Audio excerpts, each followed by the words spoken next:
We doing it? No. I need to shave. We doing it? We live? Welcome everybody to the stream where Nee shaves their terrible stubble because they can't grow actual facial hair. Fun fact. So manly. Oh.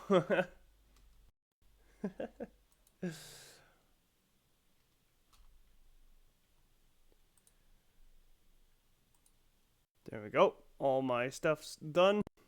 Orion's here. He's being a big baby this morning. He's being a big cute baby. He's a little guy. Oh. Pet, pet, pet. Pet, pet, pet. Oh, pet, pet, pet. Oh, you're a little cutie guy. Oh, look how cute he is, everybody. Look how cute my little guy is.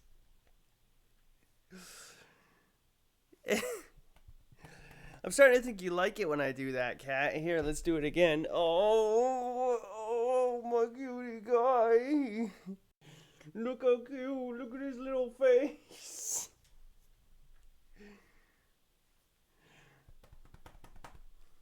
Are you ready for some date everything?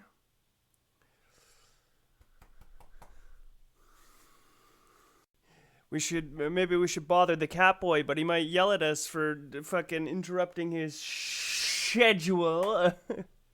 Oh, that's all wrong. Had it cranked because I was listening to music again. More Ghost again. Mwah. I've really fallen off. I was gonna say fallen off the wagon. That's no.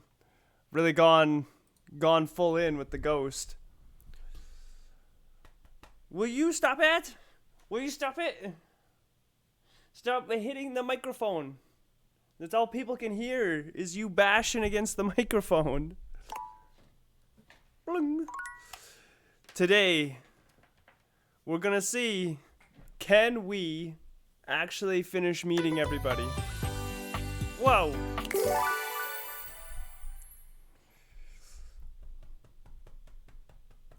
What? Susie Orbach conjecture. What?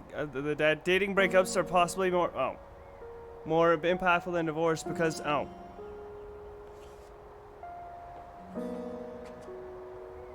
All right. Where's our data decks? We out here catching these guys like Pokemon. The chair, that's right, the chair is not cooperating. Oh god. I've already got a status with Lux, therefore we do not need to fucking talk to them ever again. Ever again. Ever again.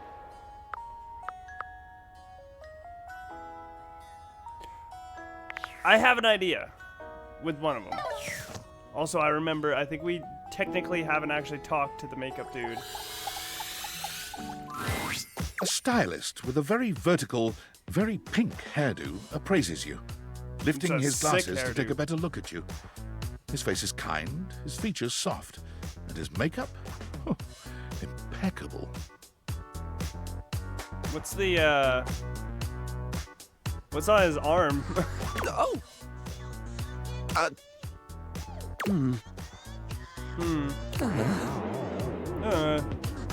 How about we... Oh.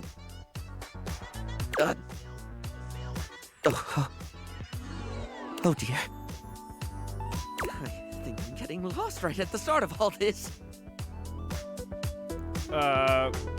Okay. I'm so sorry, darling. My brain runs quicker than cheap mascara sometimes. Stupid Barry, disposable Barry, you're doing it again. Disposable? Just stop talking.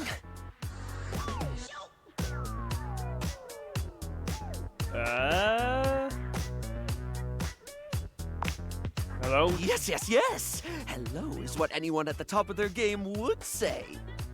He takes a deep breath, shaking off his awkwardness and giving you a friendly smile. Let's take this from the perfectly coiffed top, shall we? Okay, what's that blue thing on his left hand? What is that? My name is Barry Styles. I am your one-stop shop for looking good, feeling great. Not that I have to work too hard at that because, and I don't know if I made myself clear enough on this point, darling, but you are looking fabulous. He's got some sort of butt plug ring over there. Okay, anyway. Just had to get that out of my brain. Why, hello. It put into words. Crunchy neck. I'll be honest, because I like to be clearer than a freshly unblocked pore, I really don't like talking about myself, hun. I'd much rather talk all about you. Is that so? And eyebrow hydration, of course. You really cannot underestimate how important it is to avoid a thirsty brow, baby. What? A thirsty brow? But mostly, I want to talk all about you. In fact, if you'd be so gracious as to indulge me, I'd love to really get under the skin. Oh god, he's gonna cut my face off and wear my face. Literally? Oh, not literally, obviously. My products are for external use only. I mean, can I ask you a few questions? Okay. Oh, fabulous, it. darling. Okay. This is super exciting. I just love learning about what other people like. I haven't yet met with a taste I can cater to. So, with that in mind, I simply have to ask. Drum roll. Favorite brand of tweezer?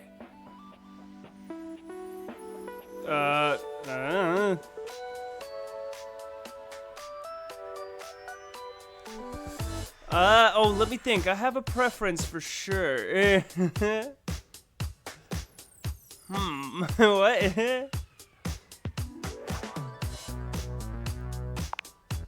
Oh, okay. Shit. Okay, that's fine, darling. I had a whole extravagant Oops. Q&A planned out just for you, but if there's one thing I know, it's not to press too hard. That's how you get an uneven skin tone. I'm absolutely happy to move on if you are. No, I pushed the wrong button. No, I've got a Then preference. tell me. Tweeze me! I'm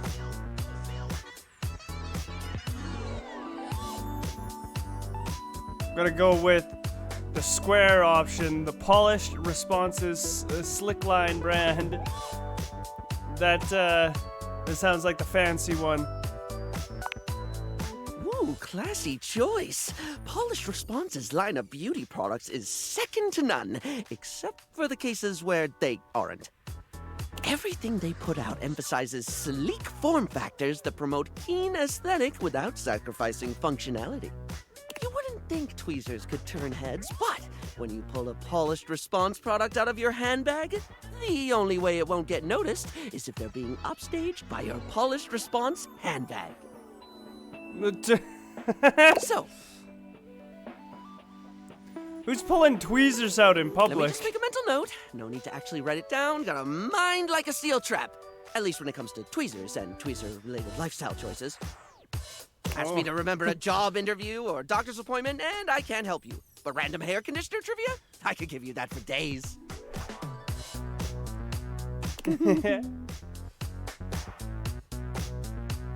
Okay, lay the conditioner fact on me. Oh! Tell me about the conditioner. Oh no. I've been put on the spot. Yeah, I got you Oh, now. wait. How about this? While it's bad for your hair if you wash it every day, you can safely condition every day with no washing required. This is great because I think people should use conditioner as much as possible. Not so much for the health benefits, but the fact that it just makes hair feel really, really nice, doesn't it? Yeah. Freshly conditioned hair is the chocolate milk of texture. At least that's what I always say. Let me just crunch my neck 50 fucking times here. Jesus. Well, I don't always say that. That was the first time I ever said it, but I'll keep saying it now. What were we doing? Oh, right. Time for your second question. Ask me this time. Barry, what's your favorite lipstick color? Okay, Barry, what's your favorite lipstick color? This is a good one. A classic of a beauty question. We can't have a beauty Q&A without knowing your favorite lipstick color, can we? Is it the one you're holding? Or your hair? Mine is pink. You don't say. Impressive, no? No.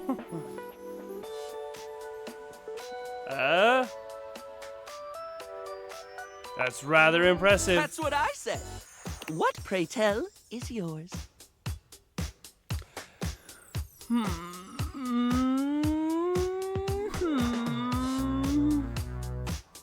I'm gonna say red. Go for the old classic. Well, when it comes to classic, can we Oh! go any further than red? See, me and Barry, we're on the same vibe It's the here. look at the sexy, the sultry, and it slots neatly into almost any aesthetic. It's the first line choice of lip shade for a reason. It's a color that truly says, here are my lips, right here on my face, the little flappy things just in front of my thing. You truly can't go What? Excuse me? Little flappy things just in front of my thing. What? What? Excuse me? Moving on. It's time for our final question. For now. That sounded threatening. Anyway, third cue. What do you think is the biggest reason to wear makeup? To hide the horrible features on my face.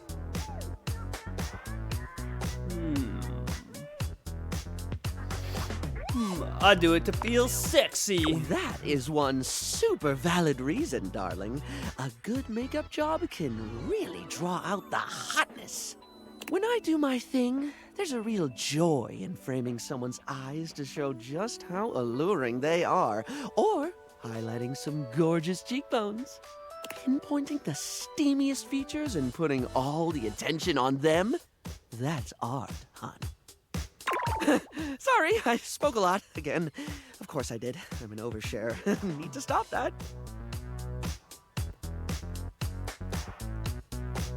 It wouldn't hurt to scale it back a bit. Not everyone wants to hear that much.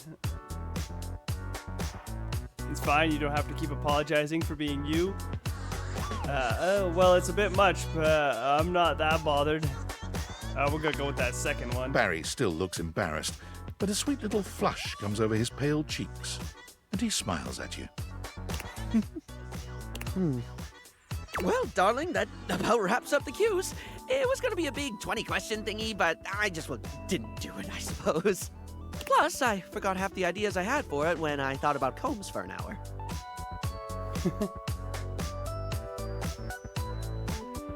Combs? Who could think about combs of all things? That's okay. We're gonna go with I have fun. Really? That's wonderful, darling. I had a lot of fun too. Oh, I really hope we can have another fabulous chat again. Well, Barry seems like the kind of guy who's easy to appease. Damn it, Bathsheba! Rebel, you're back! Hey, I'm sort of busy. They're not. Oh, okay.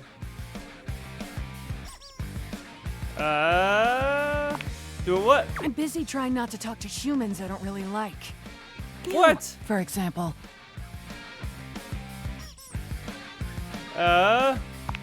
What'd I do? What didn't you do? Somehow, you talked to me all those times and never even chose a goddamn lane. That's real What? weenie behavior. A mischievous grin crosses Rebel's face. Oh, is she gonna hate You us? a weenie?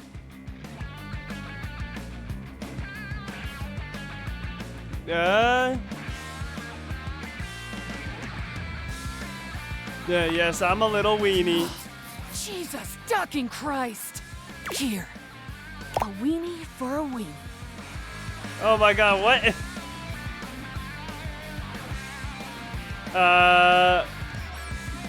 Thank you. Bon appetit.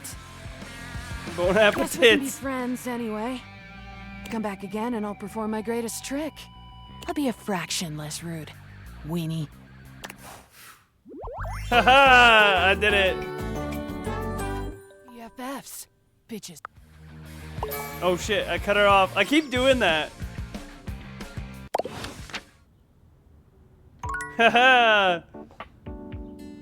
Good. I was worried Rebel was gonna hate us. Okay, okay, guys. I got this genius idea, right? So we've been trying to find, like, the one person for a while. Let's see if it still says it in here. Oh my god.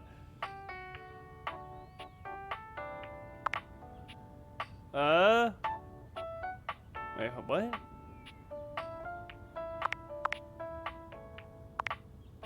Oh my god, there's so many. There was one. It was so long ago. River. We've been trying to find River forever.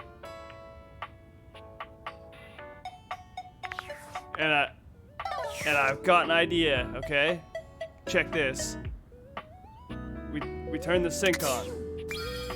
Bam. Sink fills with water. Bam. Scan the water. You wonder for a moment if the sink has overflowed, but that's not it at all. There's just a being made of water standing before you. You better be fucking River. She's ethereally beautiful, but there's something hard to pin down in her gaze. It almost feels like she's watching your every move, waiting to see what you'll do. Quickly grab the towel boy. Hi, honey. You looking to cook something? Wash your hands. Oh man, the life of water must fucking suck. No, actually I need to take a piss. Directly in your face. No, I'm actually here to see you. Didn't you get enough of me in the shower this morning? Why do I have to want something? Let's go with that last one. Everybody wants something. Just a matter of what? So, just let me know what I can do for you, sweetheart.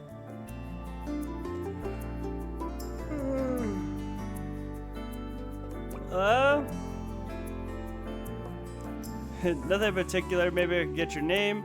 You see me naked every day and I still don't even know your name. I'm gonna go with the naked one. Let's bring up nudity as much as possible. It's sexier that way, isn't it? You're the star, and I'm just me. Besides, it's better you don't know. Keeps the mystery. Okay.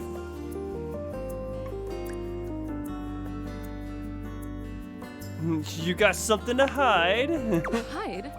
What the hell have I got to hide? Oh, she didn't Your like body that. is 60% me. Who's hiding anything? I always thought it was 70%. That statistic is incorrect.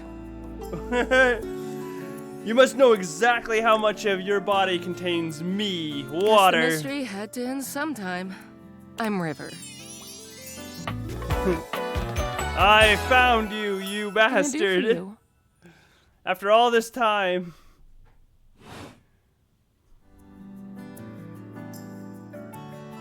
Just River? Just River. Like, chair. What? Is the chair just called chair?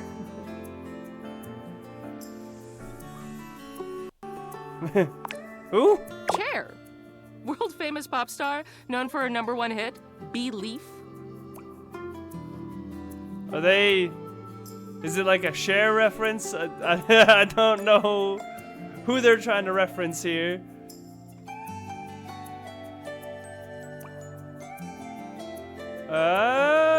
Oh, that one, of course. The one and only. Yeah, You know, Cher. the best thing about Chair is she's always changing her look through the decades. Well, I should hope. She always knew just what we wanted to see and served it to us. I really admire Yeah. that about her.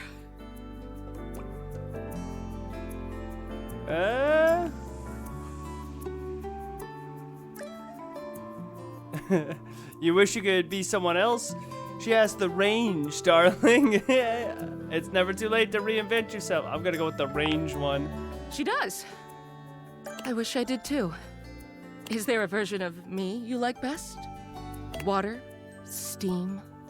Ice? some form in between? Steam is pretty good.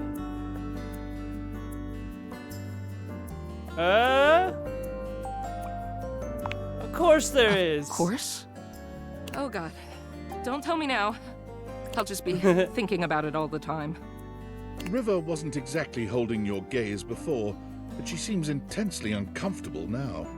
Oh, She good. looks everywhere but at you. Look, I've been here way too long. If you don't need anything from me, I'm going to go.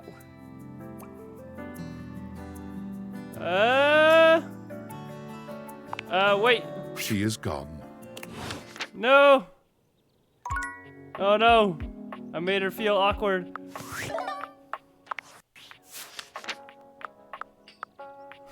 I'm sure glad I have the narrator in this game to tell me what's going on because I'm not the best at reading social cues. Okay, we miss anybody here? Still can't get Chair. the singer. We did it, we found River. That looks like a different kind of chair. The fuck is that? A Playboy bunny.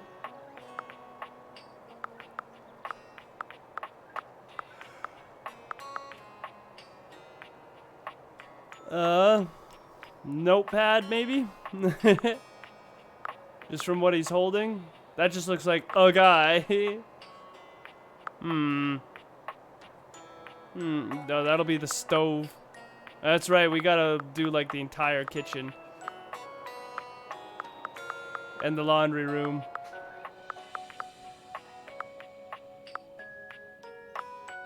Oh, and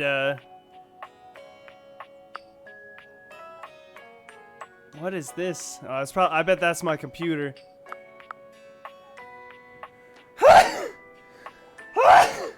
I'm allergic to whoever this is. Frickin' Seath the Scaleless.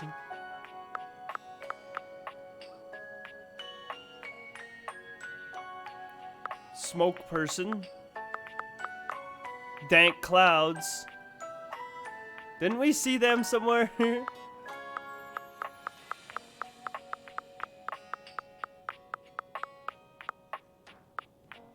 More dank clouds.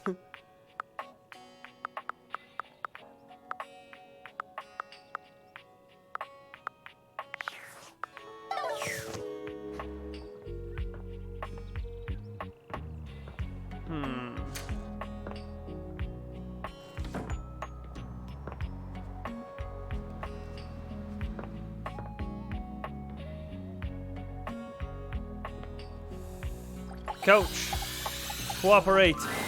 Seated in your living room is a being who seems to truly embody the concept of comfort. His arms are draped over the back of the couch, his head tilted back, and his eyes beginning to flutter shut. I wonder, where this guy is gonna, like, you know, his character is meant to be from. The music, I don't know. Sounds kinda European. It's definitely not a very distinct fucking, music. It could be anywhere. He looks just as though he's about to fall asleep, but when he sees you approaching, he shakes it off, looking up at you with a sweet smile. Hello. Yep. The exact accent that we all knew was coming.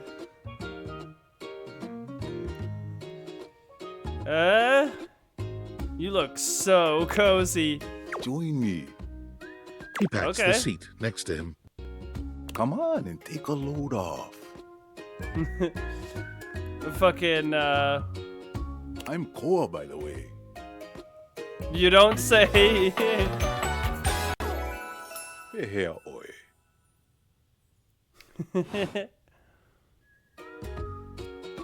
This is who you'd meet if you fucking talk to one of my shirts, too. Nice to meet you. You too.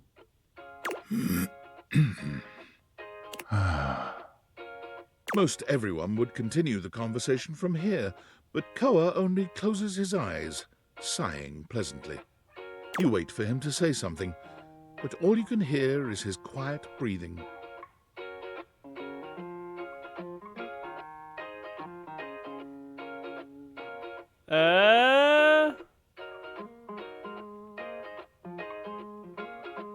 Thought you were gonna talk to me. Sorry. Koa opens one eye, but he doesn't move. I just thought you might like to share in all this comfort, you know? Couch culture is really all about taking it easy together. You know, like, you ever heard people talk about alone together?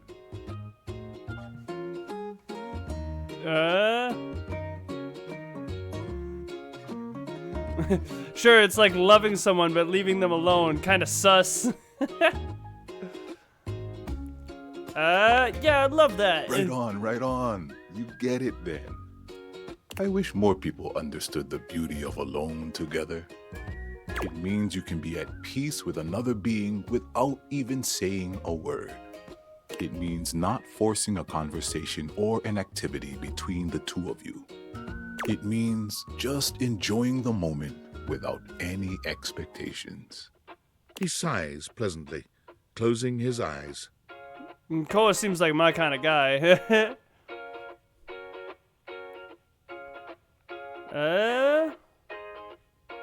I'll give that a shot then.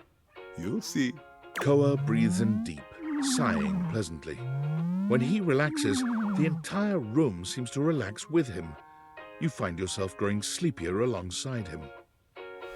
Oh no. You're not sure how much time passes as the two of you sit side by side in companionable silence, but it's certainly a good while. Thanks for keeping it chill, buddy. This was real nice. Got something I want to give you. Oh, hey, here, I got some loose change. Have some... What is that? That's about... Let's see. I can't tell if those are nickels or dimes. I think some of them are dimes and some of them are nickels. I'd say it's about a buck. 39. Sick. $1.39. American? Oh my god. As a Canadian, I'm fucking rich.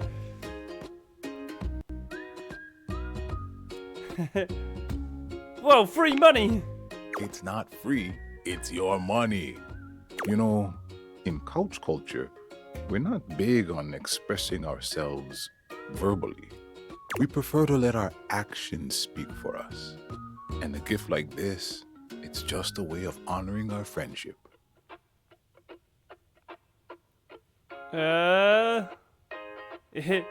In human culture, giving someone stuff you found is deeply rude.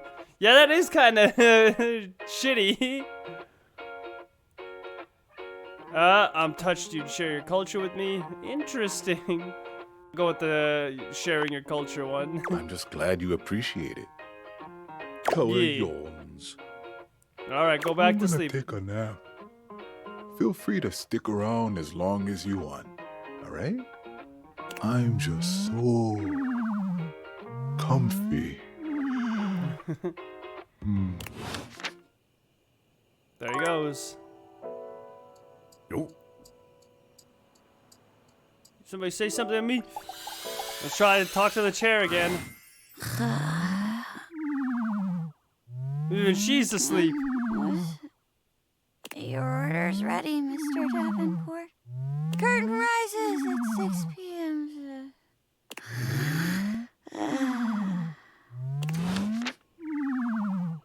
Man, that chair's a tough one to crack, huh? I'll be back. For revenge.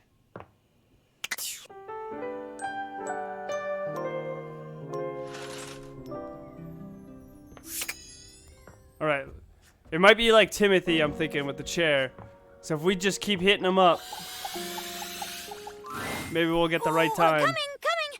Hello. Sorry for any confusion. I'm currently working my day job at all 5 restaurants and bars in the house. It's hard being an actor. Jeremy, the cones are starting to melt. What the fuck? Coming! Is that the fridge? Bye for another night of some theater.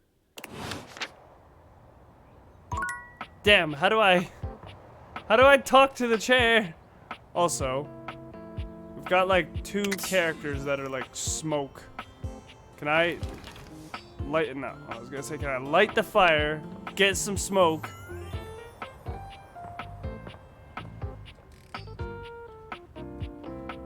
Alright, we've done the bar and the trash can. This will just be insane sync, boy. Call him in sync. Alright, let's talk to the kitchen utensils. A tall, statuesque man stands with his back turned to you, surveying the dishes, your dishes, on the table in front of him. I wonder where this guy's from. He's so absorbed in them that he doesn't seem to notice you. I think he might be Brazilian.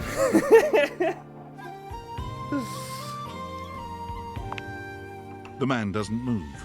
As you walk around to get a better look, you can see that he's quite handsome and still entirely uninterested in speaking to you. Bang on the table. Hey! Excuse me? The man's head swivels to look at you quite suddenly.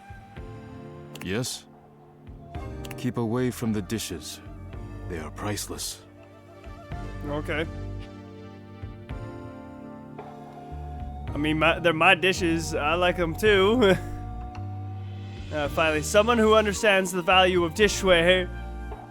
They're not exactly fine china. I don't even know who you are, and you're dismissing me? Somebody, I'm gonna go with the understands the value. Yes, more precious than gold. More valuable than money. Wonder who voices this more guy. More important than world peace. Oh, really? I am Daisuke. Daisuke Dishware. Of course. Of course.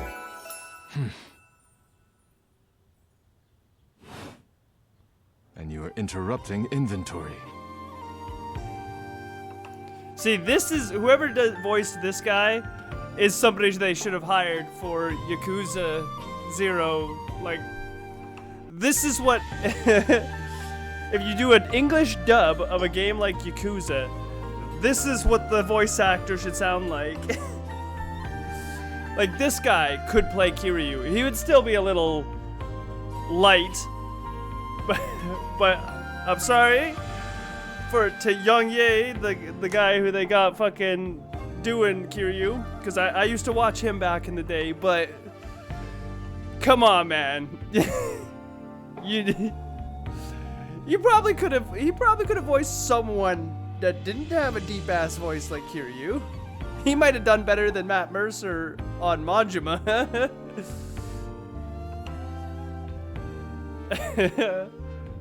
But yeah, it's like, no. This guy, whoever this is, would do a lot better job, I think. Anyway. I'm literally walking through my house, dude. Inventory. Yes. Once a week I take inventory of the dishes. If one is cracked or chipped, I repair it. If one is beyond repair, I retire it. And when new dishes arrive, I add them to the collection. Oh.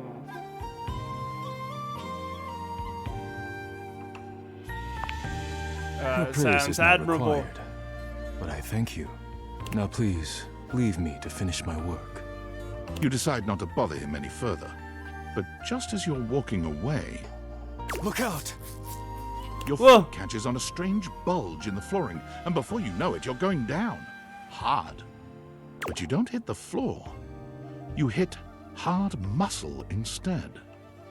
Oh my god, we've been caught by our dishes. Daisuke has heroically put himself between you and the dishes. You're now face to face, and chest to chest, on the ground. What? What? We tripped and fell, and we're going towards the floor, but he has put himself between you and the dishes. What, were my dishes on the floor? What? Forget about me. Are the dishes all right?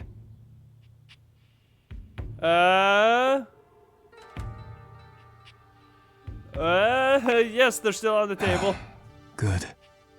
You climb to your feet, surveying the table. No damage that you can see.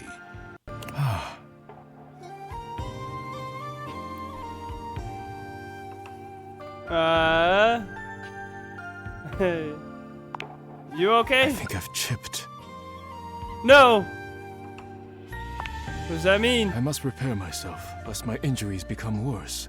Please leave now, before you do any more damage. Wait, this... Actually, now I'm thinking about it. This guy does sound familiar.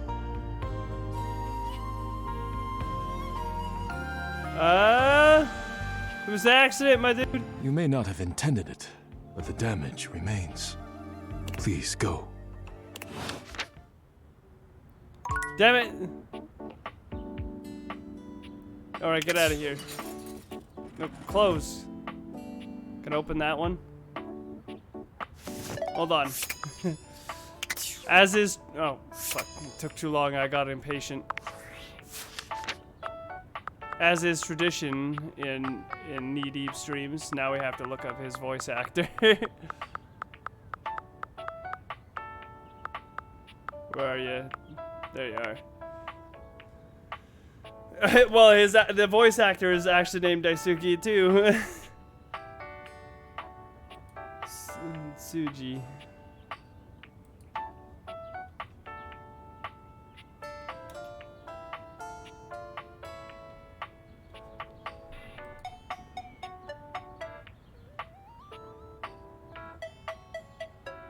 This guy looks familiar.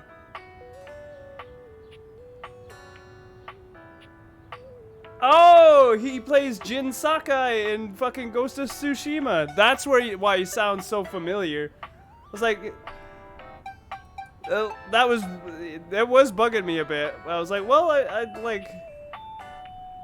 Apparently, he was born in Kuwait. It's like, well, I play and watch and with a lot of characters that could sound like that, but yeah. And he does play a character in Like a Dragon, because of course he does. Of course he does. A few characters in Mortal Kombat. He's Scorpion and...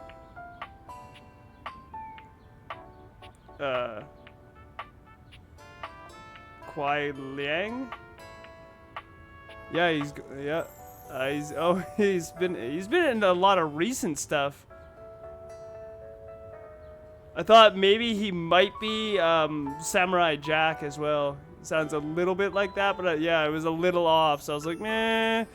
That's why I didn't say it out loud before.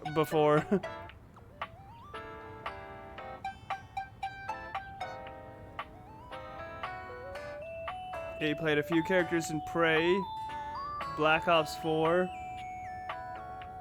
Death Stranding. The fuck is 9 Monkeys of Shaolin? I played a character in Ghostwire Tokyo, Man B. Oh, and Rise of Ronin as well. Huh. So he's got a fucking... He's got a good list under him.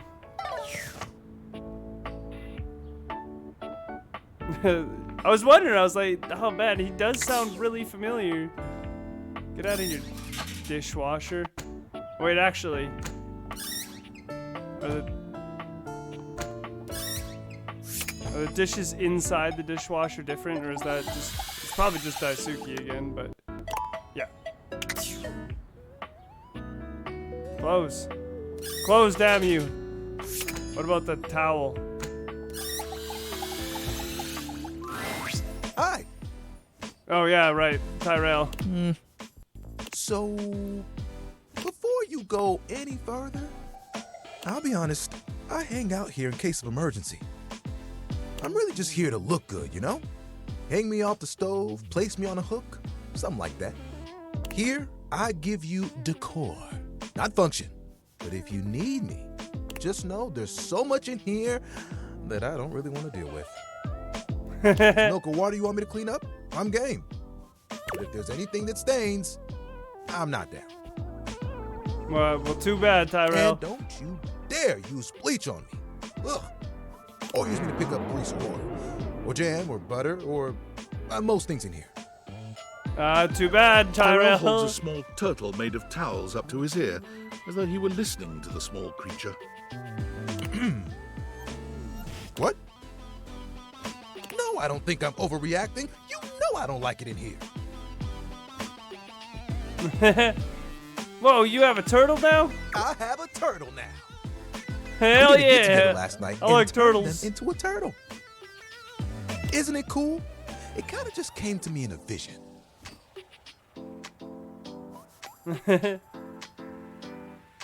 That's awesome. Thank you so much. Turtle. Me and the little buddy like to change our shape around every now and then. You know, to fit the vibe, the mood, the emotion. Ah, yes, nothing says turtles like the We kitchen. really try to soak it up. Unlike kitchen spills. I hate those. Well, too bad. What do you have against kitchen spills? Your reaction was a bit much, don't you think? This all sounds very silly to me.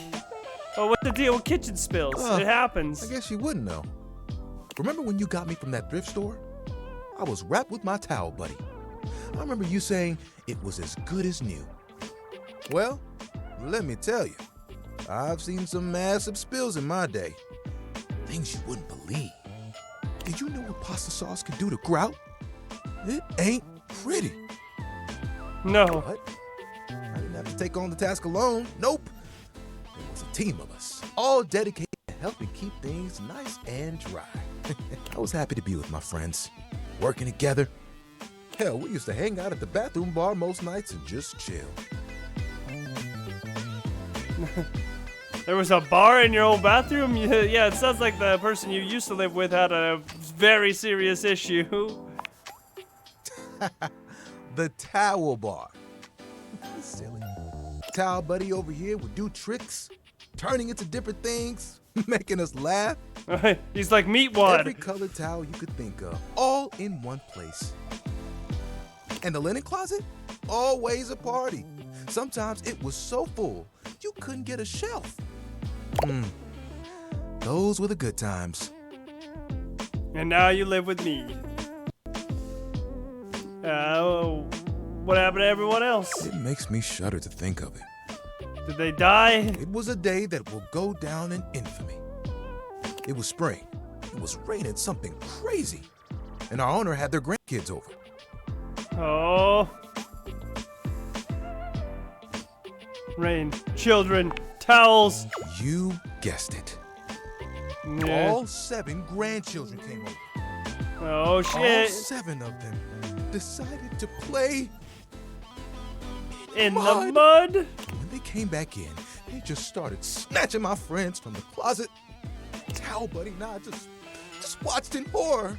Oh, they took them all one by one, but me, I was on the bottom. I just saw it happen.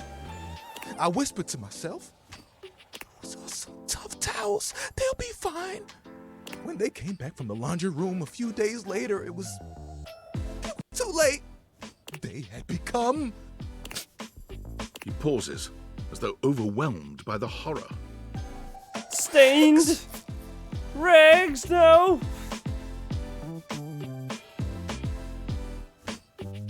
Not rags. Rags! You've got to be stain resistant to stain the game. That grape juice, you can't let it stick to you. But if you let mud stay on a towel for days, oh, it can be too much. I know that if Washford and Drysdale had been there, it would have been a different story. They could have saved a few of them before the stain got in too deep. The way they were treated was way too much for them. When the rest became rags, our old boss wanted a completely new set. He saw that I was still strong and decided to donate me.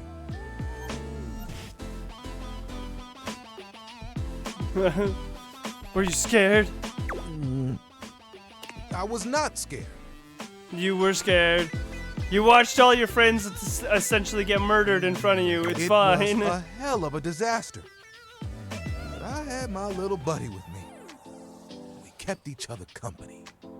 And I knew I would make it. I'm Brazilian. It's in my fibers. Can I see your hand?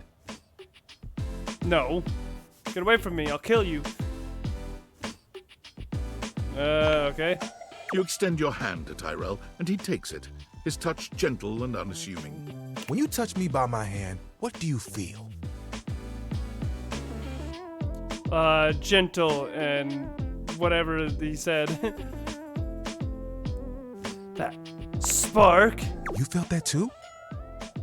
Ooh. I don't think it's just static electricity either.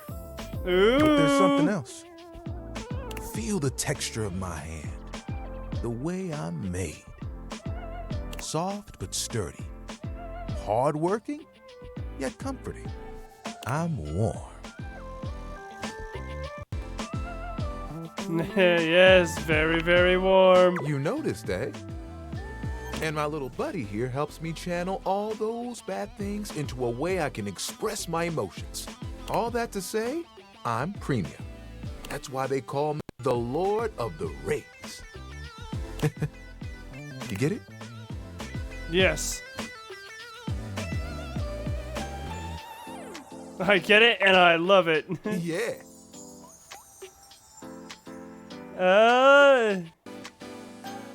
After all that, and you still want to do the same work?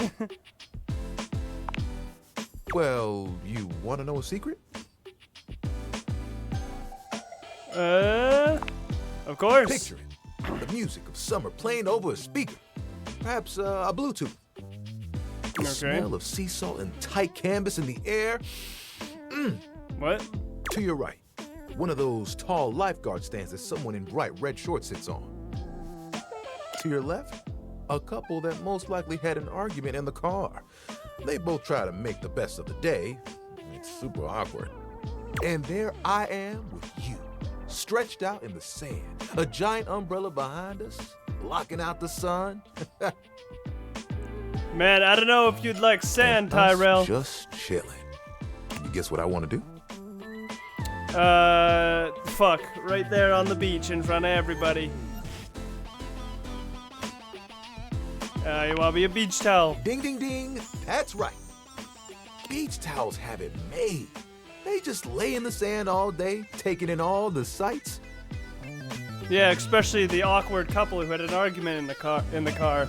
That just makes their day. Night, they get to sit next to a fire and listen to someone play one of 3 songs they know on the guitar. Yeah, Wonderwall, baby. I'd still get to dry people off, and the sun would help me do my job better. And who could ask for a better view? Clear blue waters, open skies. My towel buddy could be there too. Hey, fun fact, Tyrell, beaches aren't like they're usually portrayed in like shows and stuff.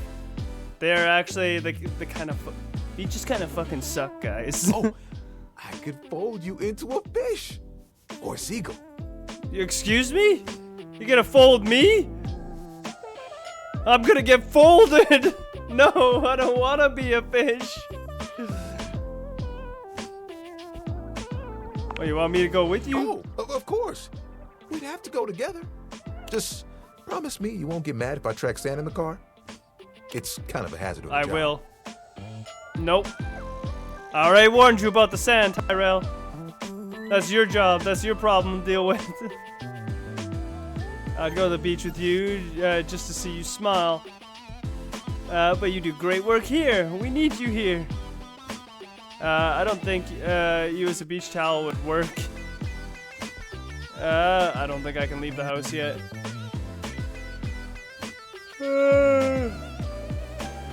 Yeah, that's right. We're trapped in here.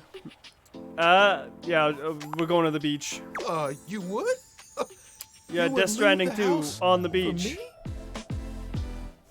That's what that game's called, right? I think you'd make an awesome beach towel. I'd love to see it. Getting to lie out with you sounds like a perfect day. Ooh. We would turn heads, that's for sure. Yeah. You know, That's the first time I've told anyone my dream. To be honest, I was a little worried that you might think it was silly. It is silly. I'm just being polite. I don't think it's silly at all. We all have dreams. There isn't anything wrong with that. It was silly. You're too small and dainty to be a beach towel.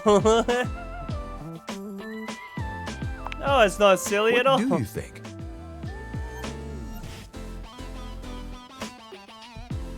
I think it's awesome. We'll make it happen one day. Yes. Though remember, no promises about tracking sand into your car, okay? You're the best, you know that? And think of all the sunsets we could watch together. You and me, cuddled up real close, it would be like nothing else mattered. Even if it was just for a few moments. Oh, that would be awesome. We gotta make it happen. As long as I'm there with you, I know it'll be perfect. Nothing will keep us apart. You know what the really cool part of this is? You're part of that dream now, too. Yeah, and we're gonna fuck on the beach. Hey, I've got an idea. Fucking on the beach? Buddy. Remember that one I've been saving for a special moment? I think it's time. Abraham Lincoln with a hockey stick? That was one of Meatwad's forms, wasn't it? We'll be right back. Tyrell disappears from view for a few moments. Yep, just like that. Tuck it under. Ooh, you look so good. What are you tucking, Tyrell? When he returns, he holds his towel buddy out to you, now in a new and delightful shape. Is it gonna be, come on, Abraham Lincoln with a hockey stick? Well, Abraham Lincoln with a hockey stick! Yeah, you did it! Perfect! Oh my goodness! I know. I had to make sure I got the nose just right.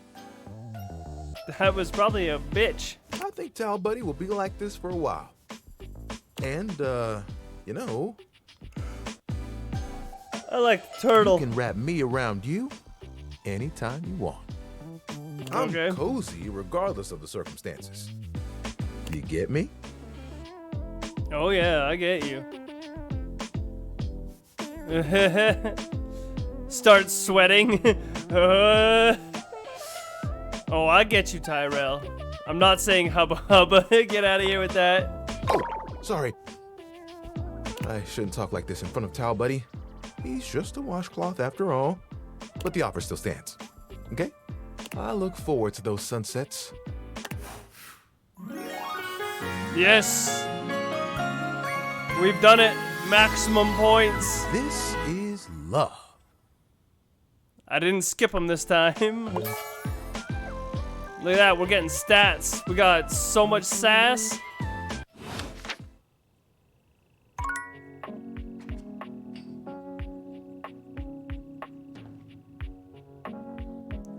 The cabinets are probably something different, huh? Wait, what the hell was that? There was like a bunch of purple. Strange. Is that the fire alarm? Oh my god, we gotta do the fire alarm. For a moment, it looks as if a firefighter has appeared in your home, smoke and all. But a closer look reveals the smoke is in fact attached to this apparent firefighter's head. Well, we found one of the smoke people. Damn. Okay. You don't get much of a chance to scrutinize her appearance any further, because the moment she notices you, she begins to rush you along, raising her voice and waving her arms at you. Emergency! Emergency! Thank heavens you're here. Wait, well, don't just stand there. Go get help! What's wrong? What do you bleep mean, what's wrong? Don't you bleep see that?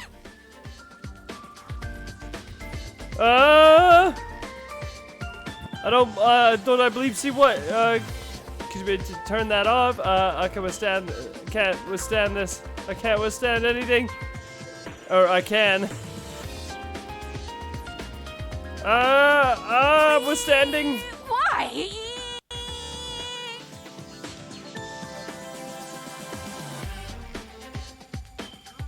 You know what? I like the sound. After a while, it's very pleasant.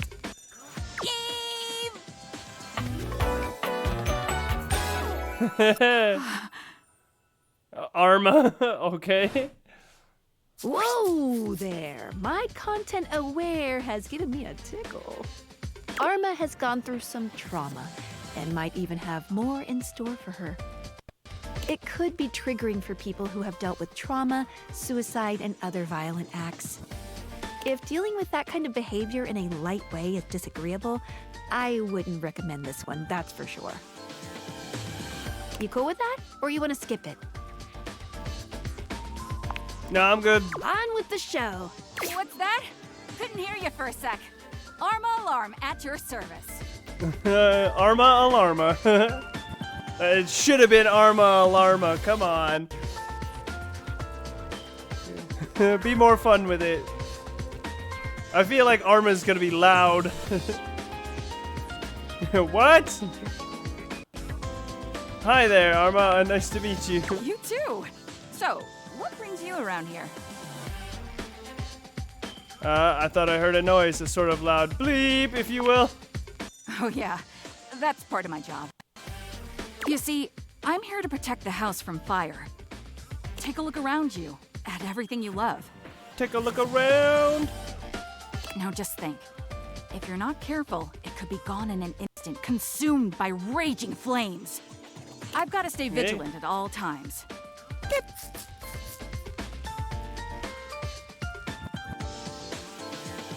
Ugh. Wow, a real-life hero. I admire that. Wait, what was that? I might start a fire myself if it meant getting rescued by you. Oh no. She will probably hate that. I noticed you're looking a bit frazzled. Wow, a real hero. Some people don't get how hard it is to have a job like mine. You have to be constantly on the lookout for the slightest sign that something could be wrong. Beep. If I let my guard down, even for a second, this whole place could be turned to ash. No. I've seen it happen.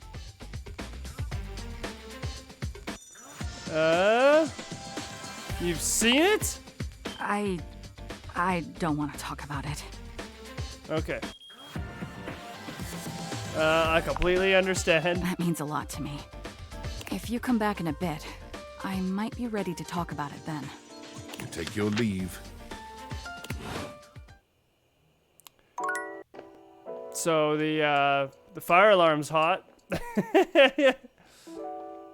Who could have seen that one coming? Right, talk to me. The first food. word that comes to mind as you evaluate the strange figure standing before you is delicious. You don't even intend to be salacious. It's just, he looks edible.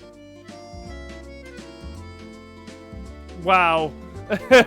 His long blonde hair calls to mind ramen noodles, but his entire outfit is a culinary journey around the globe. He looks downright mouth-watering, but you're not sure the feeling is mutual. His expression suggests he's less than impressed with you. I don't know about that. Each of these foods individually might be tasty, but like the pie crust jacket over to like lettuce, I don't feel like eating pie and lettuce in the same mouthful, you know? Good evening. Oh, good evening. Do have a seat. I'll be with you in just a minute. It's not what I expected the snacks to sound like. Oh, hold on. I've got... My nose is going bad.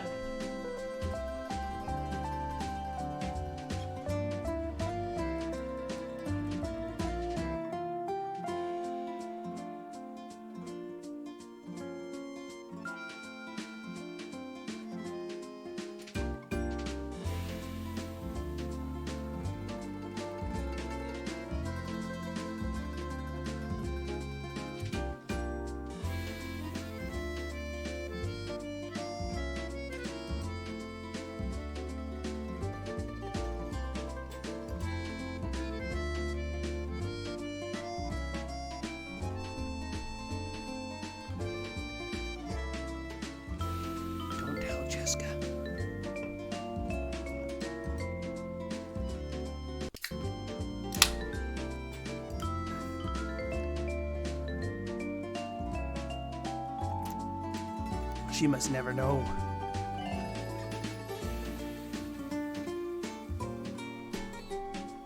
You okay, Ash?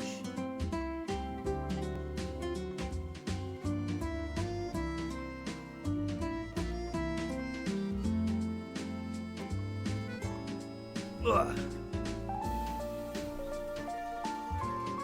You know what? I might add another section to this. Put it there. So that all three cats have somewhere to go. Anyway, looks like you're really enjoying that glass of wine. Glass of wine? Surely you can do better than that. What? Ver de vin? This fine white has a light body and is rather dry. It's quite acidic. I can virtually taste its origins in the eastern Loire Valley, dare I guess just outside Chavignol? And as its taste matures on my tongue, I detect notes of honeydew, grapefruit, and peach. Wine sucks. And a certain minerality. Flint. Gray salt.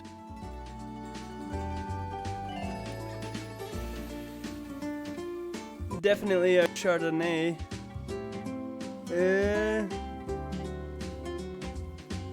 It's a Sauvignon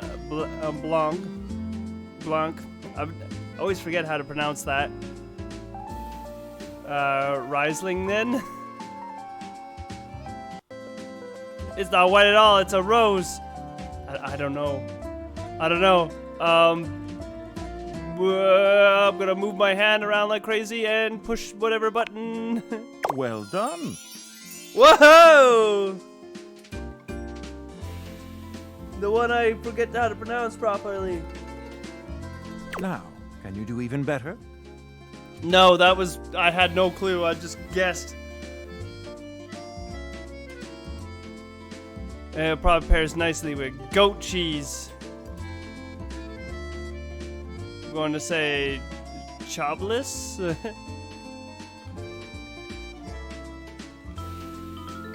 I know my limits. Wisdom always does. There's nothing wrong with humility whatsoever. But where are my manners? Allow me to introduce myself. I'm Mitchell Lynn, food critic extraordinaire. Paragon of the perfect, advocate of the adventurous, and bane of the banal. The bane of the banal. Salutations. Yeah. Michelin, very good.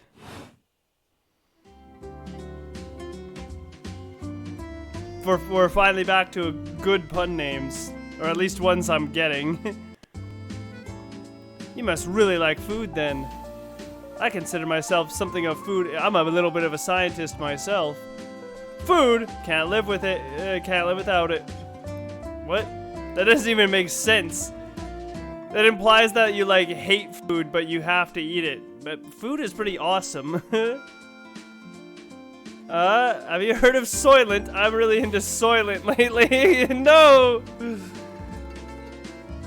Soylent Green is made of people.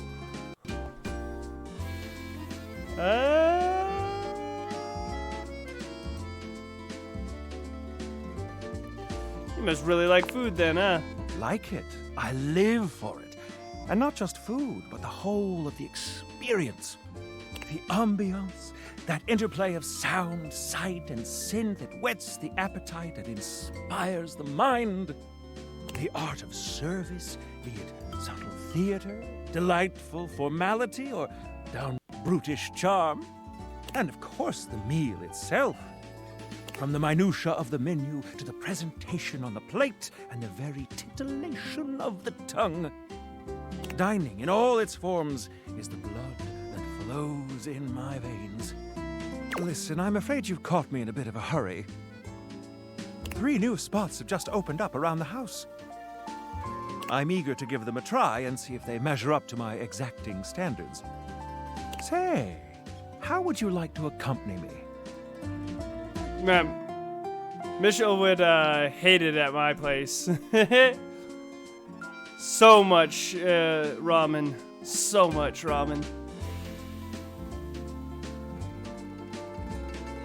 That would be great. Brilliant. So, where should we go? There's a new Hawaiian fusion place in the living room. Is there? Daisuke's sushi spot in the dining room is supposed to be pretty swanky. Freddy Yeti has an ice cream joint in the kitchen that's worth checking out. Oh. Sushi. Mitchell leads you to the dining room. He seems excited, or about as excited as a critic like Mitchell can be about a new place. I've heard only good things about Daisuke's place so far. Let's hope it lives up to expectation. You walk into a rather austere space, every element seemingly selected for its clean and unpretentious elegance. The counters are of raw pine, finished to a glossy luster. The walls are shoji-style screens, and the doors slide open with a soft hiss that seems engineered to bring you entirely into your sophisticated surroundings. A water feature drips delightfully in the background.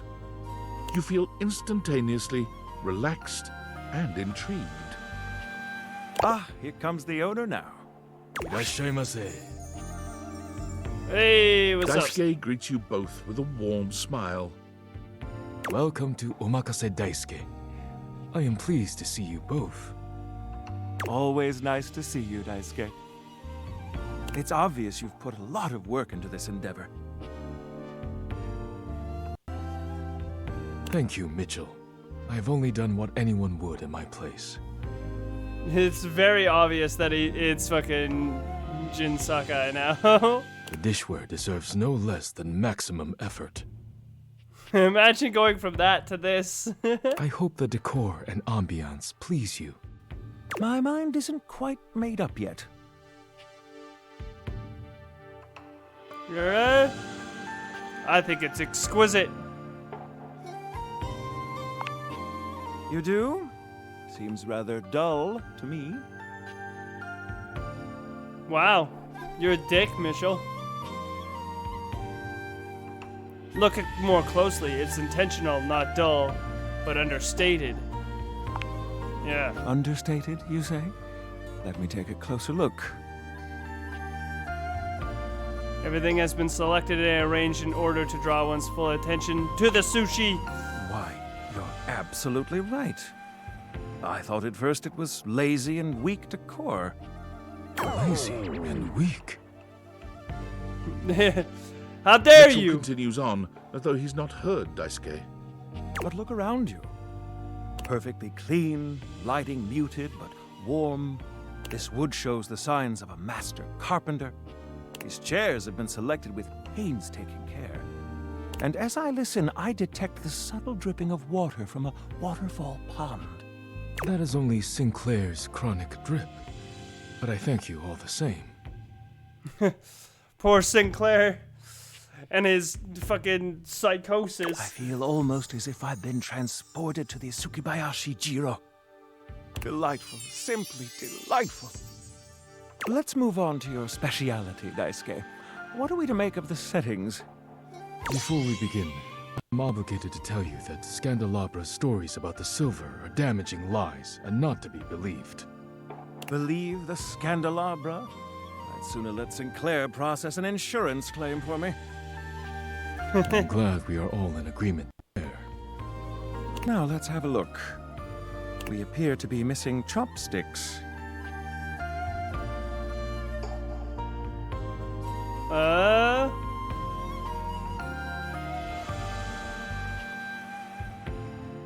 Yeah, I was gonna say, why? Yeah, chopsticks are properly only offered in Chinese restaurants.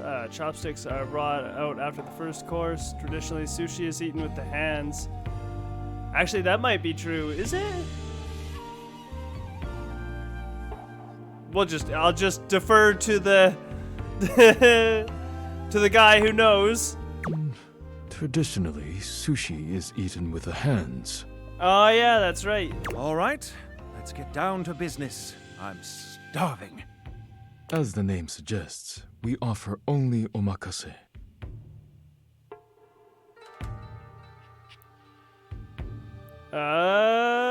Great, no need to order. Oh, perfect. I love shellfish. Ugh. I don't like not having a selection. Seaweed only is an odd choice, I have to say. I don't know what that is.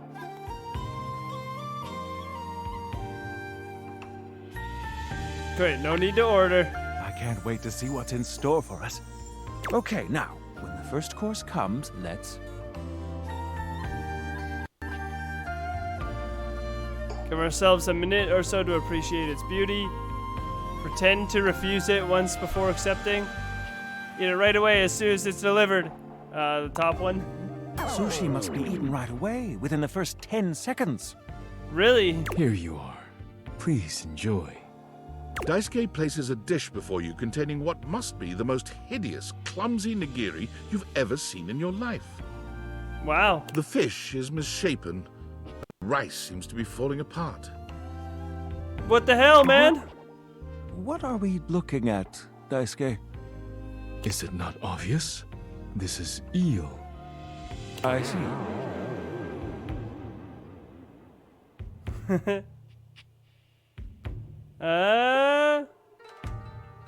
I love eel. Glad to know your take.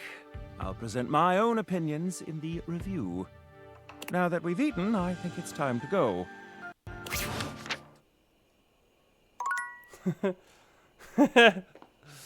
Is it obvious? This is eel. Might feel slow. Oh, I'm crouched, that's why. I was gonna say, I'm not familiar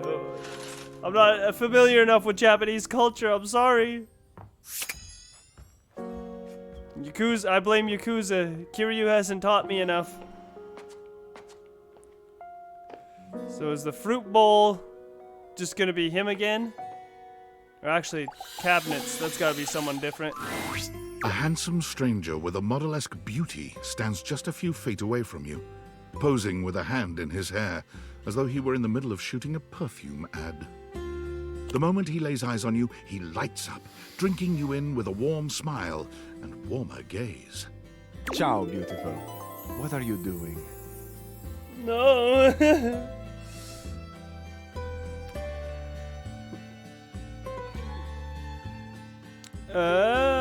Beautiful, you talk about me? Not a whole lot. I'm admiring you. Are you talking to me? Ah, Amore, of course I'm talking about you. The contour of you, the shape. I would love nothing more than to paint you, or sculpt you. Anything to continue looking at you. Damn, dude, coming on thick, huh? First, I must introduce myself. The music of courtship has its cadence, after all. I am the one and only Fabrizio. Pretty good. Amore. Amore, okay.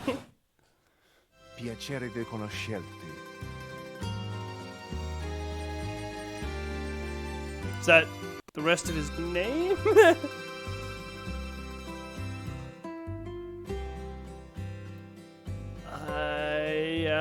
I don't know any Italian. Well, except for a few odd words. Now that we are introduced, we must get to know each other, eh? Let us begin with a simple question. Un aperitivo. Do you, and so much is contained within your answer, have a favorite flower? Yes, I do, in fact. Tessero bellissimo. Of course you do. A vibrant heart must have a love of nature. Picture it. I will try to guess what it is. I see. Amore, what a rich and colorful mind you have. It is a pleasure to me to be inside your eyes, seeing all your nooks and your crannies.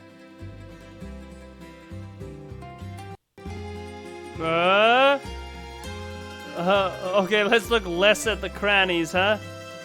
I have crannies. Ah, do you ever, Amore? And exquisite crannies they are. Excuse me?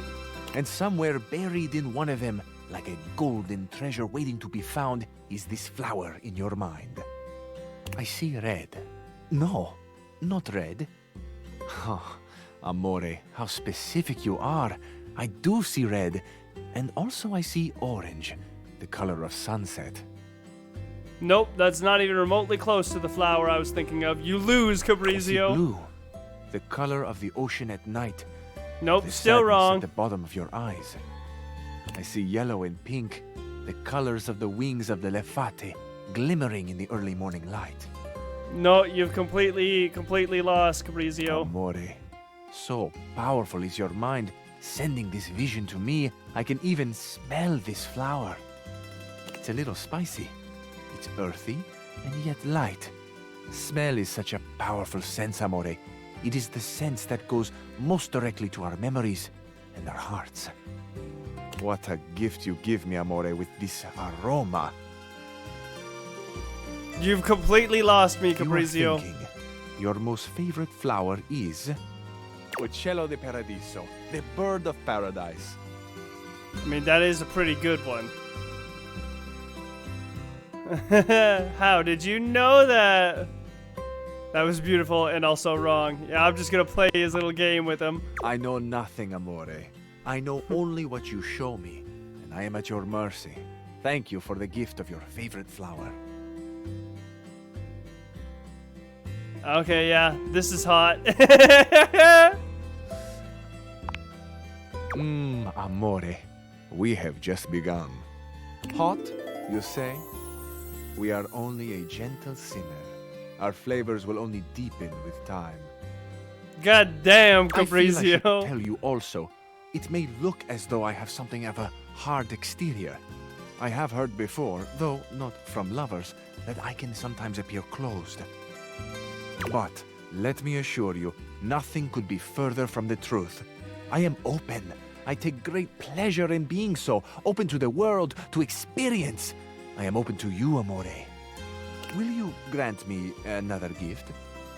Will you share with me more about yourself? What do you love? What makes you cry? What inspires your passion?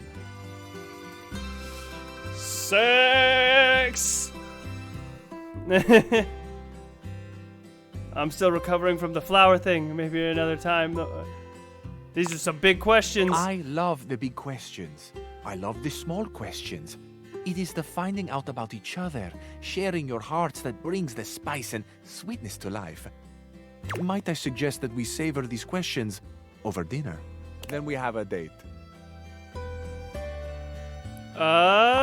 Absolutely. Bellissimo. La buona fortuna smiles on me today.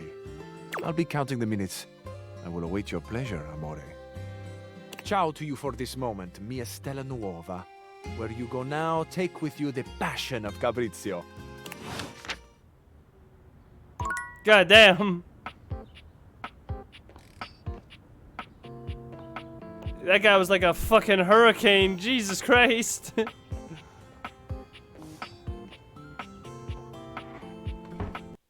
Close those. Did we scan this? Well, look at that. You've made another friend. What the hell? Why? What? Dorian, what happened? True porcelain arm, just like myself. Keep it up. It feels better and better the more you do, trust me. Looking at the tiny, big-headed Dorian who stands before you, it's hard not to wonder if perhaps the deviators have glitched. But a quick inspection does seem to show they're working just fine.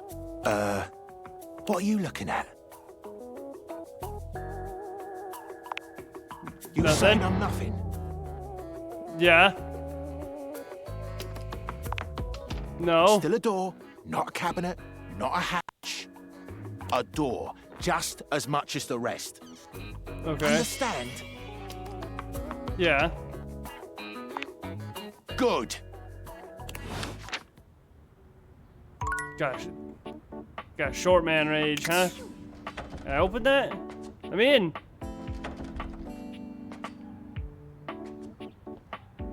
So he's gonna be a stubborn one, huh?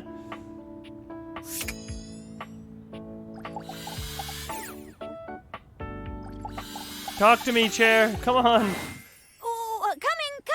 Hello. hello. Sorry for any confusion. I'm currently working my day job at all 5 restaurants. Coming! Stop by for another night of some theater. She's... Okay, that'll be Abel. Fruit bowl it is. Ah, my faithful companion. Damn. Care to join me for another review? I'd love to. So, where should we go? There's a new Hawaiian fusion place. Freddy Yeti has an ice cream joint in the kitchen that's worth checking out. All right, let's do the ice cream. You Let's arrive meet at Freddy Yeti's new ice cream joint, the Yummy Yeti. Guessing this is gonna be the fridge. We kind of saw him earlier. It's a jerky establishment, to say the least. The ice trays are slipping and sliding everywhere. The frozen peas and fruit have not yet been moved totally out of the way. And Freddy himself is hard at work trying to put together the last touches on his icy creations. We have arrived. Hey guys, great to see ya. There he is. I'll be right the with fridge. you as soon as I finish mixing this. Dang strawberries won't blend. What do you think?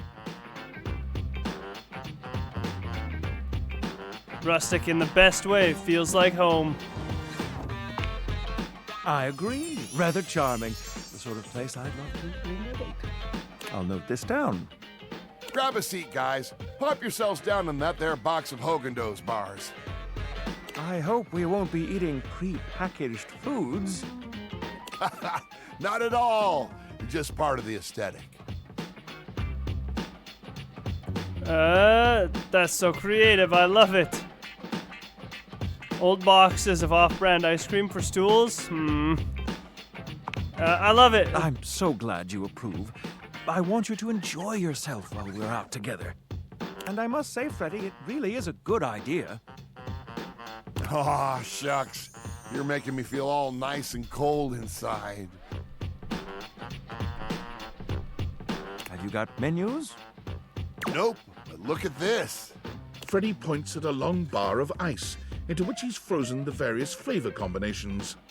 Strawberries, bananas, pieces of chocolate, vanilla beans. And beside each, he has painstakingly, if a bit sloppily, carved the names in ice.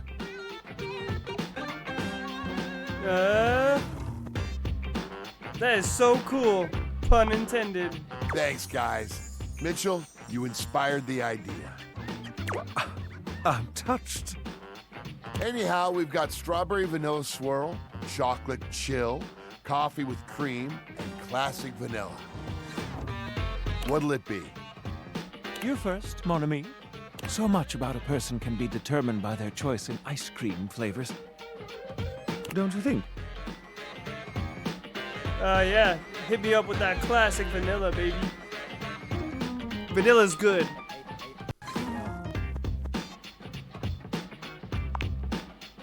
Drab and uninteresting. Blow me, Michelle. Fucking sit on it and spin, bitch. Vanilla's tasty. I'm not at all impressed. I'm not here to impress you. Well, don't just leave me hanging. How is it? Frederick, can I call you Frederick? It's absolutely sublime. Oh, Freddy, it's absolutely divine. You know what? I suck at lying. It's terrible.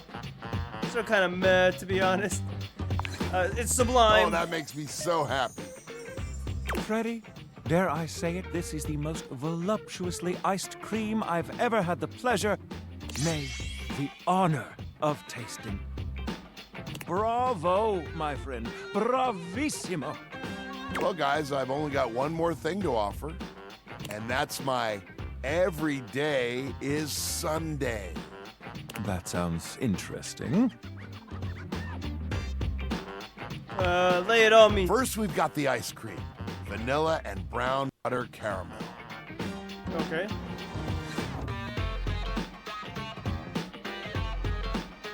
Just take me now, why don't you? Consider me titillated. Then comes the chocolate syrup, which has been heated. Next, we have a subtle glaze of butterscotch. Okay. Oh, you slut! You're a naughty, naughty boy. A bit much, don't you think? I'm just gonna straight up call him a slut. Yeah, you're a slut, Freddy. Mon Dieu. Mon Dieu. Some ground roasted almonds for a crunch. God, he's going all in. Bit of whipped cream. And last but not least, take me, you nasty animal. I'm doing it. Yes. Oh my God. well, my friends, that's everything I had for you. I know it's a bit rough still, but I hope you had a good time. I'm not exactly a trained waiter. Au contraire. The service was great. Je suis d'accord. Yeah. And I might say that your grasp of French grasps at my heart. Well, thanks. I've been taking Duolingo for about 250 days. I knew what you said, Michelle. Thank you again for having us on such short notice. He agreed with me. Keep an eye out for my review. Very well now, human, we must be going. Don't call me human. Douchebag. Okay, fruit bowl, we'll see you later. That sounded homophobic as fuck.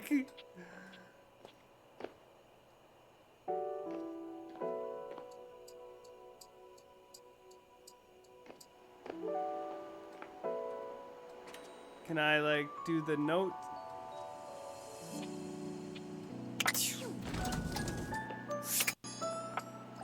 Is this gonna be Michelle?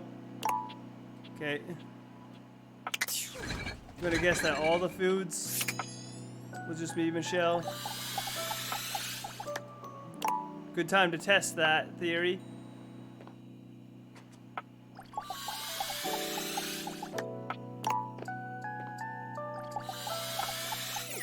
Oh wait, no, that'll just be Daisuke. Oh.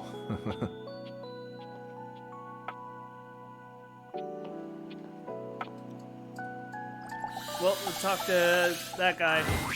You'd hoped you'd meet your refrigerator, but it seems he's already busy with another guest. What? We were just here. Freddy, this is all rather dull. How can you say that when you haven't heard the coolest part? Regale me. The point in which gelatin goes from a liquid to a solid. Can you guess the temperature? Certainly. Go on. Guess for me.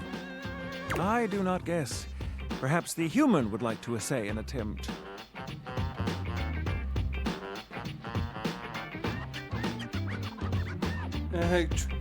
Trick question, gelatin is always a soup.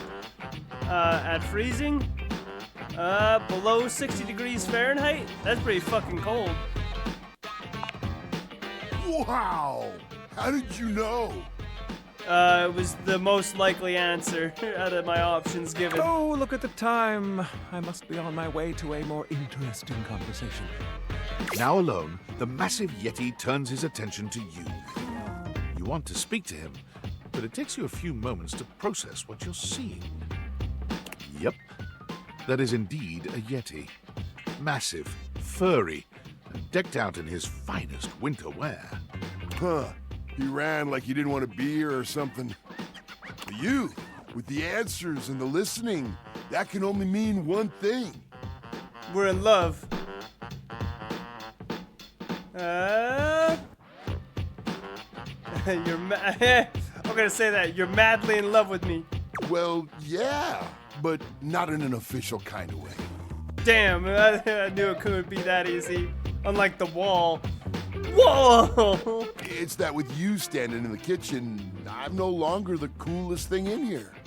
Whoa. Oh, that's kind of sweet. That's me. I try to be sweeter than that chocolate bar you've been hiding yourself inside the butter drawer for the past few weeks.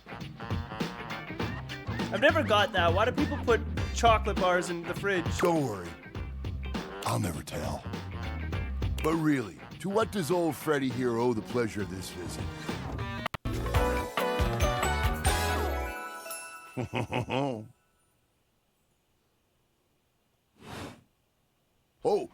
Did you make another order to food fetch? What did you get this time? Did you order sushi? Oh, I love it when you get those little rolls that you have the tiny bubbles on top. I don't know what he's talking about. No, wait. You know what we haven't had in a while? Burritos. But you might want to hold back on the beans because, well, you know why. I'll fart up a storm in here, and then I'll have to try and date my farts.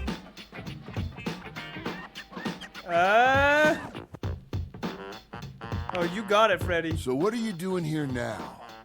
Oh, don't tell me. Let me guess. Are you feeling fancy today? You look fancy, cool kid. I bet you're feeling fancy. What? I got it. You ordered my favorite. That duck from the one place that I can never pronounce. I love duck.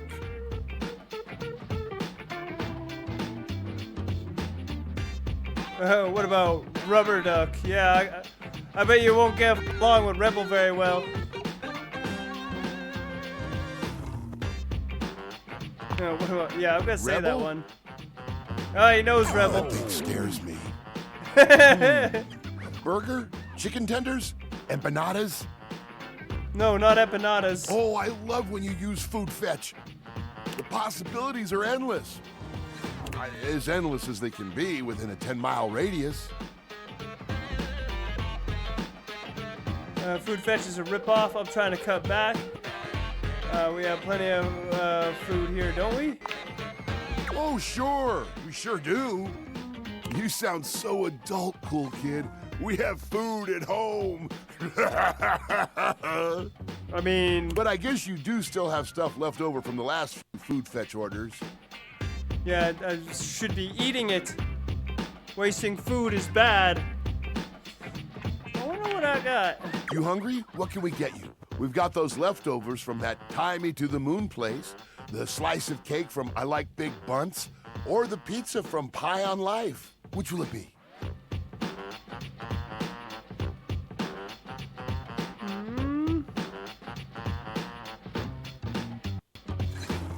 Let's finish off that pizza. No such thing as a bad slice of pizza. That's 100% not true, Freddy. The place here, man, they don't label. They they make pizzas and they just have them in like that little heat thing. It's different kinds. They don't label what it is. So you can go, oh, hey, you think it's a meat lovers? Nah, that bitch is gonna have onions on it. Onions! Who puts onions on pizza? Ugh. Awful. And I don't like peppers either. Fucking in general. I don't know what it is. I like the hot stuff, but peppers, everything is wrong with peppers. Except for the taste. The texture and the moisture, anything with any moisture, I hate on pizza. It's fucking awful. The only moisture that should be on a pizza is the fucking grease coming out of the cheese and the meats. Like, that is 100% not true. In fact, I can see a pepper on that pizza. Freddy, I don't actually want it anymore. Fucking nasty. Don't even get me started with pineapple. Blah. Exactly what I mean by anything like that's juicy. Ugh. Mushrooms, though. I'll have mushrooms, but some people hate mushrooms. See, Freddy? Pizza's it's actually very easy to have a bad slice. It all depends on who's eating it. I will say I was judging you a little when I saw the pineapple on it, cool kid. But I'll admit it smelled fantastic. Yeah, there ain't no way I'm eating that. Look at it. It's all falling apart too. Pineapple pizza is my reason for living. Yeah, they made a mistake when I delivered. I hear you. That can happen. Hope you still gave him a good tip. Man, that pizza, the way that cheese was stretching, whoa. I get shivers just thinking about it. So good. Za is a way of life. I know you eat it cold sometimes, but I can make a suggestion on how to make it better. Fucking get the insane microwave to attack it with his laser gun. What is it? What you got? Slide that leftover slice on a pan inside the oven on low. Let that cheese get all gooey again. Then the pizza will be perfection. Next time you're feeling peckish, you know where to find me, cool kid. I'll be here waiting.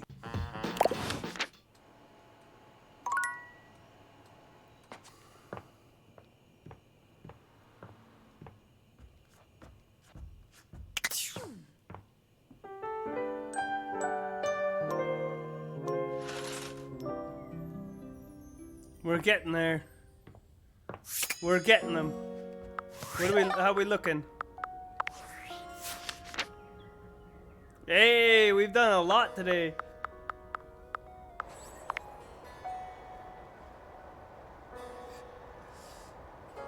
Does it mention, like, you discovered this... last minute tiny big head Dorian in the ironing board. Oh, it's an ironing board closet. Same bouncer energy, smaller package. He's not letting you in. No, fine. Also, who is it? There was someone else we talked to. I was thinking of, like, who's their voice actor?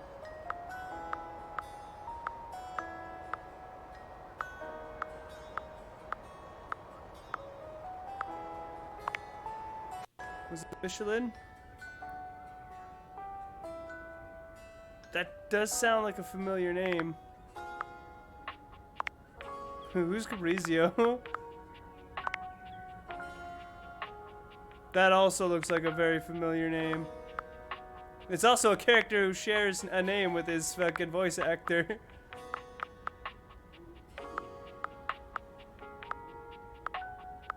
Who else have we talked to? Can't believe Bathsheba hates me. I still can't get over it.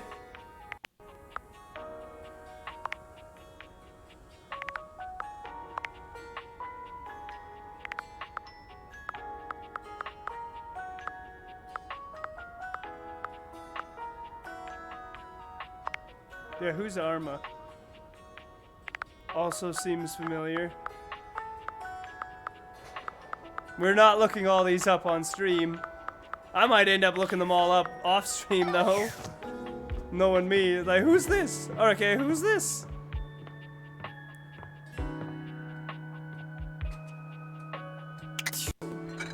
Close all the damn doors on Freddy.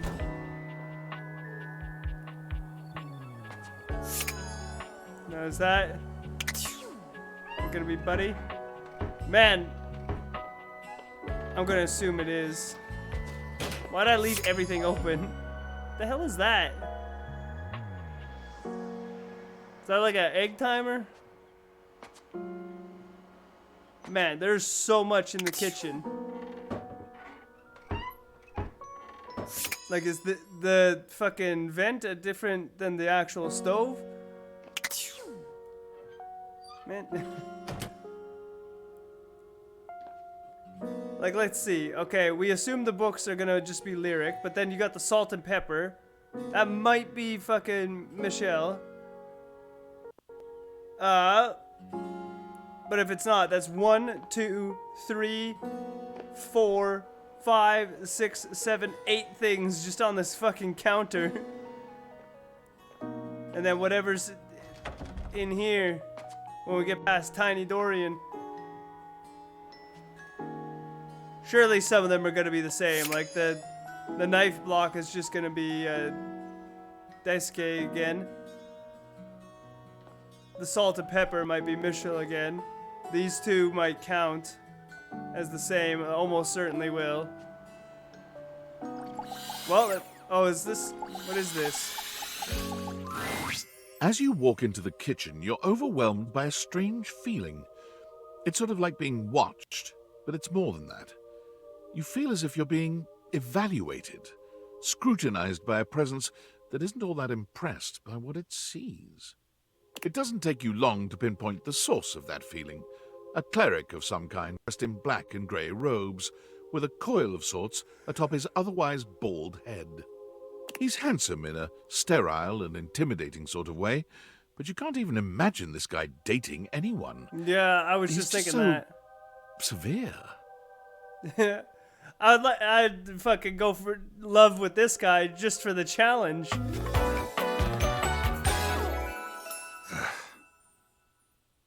Friar Errol. You reek. I've only ever seen that name once, and that's the bad guy in the Jack and Daxter series. I reek. You reek. Well, hey, Errol, it's not my fault I made enemies with the bathtub, okay? I was trying to be fucking get her to fall in love with me and be nice, but Bathsheba's not nice. She wants people to be rude bitches.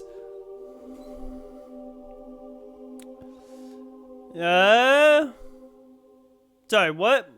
Of what? I gotta ask him what. You shine. We're off to a great start. I'm going for the challenge. I want to see if I can get this guy to fall in love with me.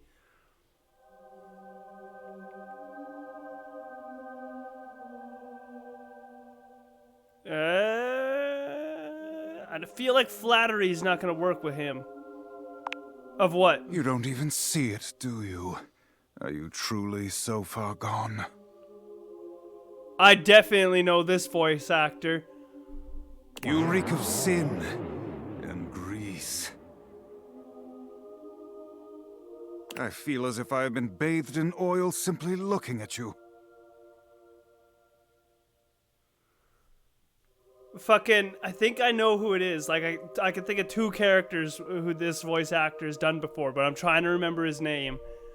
Because it's somebody whose name I actually know. But all I've had to eat today was cereal.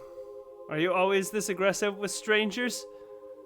Were you some kind of health food zealot? All I had was cereal. This goes far beyond what you've eaten today, sinner. Your soul is tainted from years of blasphemy. It might not be the voice actor I'm thinking of, though, but he does sound very familiar. I am Friar Errol, founder of the First Church of Convection. I am the steward of the road to the heavenly kitchen. I am a holy vessel for culinary purity and efficiency. And I am your salvation, sinner, if you would but take my hand. Okay. I'm not taking the shit of yours, bro. What exactly do I need to do to achieve salvation? I'll just get his hand. You reach for his hand and take it in yours, looking him directly in the eye. He doesn't seem to know what to do at first, glaring at you in a surprised and uncomfortable silence. Eventually, he extricates his hand from yours, wiping it on the front of his robes. I meant to take my offer of help, wretch. But it is not yet too late to save your soul.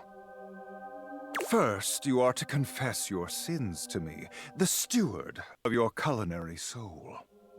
Second, you are to help spread the gospel of convection to any as yet unsaved. Okay. And finally, you are to keep your soul pure and free of oils and impure heat. The path to the heavenly kitchen is blessedly simple and attainable, even for those as impure as you. Is our Lord not most generous? Oh, yes.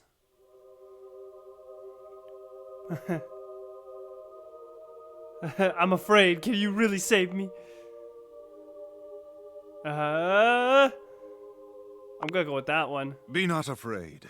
There is no soul beyond my Lord's reach. Simply do exactly as I tell you to, and you shall be saved. Tell me, do you wish to repent for your culinary sins here and now? I am ready, willing, and able to grant you absolution. You need only unburden yourself. The way he hits certain words, I'll just say it. He sounds like the voice actor for Illidan Stormrage in World of Warcraft, or who also voices War in the Darksiders games. So the way he hits certain words, it really sounds like them. But then other times it's like, no, is it him?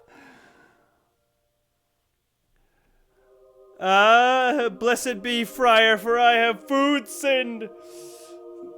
I'm not ready yet. I'll take you up. You're saying I have nothing to say to you? No, I have food sinned. Speak, Save my me. child. What is it you wish to confess? I had McDonald's yesterday. The oil soaked right through the bag.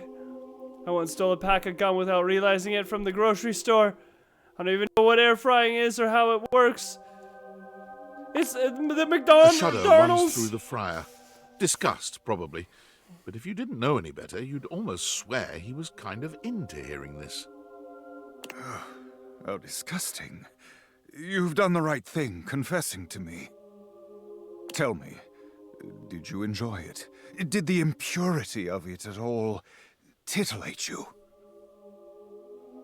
I see where this is going.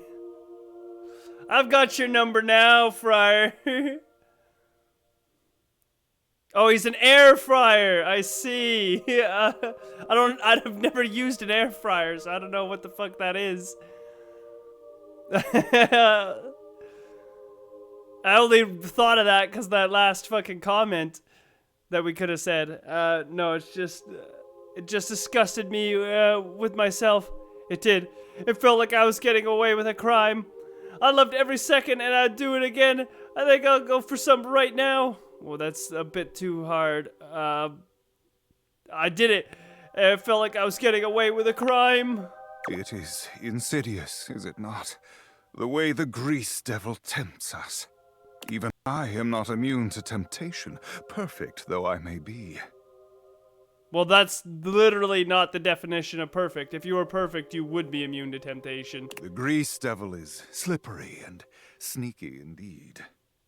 But in confessing your temptation, you have done well today, my child. Return to me again, and we will continue guiding you down the path to salvation. For now, I must return to my duties. May you feel his currents at your back. Amen. All right, we gotta look that one up. I don't think it is him, but it was very similar. It does not like when you try and go through this quick. They gotta work on that.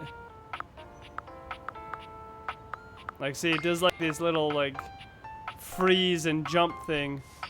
Liam O'Brien. I think that might be him.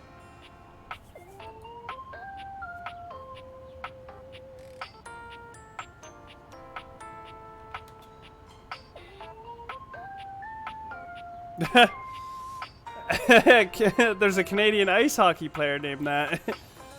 No, that's not the right guy.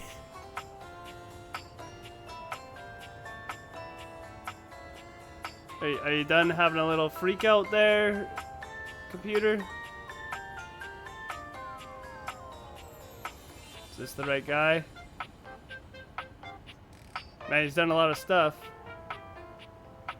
Video games. Okay, yeah, I am looking at the right guy. Just gonna control F because he's done a lot of stuff.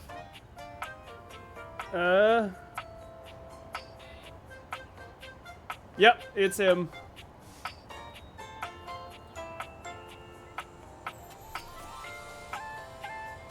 Yeah, yeah, I knew it. It's Illidan Stormrage and War. I knew it was him. I was like, I know that one. Wait, he was in Prototype? Oh no, he did extra voices. But he's done a lot of stuff. It's Doctor Strange in Marvel Rivals. Herr Stern in Alone in the Dark remake that came out. Let's see, anything else like really big? Played like additional voices in Last of Us. A few characters in Death Stranding. He plays Doctor Strange a lot in Marvel stuff.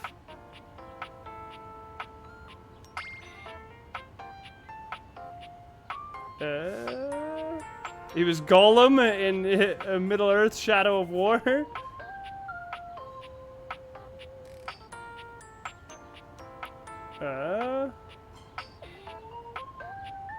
Played a character in Horizon Zero Dawn. Yeah, he's got a long... Oh yeah! He's also Shichigoro in Afro Samurai, and he's something else too, because that's how I always remember him, because his War and his Illidan voices, and now Friar Errol all sound very similar. And then it's Shishigoro and there's another one that sound exactly the same, but then they sound completely different from each other. Those two voices he uses. It was oh, what game was it? Catherine. He plays a character in Catherine, and it sounds just like Shishigoro.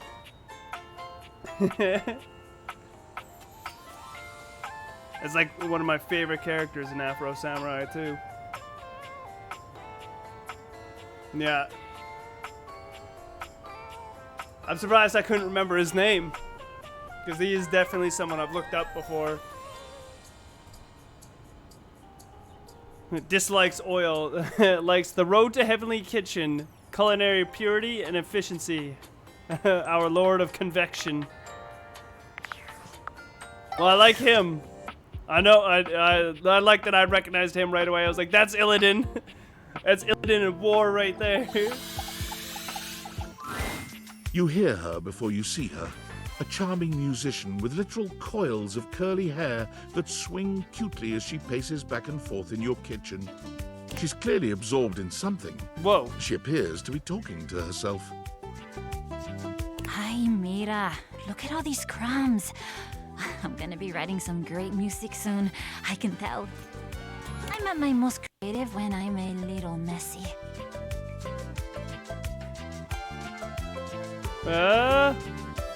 Need a writing partner? The musician starts with a cute little yelp, placing her hand on her chest. Ay, you can't sneak up on me like that.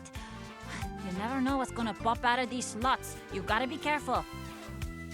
I'm not even gonna get started on you as a writing partner.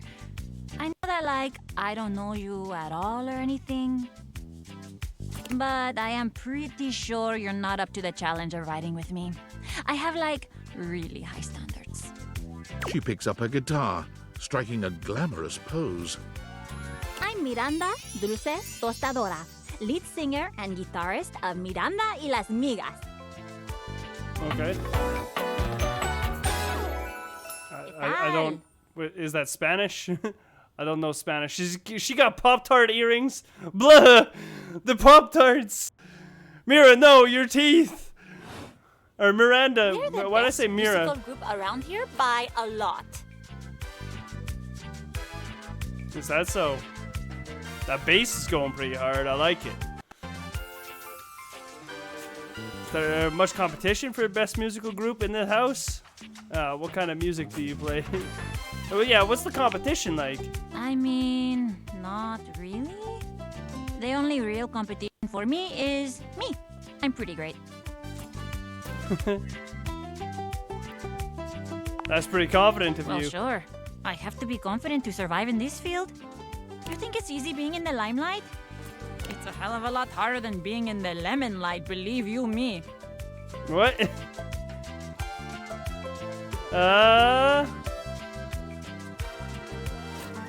It can't be that hard. Oh, no? Okay. Gonna have to show you, huh? If you think it's so easy, why don't you sing for me? That's not happening. Sing for me. Right here. Mm-hmm. Right now. Since you're not afraid of a little lime juice. What am I singing? You are my fire. What? What song is that? I'm gonna do it. Oh, see, and I'm gonna stop you right there. If for no other reason, you get points for being a good sport. They messed up the subtitle there. You get points for happy, a good sport.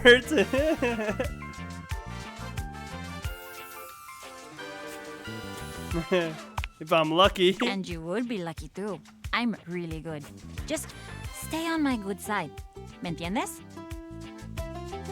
Sure. And obviously, if you like neat toast, I'm here.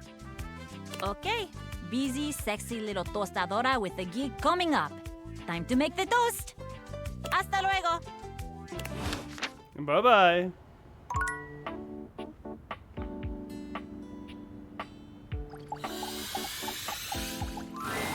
You find Daisuke I knew where it, you left yeah. him last time, staring intently at dishes on the table. Unlike the last time, however, he has a list in one hand. Oh, he's doing the thing. What's up, nerd? You fucking lame. Hard at work, I see. Not hard enough. There's much to do, and my injuries have slowed me down. Oh, I'm sorry. In addition to inventory and keeping track of all the dishes, I'm also in charge of deliveries throughout the home. Unfortunately, I am unable to do much in my current condition. I prefer to work alone, but an assistant would be invaluable in this moment. Are you asking? Wait a minute.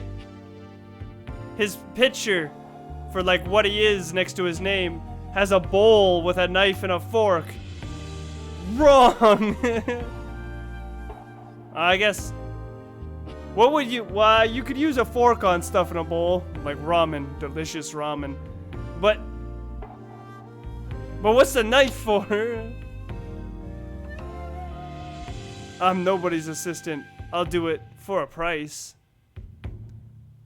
Let me help you. It's my fault you got hurt to begin with. Yeah, let's You do that wish one. to right this wrong? Good. I have preparations I must first finish. But return to me again and I will give you instructions on delivery. In the meantime, perhaps you can help me wash these dishes. Isn't that what the dishwasher's for? I bet Daisuke loves the dishwasher. Dishy? I trust no one but myself with such precious items. And yet you're asking me to help. Unfortunately, I must trust you with them for now. Do not disappoint me. That was kind of hot. I have no idea what you're talking about. Sure you don't. Mr. Red Cheeks. You pick up the dishes and begin to wash. As you work, you feel Daisuke's eyes boring holes into you. It makes you feel aroused. Flustered, yes. Your hands are shaking. Take care lest you drop one. Daisuke places a hand on yours, perhaps to steady you, but it has the opposite effect. There's strength and grace in equal measure in his touch, and it makes you wonder how he might touch you under different circumstances. Yes. Yes. You manage I'll to be finish careful. washing the dishes without further incident. Well done. This may not be the disaster I assumed. When next we meet, you will assist me with deliveries. Be prepared. My God, you're bossy.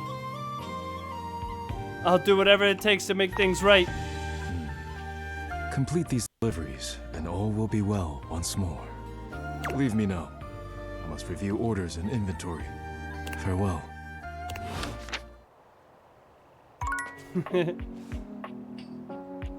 All right then. Time to talk to this thing. A burly chef stands in your kitchen, looking at you expectantly as he stirs a saucepot. Despite his intimidating stature, there's warmth in the depths of his dark eyes. Hey. You must be my new sous chef.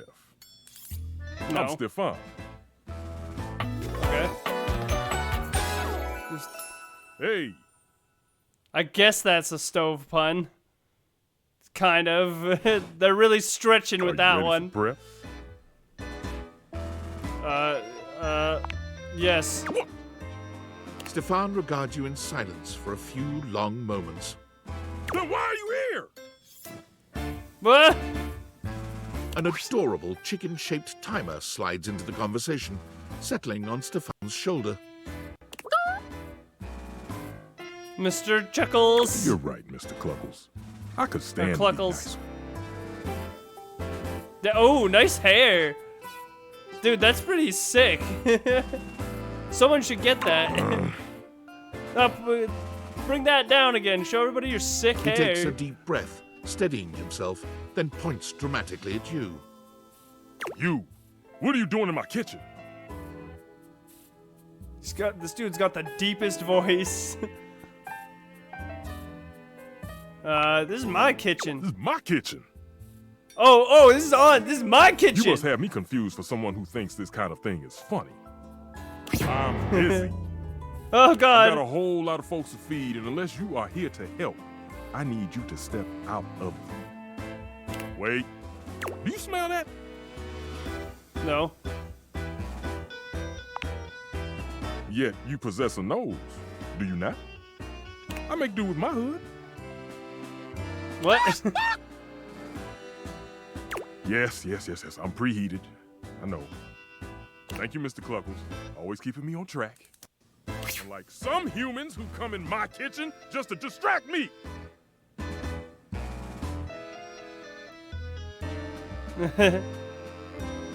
Oh, it's a little chicken timer. That little chicken timer offers more help than you can imagine. Oh, there's cool hair again. He understands the type of establishment I'm trying to run around here. You okay? Only a human who doesn't understand cooking would ask me that. Cooking is life. It's not just food, it's your soul. Maybe one day you'll understand that. Until then, I'm wasting heat standing around here talking to you. Oh, man, I didn't want to bring that up. Man, you're being rude. Of course they do. And they didn't know a crate from a grape. So I couldn't give a damn about what they say. I know a crepe from a drape. Does that count? Go on, shoot. Okay, Mr. Cluckles. All prep should be done in 7.5 minutes. Start the timer. And go! Well, that happened. Again. Familiar sounding voice. Let's look him up.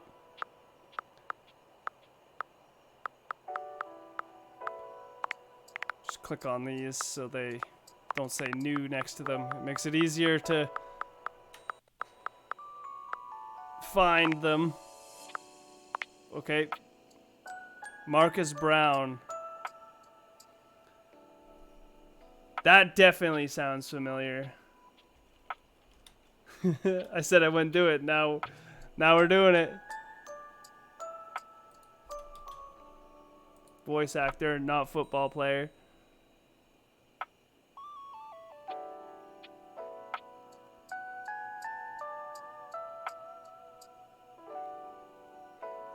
No,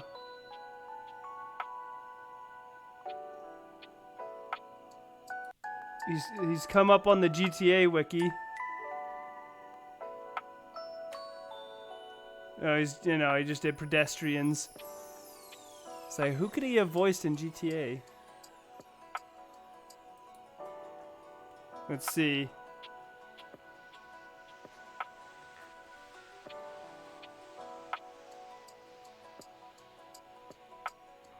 Done a lot of TV.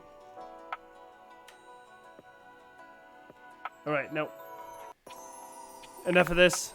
Enough of looking at voice actors. Wait, hold on. Oh, well. Oh, yeah, remember Sam? Nobody likes you, Sam. So is this gonna be just him then? Yeah, okay. How about the salt and pepper? You find Mitchell I looking knew more it. pensive than usual. He sits, staring off into the distance, absently swirling a glass of red. He notices you when you approach, and you catch a glint of something in his eyes. Bonsoir, mon ami. Mon ami? What? Were we not Mon friends? chéri. Sometimes I get so wrapped up in what I'm doing that I forget the most essential things.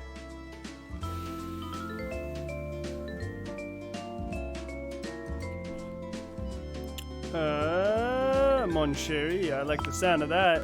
Yes, well, you've been on my mind. I Is that wanted to so? ask your opinion about something. Ask away. Do you think there is a connection between food and love?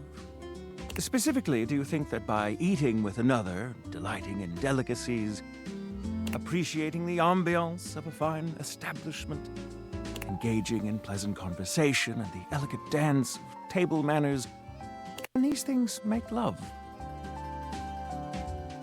I'll make love with you, food boy. They are themselves an act of love, yes. An act of love. Do you mean to say that love is created by what we do? This is a beautiful sentiment, and one that goes straight to my heart. Do I return bet it does, soon, food boy. yes? I must say, I will. eagerly awaiting our next rendezvous. I've begun to find you rather entrancing. But tonight I need some time with this glass of wine. Oh, yeah? That is to say, time to be with myself. Okay, then. That's 100% going to be lyric.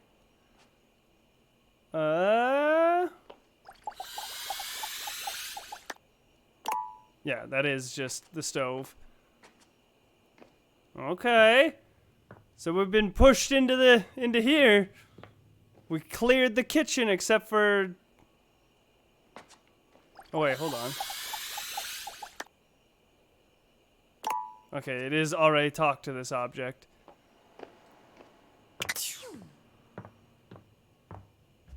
Very good. What are we looking at on the data decks? We're up to 81.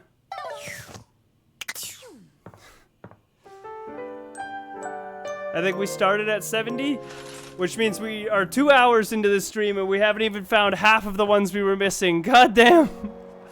Holy fuck. Do about 5 an hour. So at that rate, that's 20 hours just to meet everybody. Well, more than just to meet everybody because we've got like what?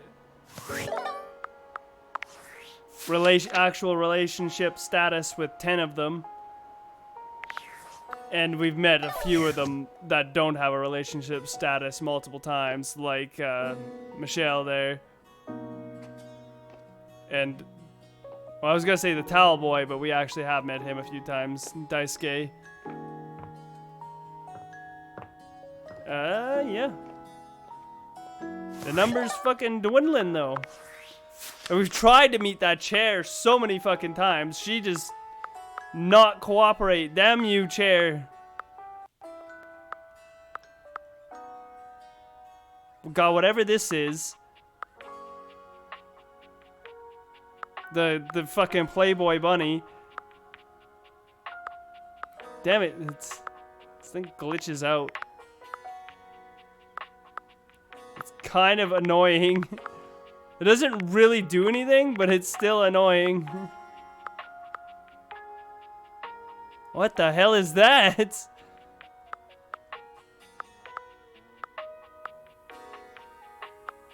Oh yeah, that's gonna be our desk. That's gonna be... Looks like a bunch of cables. So it's gonna be like the box of cables, you know the one.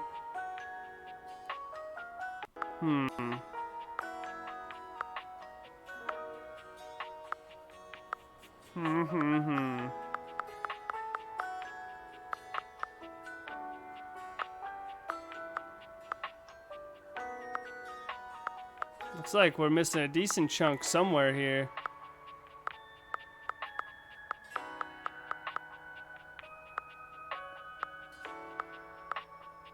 A lot of these, like, you can tell, you can get an idea from their shadows what they are.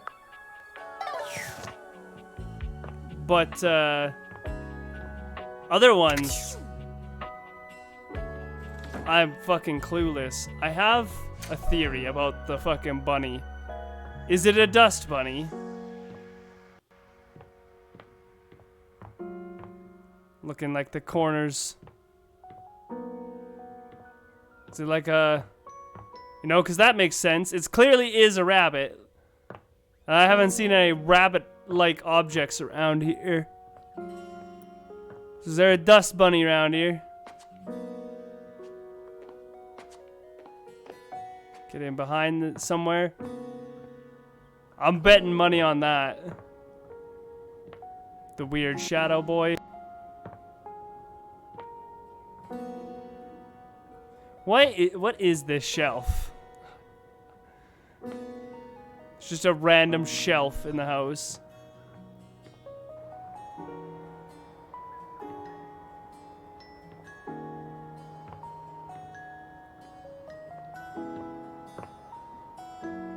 I'm 100% confident that that's gonna be dust bunny, but I don't know where the fuck it could be. Definitely gonna be one of the harder ones to find. Oh, I keep forgetting about Ghost Girl.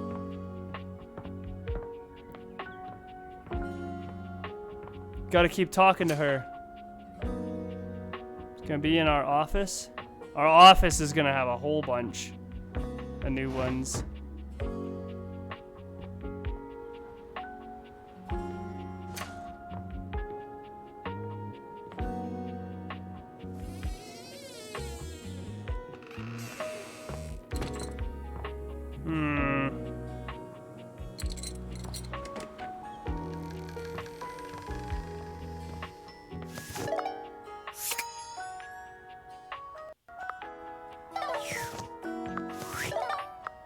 That was weird.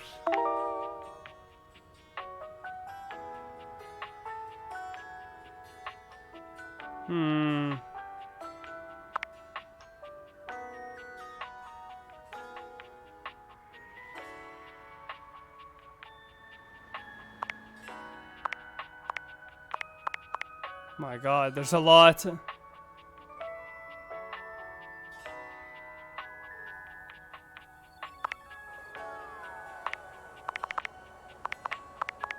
Oh, wait, no, there's just 6 of them.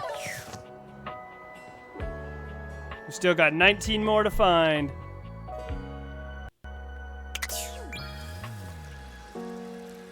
Okay.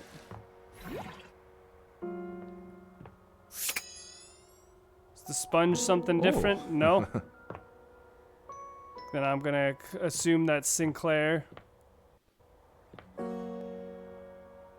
Can't get at whatever that is. Jug. Here you It's are. gonna be a... Oh. Hey, Daisuke. I hope you're prepared to work. No. Absolutely. You are to make deliveries to Mitchell, Beverly, and Kopi. Okay. Do not return until you have completed your deliveries. What will you do while I'm gone? Please rest and take care of that chip while I'm gone. Yes. Of course. If you have any questions about the deliveries before you go, now is the time.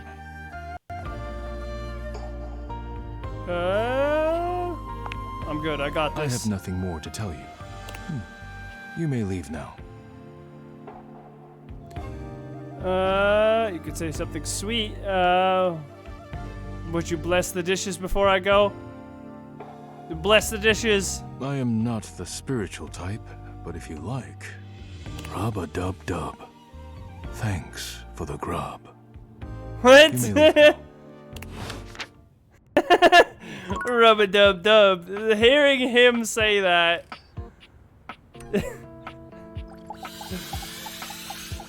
There's a delivery for you, bro. Utterly mismatched flavor profiles. Texture's a mess. I got a delivery from Daisuke. Mitchell waves a hand at you. Ah, yes. Unpack them for me, won't you? Sure. Mitchell looks over your deliveries, nodding his approval. Brilliant. These are perfect for what I need. They should look spectacular in the dining room. It doesn't really matter that much. These are just plates. Just plates? Just plates? Food is an art form, and the plate is the canvas. The presentation is a non-negotiable part of the deal. Man, you'd really hate it at my house. Plating is as vital to a dish as the seasoning. It elevates the entire experience. Seasoning? Without Daisuke's hard work keeping me supplied, my dishes would be nowhere near Michelin level.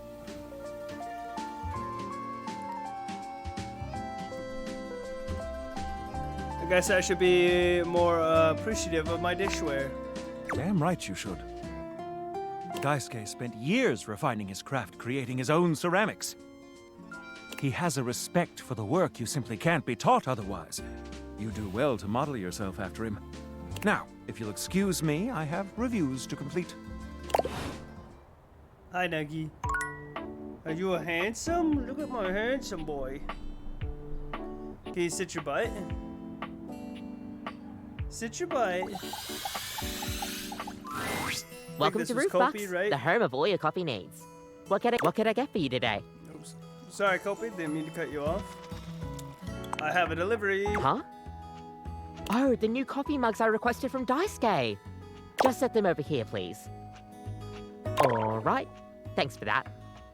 How come Daisuke wasn't able to come himself, by the way?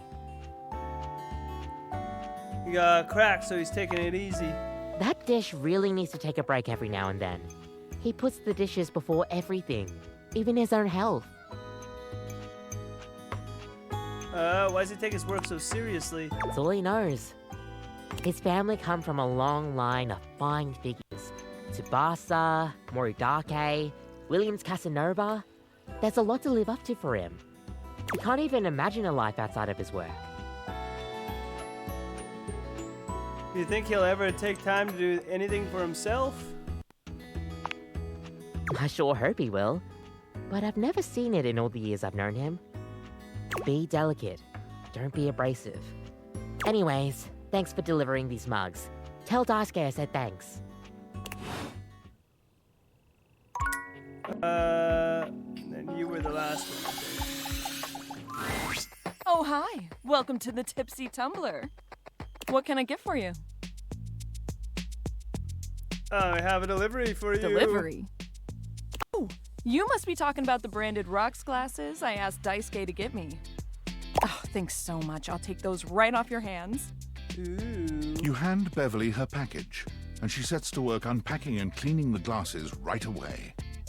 I'm glad Daisuke managed to get these for me. He's one of the only people around here that really has a good taste for these kinds of things. Again, the subtitle missed quite a bit there. How is that old dish slinger anyway? I was recovering from a chip, but he seems alright. A chip? Oh, poor guy. That's the last thing he needs. But then again, maybe he'll finally relax a little now that he's forced to. Pat, pat, pat, pat, nuggy, pat, pat, pat, nuggy, pat, na, nug, pat, na, nuggy on his nuggy bum. So he just never takes a break, huh? Yeah, he's always been into his work, but he used to make time for his hobbies and friends. Did he tell you he writes poetry? He hasn't told me anything but dishes. Oh, dear, oh dear. He's fallen right back into his old workaholic pattern. Someone needs to remind him of who he used to be, who he still is. He's a real passionate guy, you know, but passion can lead to pain. It's easier for him. Oh shit, I accidentally double tapped. I think it skipped something, maybe it didn't. So he's into poetry, I'll have to remember that. Write him a poem. It'll really tickle his teapot. I'll have to try that, thanks for the chat.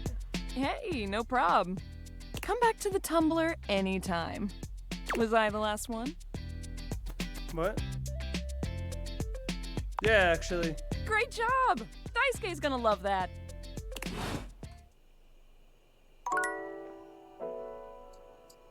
Damn, that counted as 3 of my conversations for the day? Damn it, Daisuke. If this counts as my last one, I swear to God. I can't even talk to him today.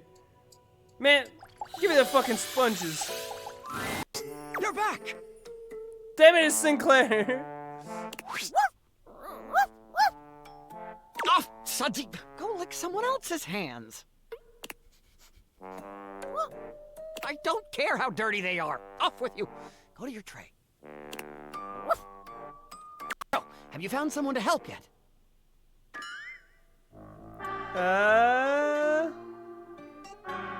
No, but maybe I can help you. You? Alone? I doubt it. Come back when you've found a professional. What are we supposed to be doing with Sinclair? Fuck, Sinclair, I've talked to literally 81 people in this fucking house. I was gonna say today. I can't remember what you fucking needed help with.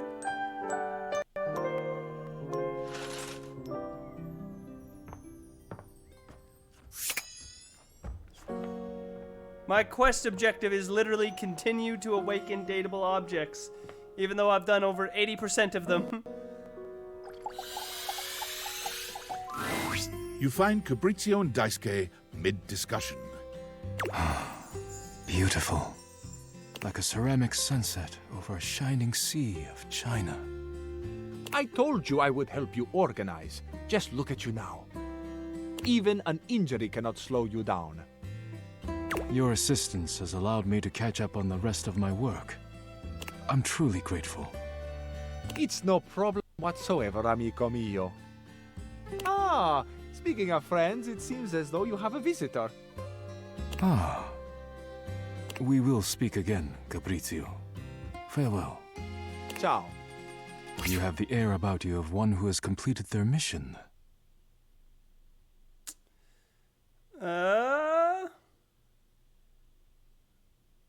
That's just gas. I hope I wasn't interrupting anything. No. Fabrizio was only helping me reorganize inventory. You finished your deliveries then? Yes. Very good. It is almost as if our near-tragic accident never happened. With your help and Fabrizio's, I suppose this means my work is finished now. Daisuke stares up at the dishes in the cabinet with an inscrutable expression. You wonder if now might be a good opportunity to bring out another side, Daisuke. There must be something else to be done. Perhaps I can rearrange the dishes again.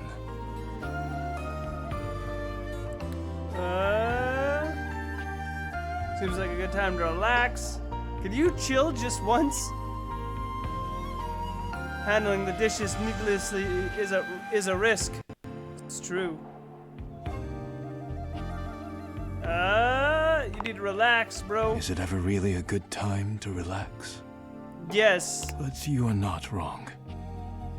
I suppose I could spare a moment to sit. Would you care to join me?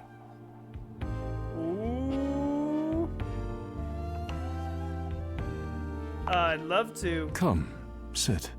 As you sit with Daisuke, both of you gazing up at the majesty of the china cabinet, you turn over the advice you received in your mind.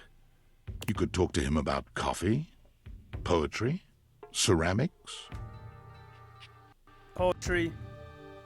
I heard you write poetry. Who told you that? Beverly. Beverly's job is to dispense beverages, not secrets. I have been betrayed.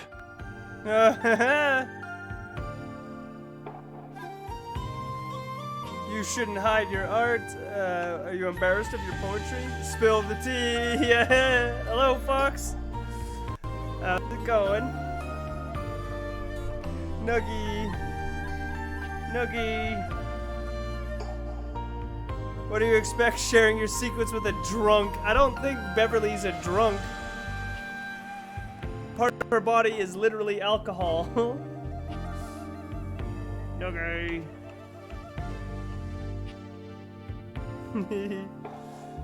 Show everybody how handsome you are. Hey, no, don't show everybody your butt. Where are you going? Oh, he's going to the food. Yeah, Nuggy's on a diet, so I have to keep the food bowls here so I can monitor how much he eats and make sure he doesn't steal all the food from the other two. He didn't eat that much earlier, so he can have some more, but I'm watching Nuggy. Anyway, diet, blasphemy. Cat, I took him to the vet this week. Not only does he need surgery, but he's also 8.18 kilograms. He needs a diet. He's too chunky, and he's starting to have health issues. He's friggin' 18 pounds. He's too big. Yeah, my boy is 6. Yeah, so there you go. So add over a third of your cat's weight to them, and then you get Nuggy. In Nuggy's defense, he's a big cat just to begin with. So he doesn't have to go on that serious of a diet. He's only gotta lose like get down to about 6K actually, which probably won't be that bad. I think that 6 is what he said. I'll be happy if he loses 8 kilogram and gets down to 7. Anyway, you shouldn't hide your art, Daisuke. I am not hiding it exactly, but I am not sharing it either, I suppose. I suppose you must think it strange for a dish as serious as I am to be writing poetry. Not really.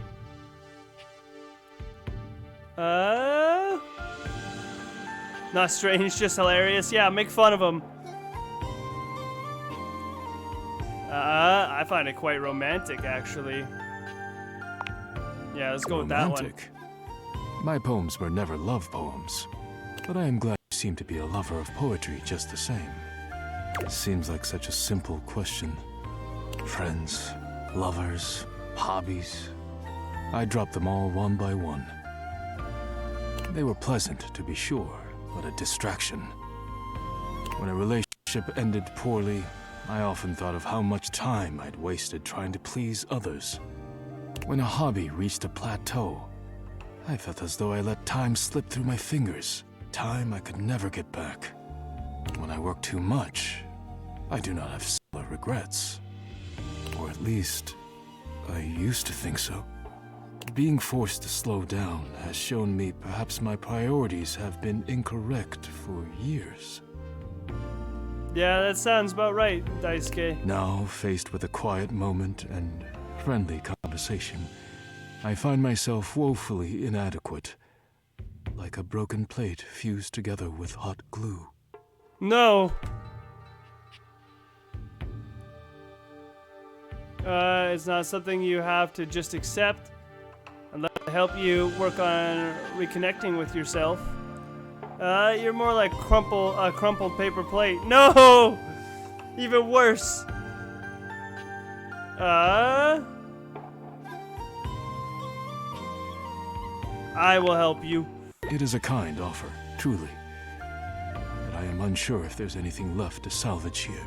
I have much on my mind. Forgive my rudeness, but I must bid you farewell. I am no longer in the mood to chat. Alright, later, Daisuke.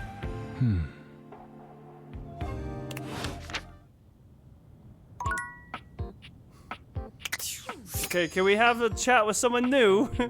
Instead of talking to Claire, or Sinclair, and Daisuke over and over.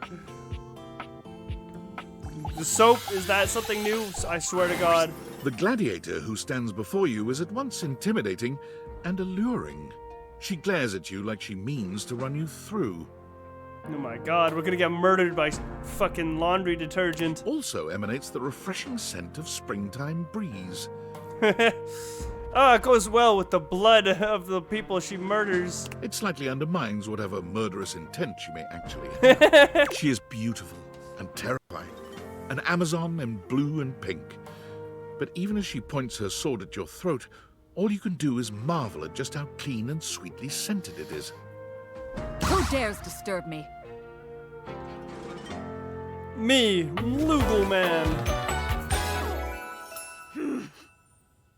Titus Andromache. Whoa. You? Ha, name yourself! By all the pods in the firmament, I swear. No, not if the thou firmament hast disturbed pods. me for any reason less worthy than the red memory of battle, I shall leave you sopped, dirty. I shall leave you as you present.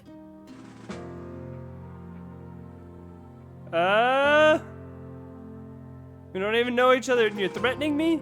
I just wanted to meet you, God. Meet me. You, yes. Civilian, you wanted to meet me. Yes. Hello. I am in the pitch of battle. My pods rampage, sacrificing themselves to be reborn yet again. And you have pulled me here because you wanted to meet me. I confess to you, civilian. I am in a state of indecision. I cannot decide if I hate you, or if I am impressed by your... stupidity. Fortitude. Oh. Fortitude? I've got a lot of that, and I think you like it. Well, hitting me seems extreme at this point. I don't think I care. Truthfully, I'm gonna go.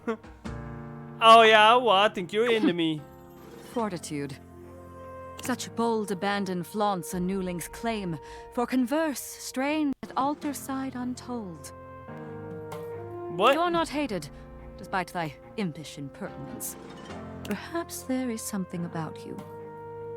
But now is not the time. My occupation, my profession calls me back. For passion's sake I fly. For passion's sake I am not pulled again. Come to me only when the hurly-burly is done, to win or loss. Come before, and even thy puckishness shall not save thee. Okay, when does the hurly-burly end? Yeah, what's the hurly-burly? How will I know when that is? Yeah. You won't. Oh.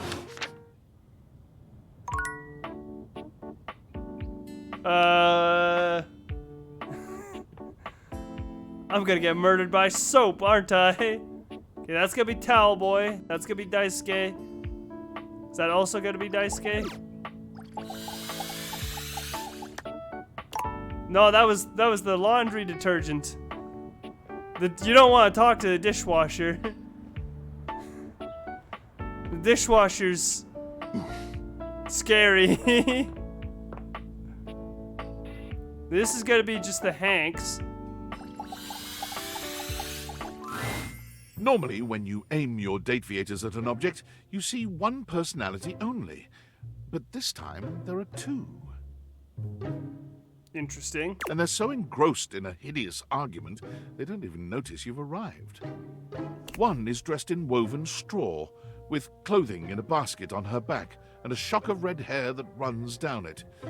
The other is only just visible under a messy mop of dark hair and a pile of dirty clothes he's draped all over his body. Do you think I'm stupid? You think I can't see what's going on right in front of me? I never said you were stupid, but I am starting to think you're insane. If I'm insane, it's because you make me that way. Yeah? Without me in your life, you'd be real fucking normal, huh? Like you don't cling to literally anyone in your life the same way. I'm surprised we don't have an alert coming up for these two. I wouldn't have to cling if you would just stay where I can see you. I am here literally every day. I can't have a minute to myself. His voice actor sounds familiar.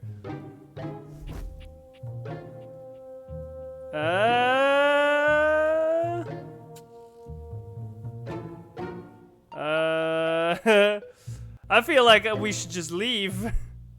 I'm gonna go with, Both of them whirl around to face you, their expressions changing immediately. Oh, hi! I'm sorry you had to hear that, but please don't worry, it's fine. It sounds like it's fine. Yeah, just fine. The energy in the room may have dampened, but there's still a thick tension in the air. Duh. Don't stop on my account. Yeah, keep yelling. We want to watch this, then we can spread the tea. Guys, they were fucking freaking out at each other. Is he wearing a skirt? I mean, that's fine. It's just, doesn't really go with the rest of his outfit. And it's on, like, sideways. Don't have to pretend to be okay. Ah, peace and quiet. I'm gonna say that. You don't have to stop on my account. Oh, don't worry, we didn't. We're really fine. Basket versus pile on the floor. Basket. I used to do pile on the floor, and I recently... it's almost embarrassing to admit, as somebody who's 33 years old, I recently got a fucking basket. Way fucking better. Way better. That's what that is next to the chair back there. That big, like, grayish square thing. Yes, my blankets are piled up on the chair because I sleep on the floor. And I do sleep on the floor in here because it's the only room with carpet left. Which won't last very long. I'm slowly removing the carpet chunk by chunk because carpet's gross. I have to figure out what I'm gonna do about that when the carpet's gone. Ugh. Beds hurt my back. Get a rug. Well, I'll have to get a rug at least for in here. Cause like it's bare wood under the carpet where I've removed chunks. I ain't sleeping. Well, I'm not gonna sleep in here anyway once it's gone, I don't think. But I'll have to get a rug in here. I gotta figure out what I'm gonna do for like something to sleep on. Because sleeping on a mattress just hurts my back. I have a few ideas though. Get like a super like thin like bit of foam or something. And build a sort of like wooden sort of like box, or just get a box spring maybe and sleep on that. We'll see. Oh dear, we haven't even introduced ourselves. Though Durkee and I know you well. Please don't call me that in front of other people. But yeah, basket, way better. This one's cool. It's fucking a big square thing. And what you do is, it's got these like mesh bags on the inside that like are velcroed to like hold them open. And then when you want to move the laundry, you grab the handles on the mesh bag and it comes right out, and then you can just walk away with the bag. Layout can sleep on the mattress. Wait, what? You can sleep on a mattress topper instead of a mattress on top of a box bed.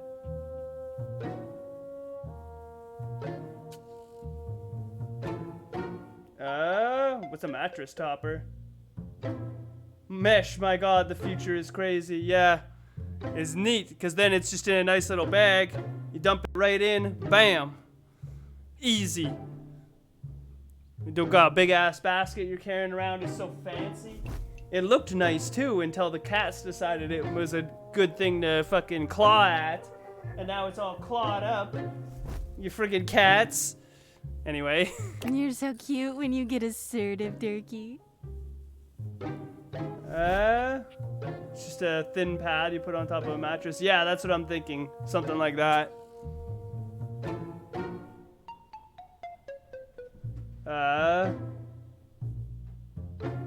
Yeah, I'll see though. We're not to that point yet. I have to take this carpet out chunk by chunk because I have to remove chunks of it, small enough chunks that'll fit in my garbage can. because I have no way of disposing of it otherwise. But we're getting there. Anyway. Anyway, I'm Harper, and I'm your laundry hamper.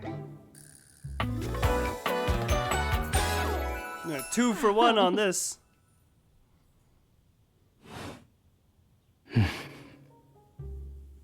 I'm Dirk, and I'm your dirty laundry. Mm-hmm. He is wearing a skirt. And it's sideways. He's got quite the outfit with all the dirty laundry.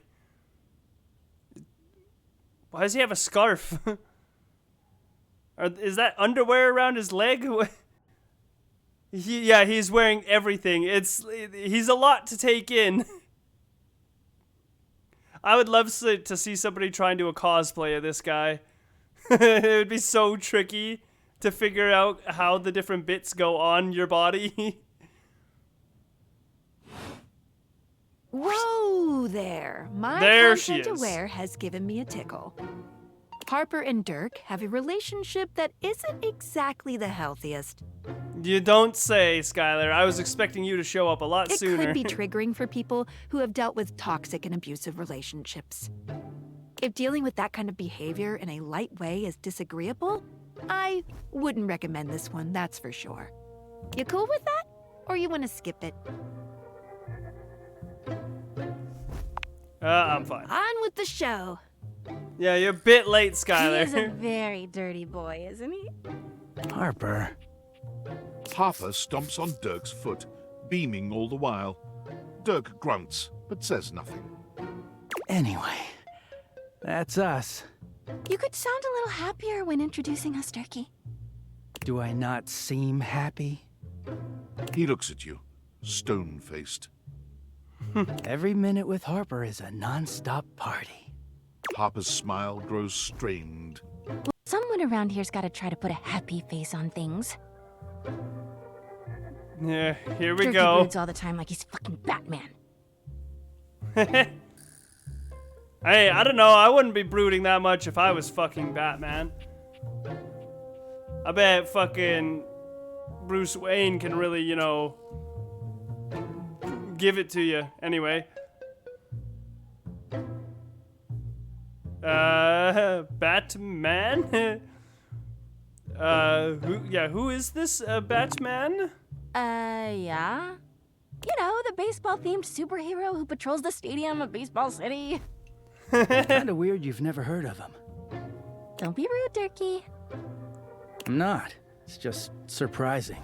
Not everybody keeps their nose in a comic book like you do. Well, not everybody needs the level of escapism I do. There's an awkward silence, and then... You know, because they're not dating the laundry hamper equivalent of a bamboo finger trap. Harper is silent for a very long time, but you can feel another argument coming. Just as she opens her mouth, you speak first. It was a pleasure meeting you two. Bye-bye. Honey. Come see us again sometime. The look in Dirk's eyes seems a bit desperate, as if he's silently pleading with you to return. You can hear Harper and Dirk's raised voices long after you leave the room. Yeesh.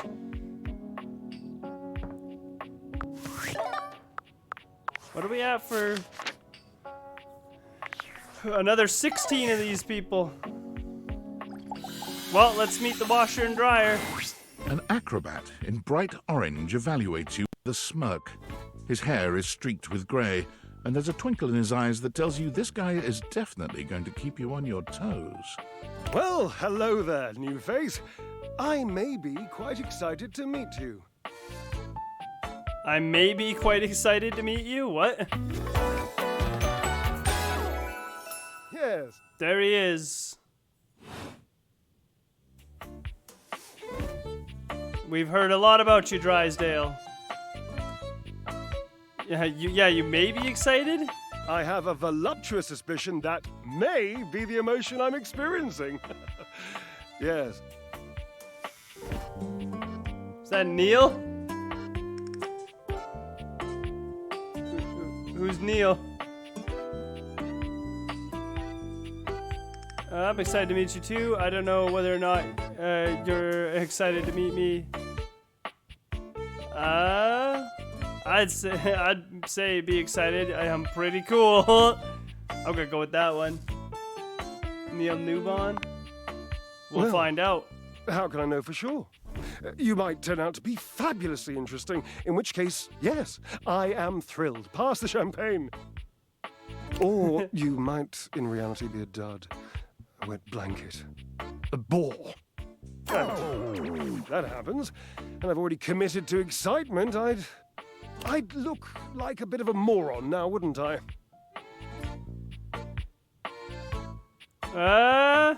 Definitely can't risk looking like a moron. Can't, shan't, won't. Dignity is key. Yeah, we'll find out when this conversation's over. Tell me, am I excited? Or am I already sorry I asked? He does sound familiar. Keep in mind, when I'm disappointed, my finely toned trapezii tend to flare unexpectedly. Nuggy. I can't see, Nuggy. You're a good boy.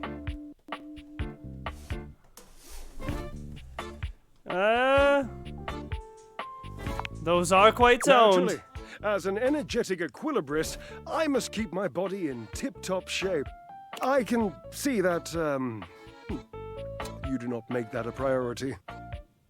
What? Excuse me?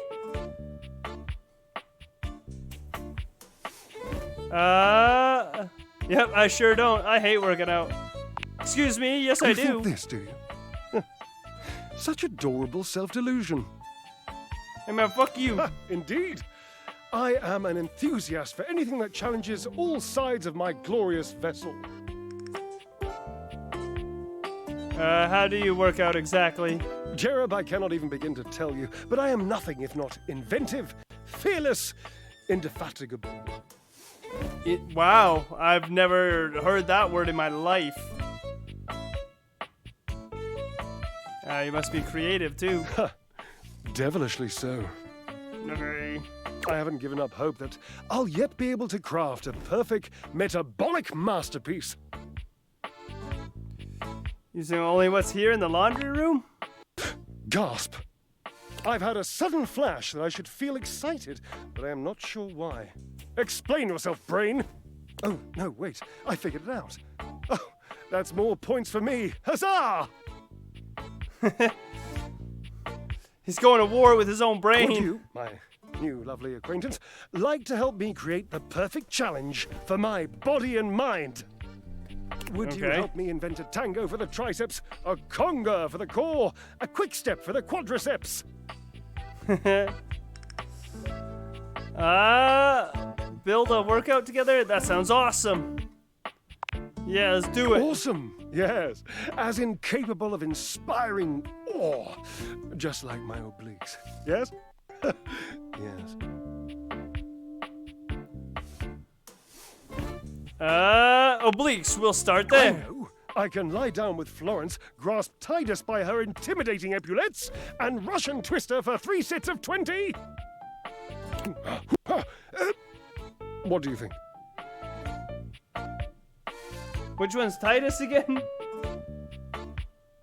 He voiced in Resident Evil games and Astorian. I was gonna say he does sound a little familiar. Like I said, we'll see, because it lists their voice actor in the thing after we. But we have to get out of this conversation, I think. I really don't think Titus is gonna like being twisted.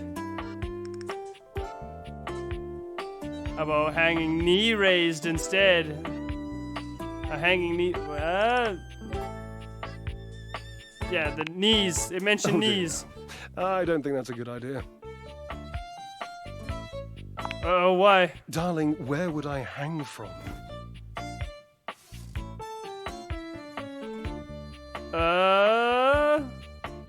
The wall? Wallace? Have you seen him? A slice a la mode. How could I ever focus on form with that form before me? Oh no, no more temptations. I must keep my movement pure. Oh, he's into Wallace. Right, good thinking. How about burpees. What? Try shutting up for 5 minutes. You could run 5 miles and then dance all night. Let's get you flying again with 1,000 jumping jacks. Run and dance. Ah, you are a cruel taskmaster. Lucky for you, I'm exceptionally well mastered. Rigorous training is the only way forward, the only way to progress. Bring me the ecstasy of discipline, the sublime breath of skill. Oh, for the love of Lint, I sound like him. Like who? Washford, of course. He's almost monastic in his approach to physical work. I've never been in better shape. Call Washford for me. What, like on the phone? Wait, are you kidding me? You are physically on top of each other and you're not talking? Yes, obviously. If you were genuinely far away, this would be so much less torturous. But as it is the stuff of pure drama. Drama. Don't you think? Drama. What was that? You two are ridiculous. I can't believe I'm doing this. Washford. Just wait a moment. He should be here. It appears your pipes are not glorious enough to traverse the great distance that still persists between us. Oh, yeah? You'll have to use your feet. Not as glorious, slightly floppy really, but hopefully effective. What do I just kick Have him? at it. I mean, I don't need to use my feet, because he's right here. Anyway, let's see. Let's see who voiced Drysdale. I do like that it gives us the voice actors' names. Fucking Sinclair.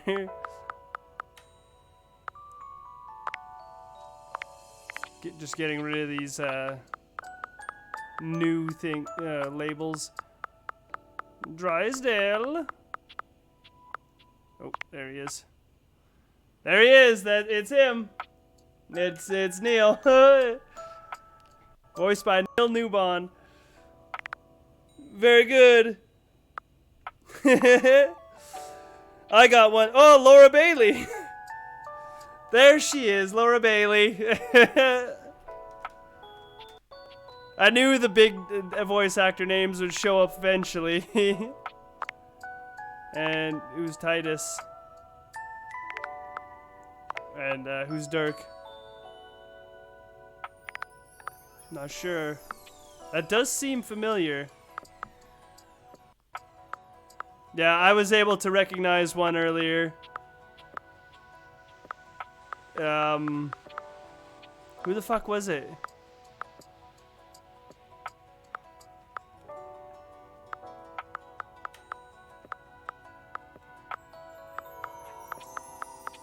Does it list them? Well, I guess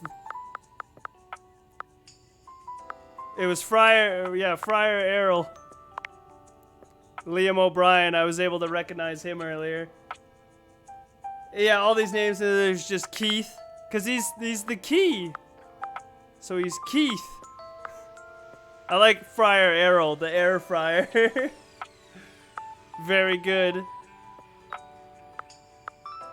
Yeah, there's the dishwasher for you, the horrifying dishwasher. Yeah. Yeah, some of them, yeah, it's not very good. It's just a name. Oh, God. Lux. Ugh.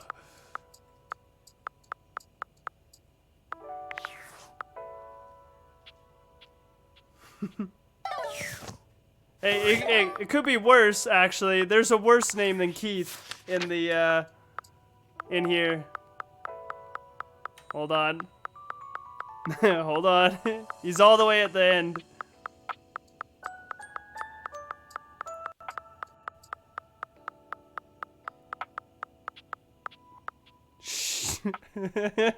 XXX Shadow Lord 420 XXX. There he is. The Shadow Boy. And he talks exactly how you think he does. Yeah, okay, Xbox name. Yeah, he talks exactly. He's a Redditor. And it's awful. Well, let's talk to Washford. A handsome acrobat greets you with a small yet theatrical little bow, placing a hand on his chest and tipping his head forward. He has the aura of a veteran showman, but he doesn't look particularly pleased to have you as his audience. Greetings, weary traveler.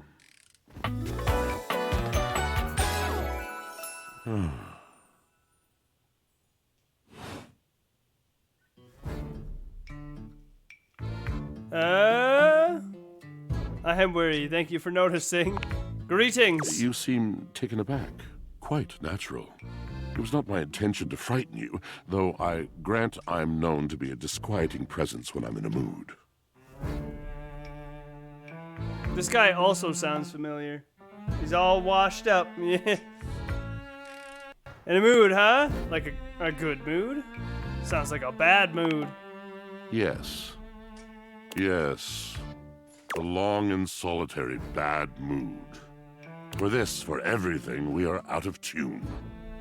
God damn, what a voice on this guy.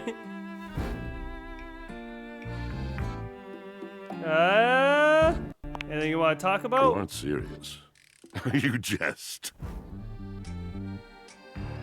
No, I mean it. You want to hear my story? Sure.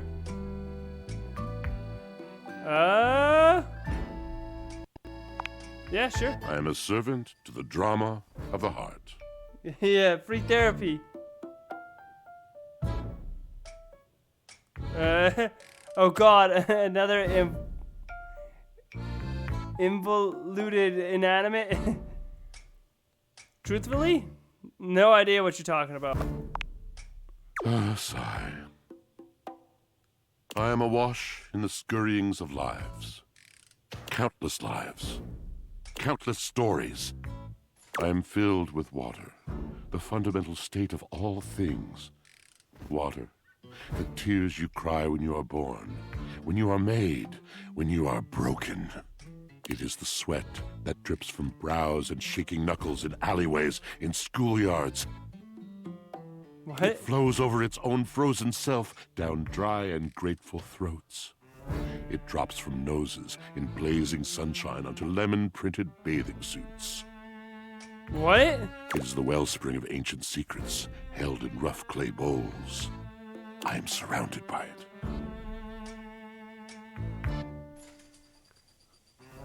I have never thought this much about my washing machine.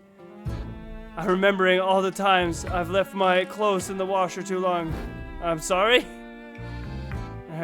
I've never thought this much about the washing machine. No one does. But not only that. Not only do I hold the limitless, the unfathomably simple. I hold the dirt of life. The blood stuck in denim from skinned knees comes to me. The stains of earth from a weekend spent burrowing into trees and the slimy, crawly things.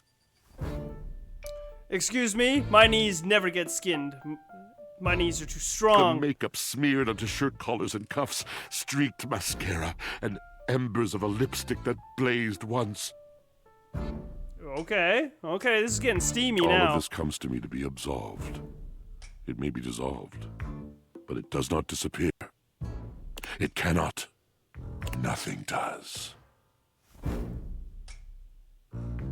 So what happens? I must keep it all. It is a vast treasure house of memories, of senses, and it is safe with me. But how can I, just me, survive that? How could anyone bear the weight of that much life? Tell me. It is the words. It is language. Dude got lime able scale. To communicate, to share the burden. It is poetry that keeps me afloat in my own sea.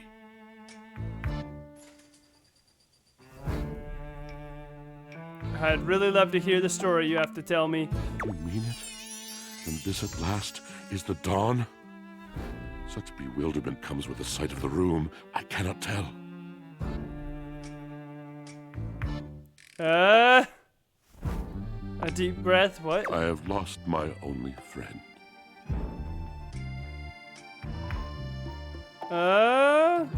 Nod sympathetically. Purse eyebrows sympathetically.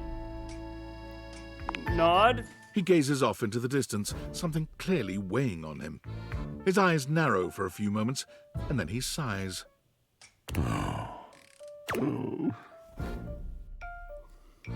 What is... was that it? Yes, my God, haven't I done enough? We're gonna need a little more detail here. Drysdale. He was a phantom of delight when first he gleamed upon my sight. But we are quite forsaken. Hi, Ash. What happened? We were a duo. An acrobatic team rivaled by none on Earth. We were swift, smooth, and strong. I wish you could have seen him fly. To the vault of paved heaven. Our performances were legend. They came from many rooms away to watch us, to applaud us. And joy filled me as wine in a glass overflowed.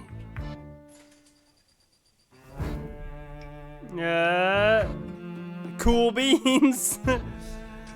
Sounds like you guys had an amazing connection. Past tense. But the physical connection between him and me, it is like nothing I have ever known before or since. Well, is that because he's sitting on top of you? I could really go for a glass of wine right now. So what's the problem? He does not need poetry like I do. When he talks, it is a breeze to my tempest. And to him, my tempest seems but a suggestion, a rumor of rain in another man's country. Whoa. But you had your art, didn't you? Until we didn't. Until he was too busy to perform. Too occupied with other things to tumble with me. Y'all like on top of each other. What do you mean? Yeah, he's right there. I could see him right behind you. He wanted to talk to you. The bond was broken. The bright cord severed. He abandoned me. And when he was finally ready again, I was unreachable.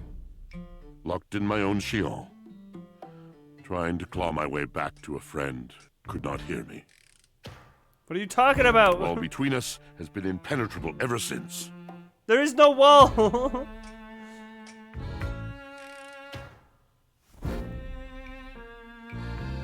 Yeah, Drysdale just there, like, the spinning. Dude, I tried to talk to you. Ash.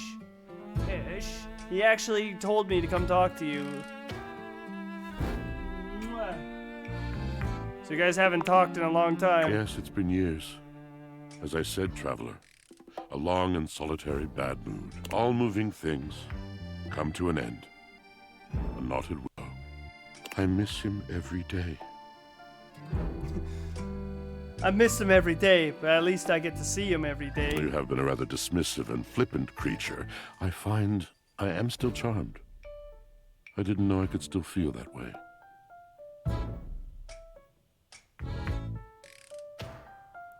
Don't worry, these things have a way of working out. Ow, why are you nipping me? It just doesn't sound like you guys are good for each other right now. They're gonna work out. You're asking me to have faith. I would be hard-pressed to acquiesce if not for, well, I've tried everything else. Thank you, sincerely, for listening. It has been so long since anyone has stopped, has heard me. Okay, washing boy. Now, Once again. Who the fuck was that?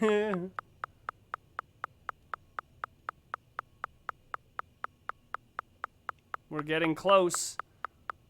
We've gotten most of the guys we were missing when we started stream. David Sobolov. Don't know who that is. I still like that the dishes are voiced by the guy who voiced Jin Sakai in fucking Ghost of Tsushima. Just the juxtaposition of going from that to okay, now you're gonna play some dishes. Be right back.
Alright, let's talk to the ghost girl.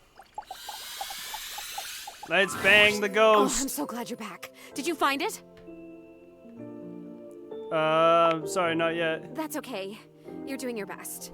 I would totally help you, but I can't leave this damned attic, which all of a sudden is super annoying to me. What were we supposed to find for her? Girl, I've talked to 86 things in this game. I can't remember what you wanted me to do.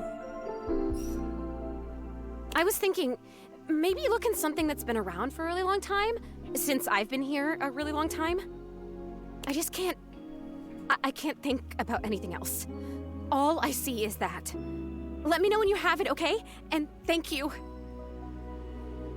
I'd say you're bringing me back to life, but that would be insane because I'm really dead. But that is kind of what it feels like. Thank you. I'll see you soon. What were we supposed to find for her? Something that's been here a long time. The HVAC system's been here probably the whole time.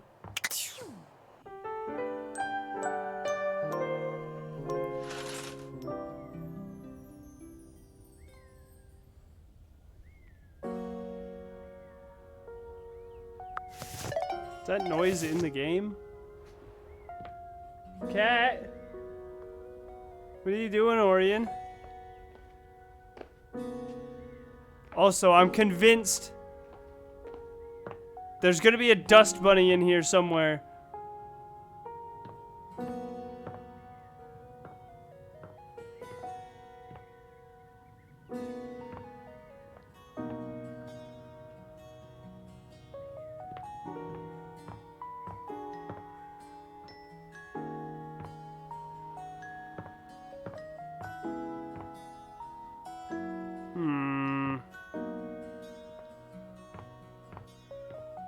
Guy, you're not going outside.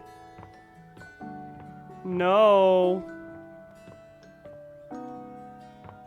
There's a tear in the like, what is that up there actually?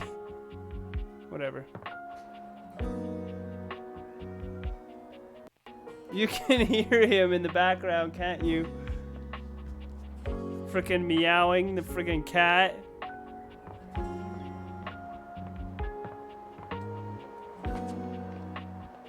Did we actually clear this room? We did. I think. Let's So we've talked to these guys. I'm gonna find you, Dust Bunny. I know you're there. I know I'm right. It has to be a Dust Bunny. There's a silhouette of somebody who's dressed like a frickin' bunny. Orion, you're not going outside. Get over it. We still can't get the chair to talk to us.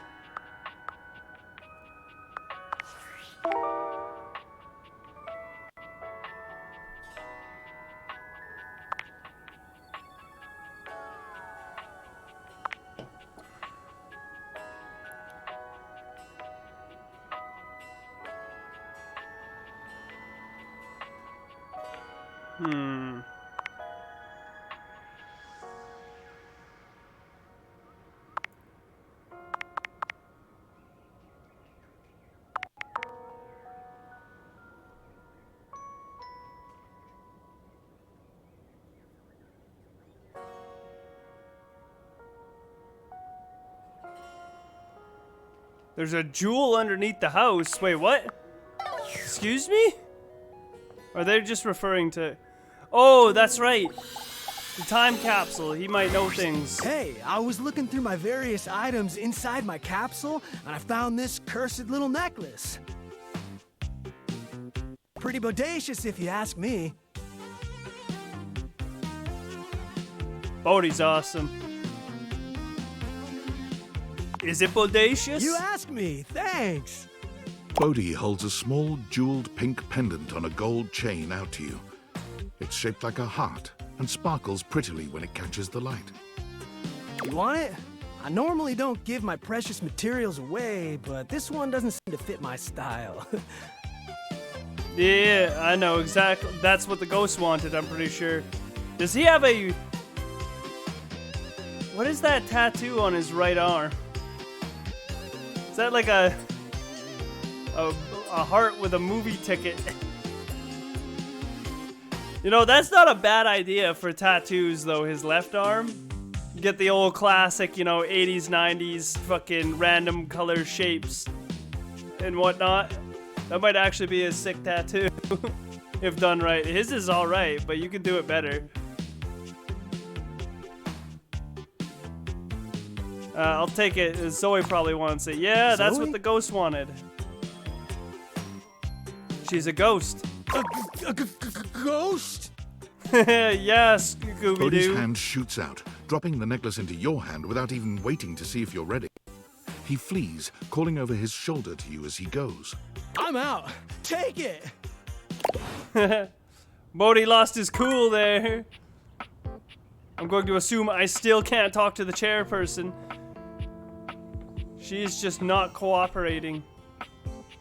See, I want to scan... Wait, is that something different? We'll think about it. We'll see if we can get... We'll clean up the rumors we got. And the office, because we still got to do the office. But, 20-sided die right there.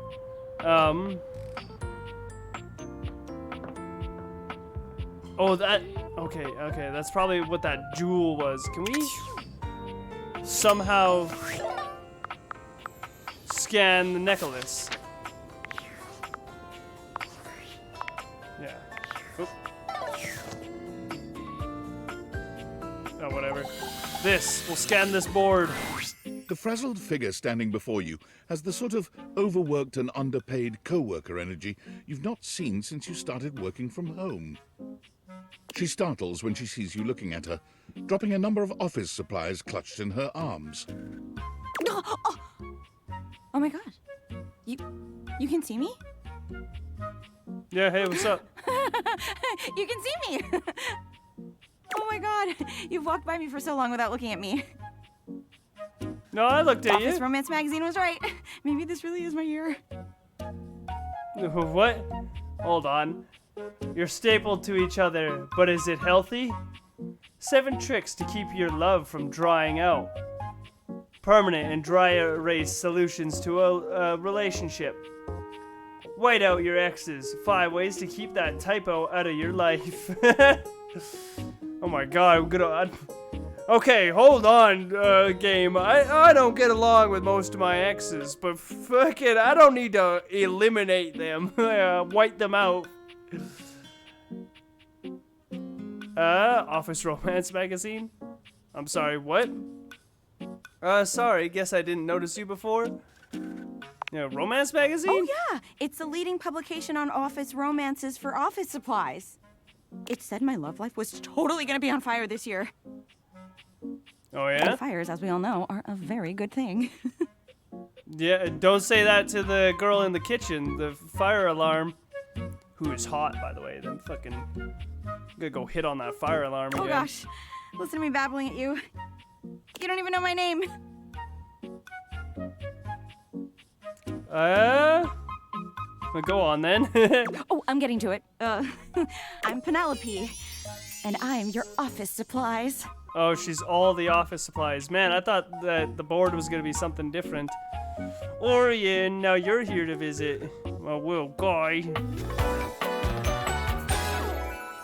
Yay! Yay!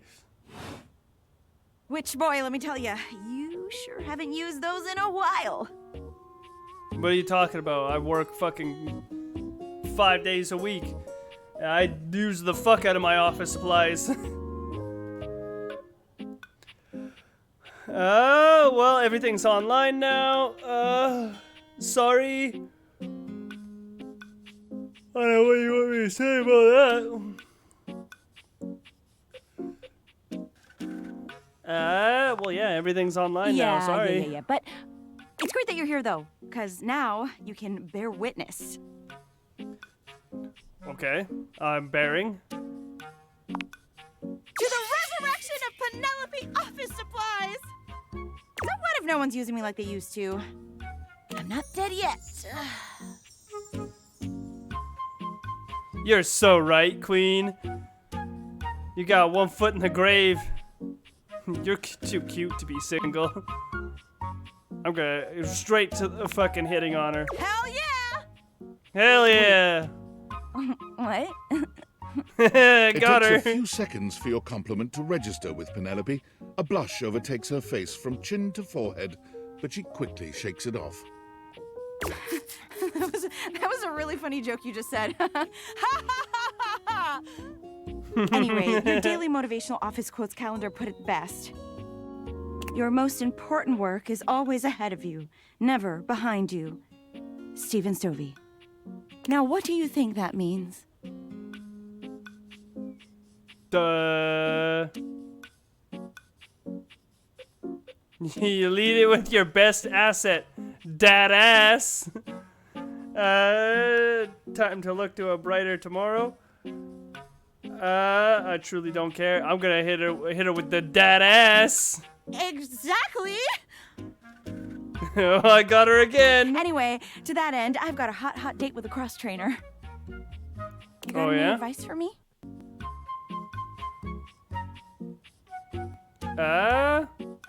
Just be yourself.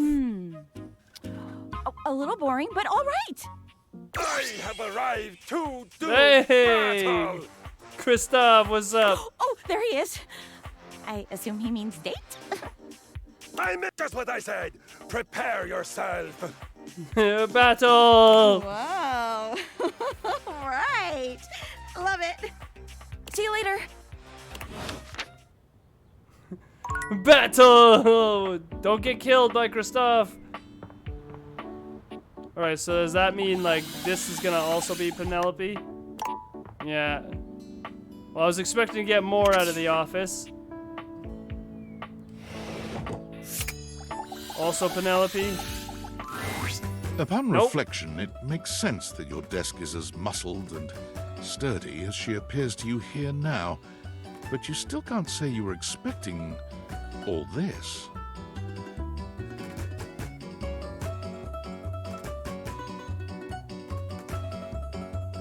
She looks like she could snap you in half What with a a paw. pinky, but also like she gives the most incredible hugs imaginable. Aha! A stranger! I am Dasha, and you You have quite the look on your face.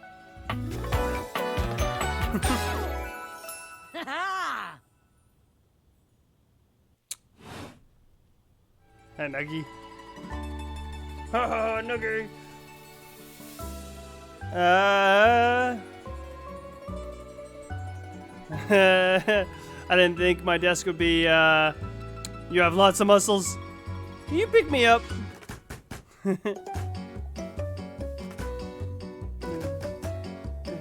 Is this the Tetris music?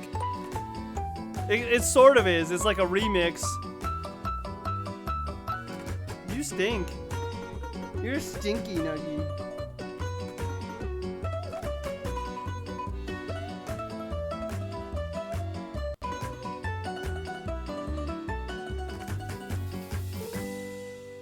Anyway,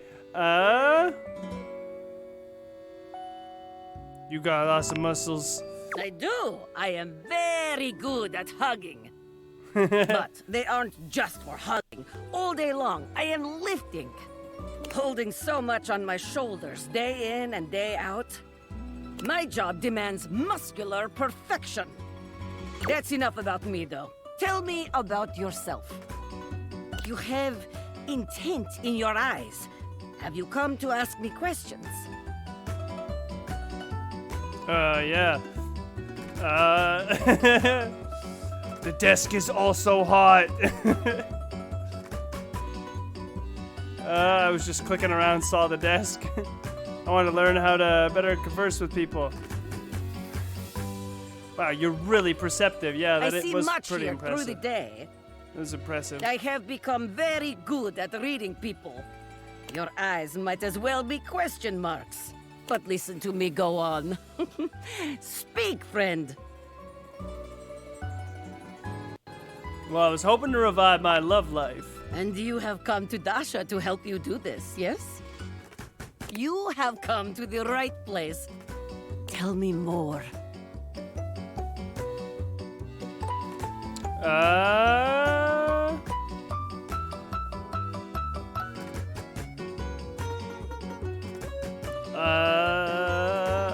I'm a bit inexperienced. That is no problem. Inexperience has an easy solution. Yeah. Okay. Experience! Whoa! Get you sorted out in no time. Alright, let's fuck. I mean, what? This is the spirit. You are winning already. Pretend that I am the one who makes your heart flutter. Okay, not what difficult. What would you say to me?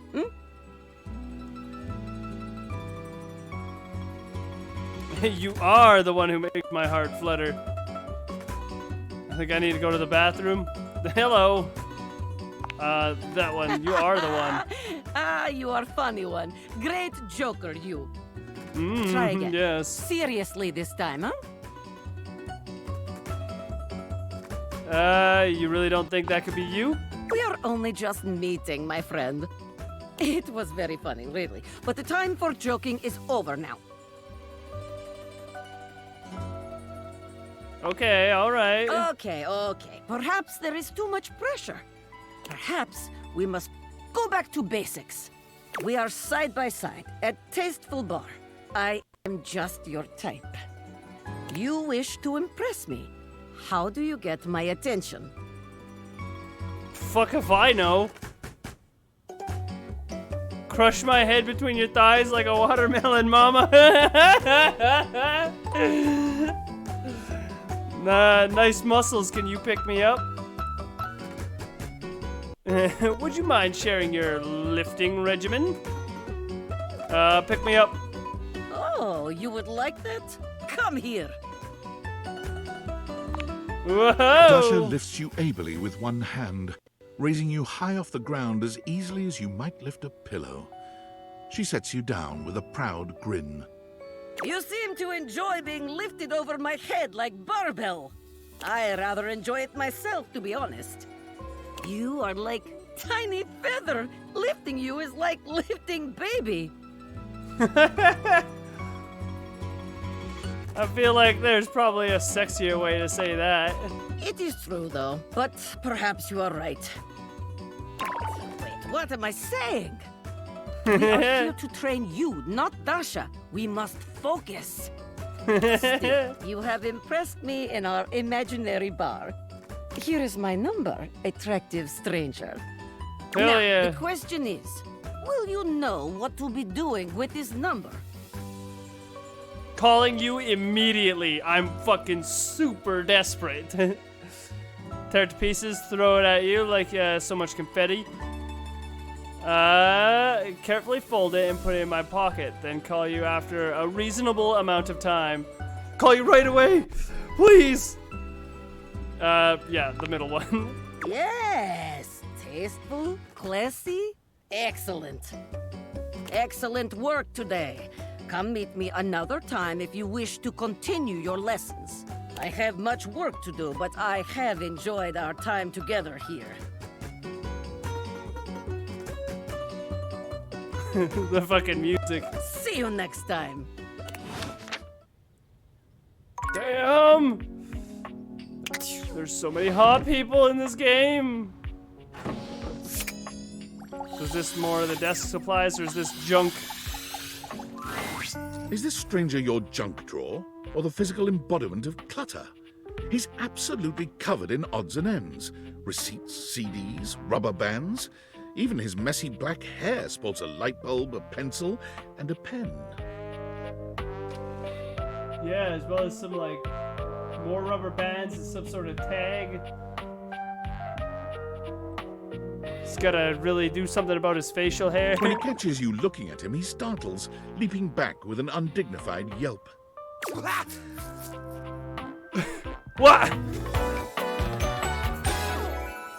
Whoa, Nelly! Jerry. Whoa, Wolf! Cheese and crackers, you startled me. Hang on! My content aware is going off.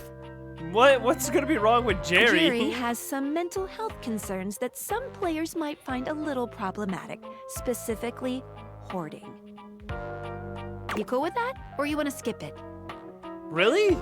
People might have a bad response to listening to a hoarder? Okay. Carry on, then. Hey, next time you open a guy, knock or something first, huh? I'm not used to so much light. You literally have a light bulb on your head. I mean, it doesn't work, but you still... Shut up, Jerry! Besides, sudden jerky movements like that risk disorganizing my collection. Ah, yes, because it's very organized, I see. Your collection? Oh, yes. Of course, of course. Sorry. Been a while since I've had a guest. Welcome to Jerry's Junk Drawer, the finest collection of curated treasures in all of the house. Feast your eyes upon knickknacks and gewgaws from parts unknown.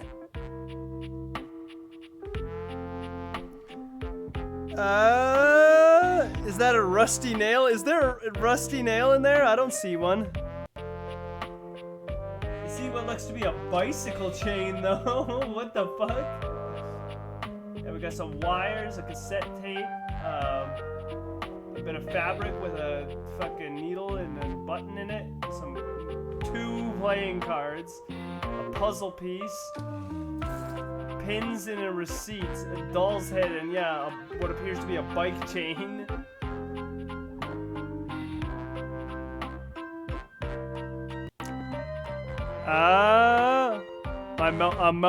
A moth flew out when I opened you.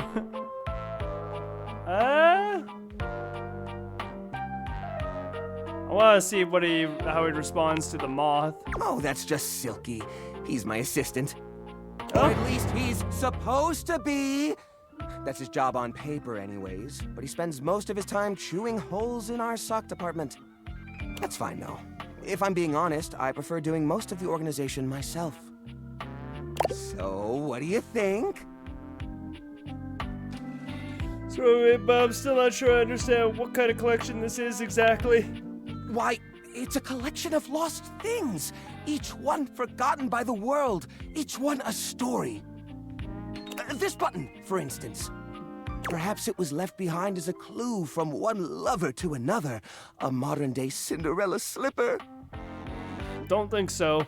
How would that even work? It's a button. Take me with you, it says, and know that once you find the collar that matches this tragic button, you have found your love again. I think I'm missing a button on this shirt, actually. Fun fact. Maybe I'll find my long-lost lover. Did I miss the button? Looks like it. Can't really tell. It's got a tear in one spot. Ooh, very romantic. Pretty sure that's a button that fell off my pants. I meant to sew it back on months ago. Yeah, very romantic. And this mysterious strip of papyrus, perhaps a missive from an ancient land, perhaps a treasure map. Oh, the wonders we could glean if only we could decipher these symbols of black and white bars. Eh? That's a shopping receipt. Oh, that's where that went. I was supposed to file that as a tax write-off last year. That's my shopping receipt. Quit ruining the majesty of my collection with your needling. Ouch! Are you okay? Yeah.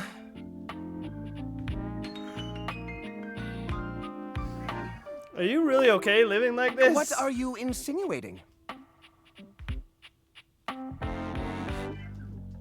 Well, you know, it's crowded and dark and it smells. It's pretty cramped in here. How will guests appreciate your collection? I curate for a specific demographic that happens to enjoy the limited space. They don't mind. Do I get a lot of guests? Do I get a lot of guests? Of course I do. Bugs count as guests, right? Not really. Oh, you mean the other objects. I get them in here all the time. Like who? Well, there's that Celia. She's a very well-to-do socialite, and she happens to be very interested in the collection. Yeah, probably interested in you getting rid of it. In fact, every time she comes by, she asks me, when will this junk be gone already? I assume she's worried about the collection moving venues before she gets to see it. That was a terrible impression of Celia, and I knew it. I knew exactly. Celia was... The mayor would not be happy about junk laying around her municipality. I don't know what word I was looking for there, but that works. She's probably just nervous about coming inside. Absolutely not. Maybe she's nervous about how cramped it is. Listen, you, I feel like me and Jerry are gonna get along great. Oh, what's the use? It's true. Nobody visits me but the moms. What am I doing wrong? I just don't get it. I love to entertain, so long as guests don't touch a single thing. Maybe it's time to get rid of some of this stuff. What? You mean throw it away? No, just recycle it a little. Turn it into something new. How do you mean? If these objects are special and you haven't been able to use them for repairs... ... Now I'm scared. Upcycle them into something that doesn't take up as much space. Upcycle them?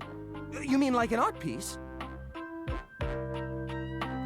Yeah, art piece with a display in the dumpster.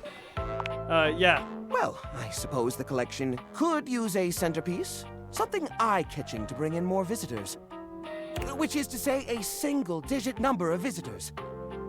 Which is to say, another visitor besides you and the roaches. And the moths. I wouldn't even know where to start.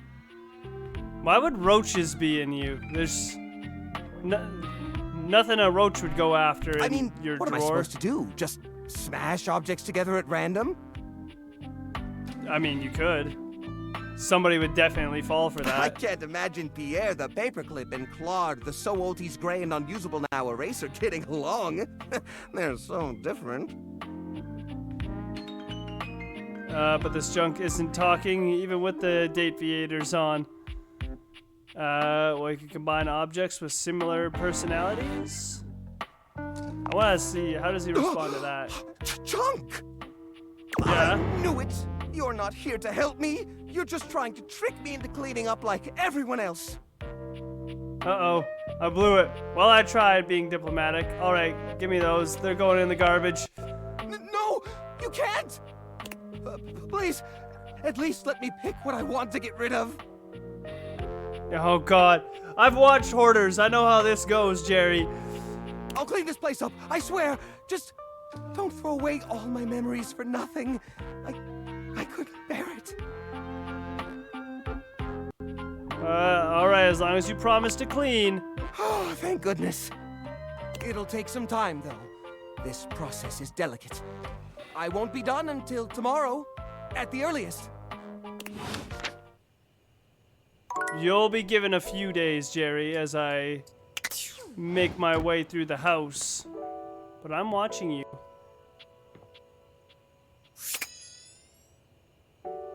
Chair.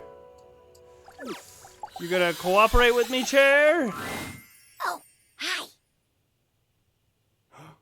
I'm on vocal rest right now, so I'm not too tired for the work week. Trying my best to rest anyways.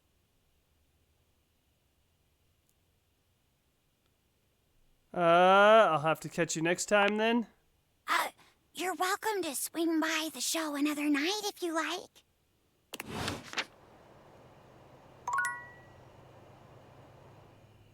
That chair.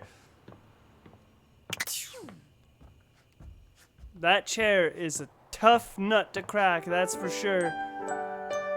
But she actually spoke to us. We were actually able to have a dialogue option with her. That's Keith.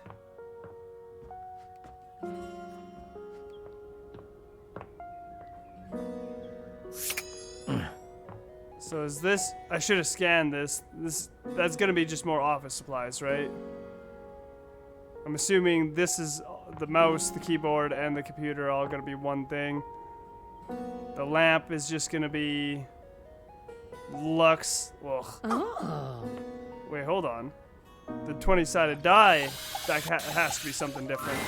You've never been ashamed of your interest in tabletop games, but ever since you stopped seeing people, you've spent far less time role-playing than you used to. Wow. The cloak-wearing nerd standing before you reminds you of days gone by, when you used to gather around a table with your college friends and pretend to be someone else. Oh yes, this fucking nerd. Oh there, traveler. Hey, what'd you call me? Punk? No. Ho, as in, hey. Howdy. How are you? You know, simple salutation. But I am a hoe. That might not be the best greeting. Oh, well then, good day to you, and good tomorrow.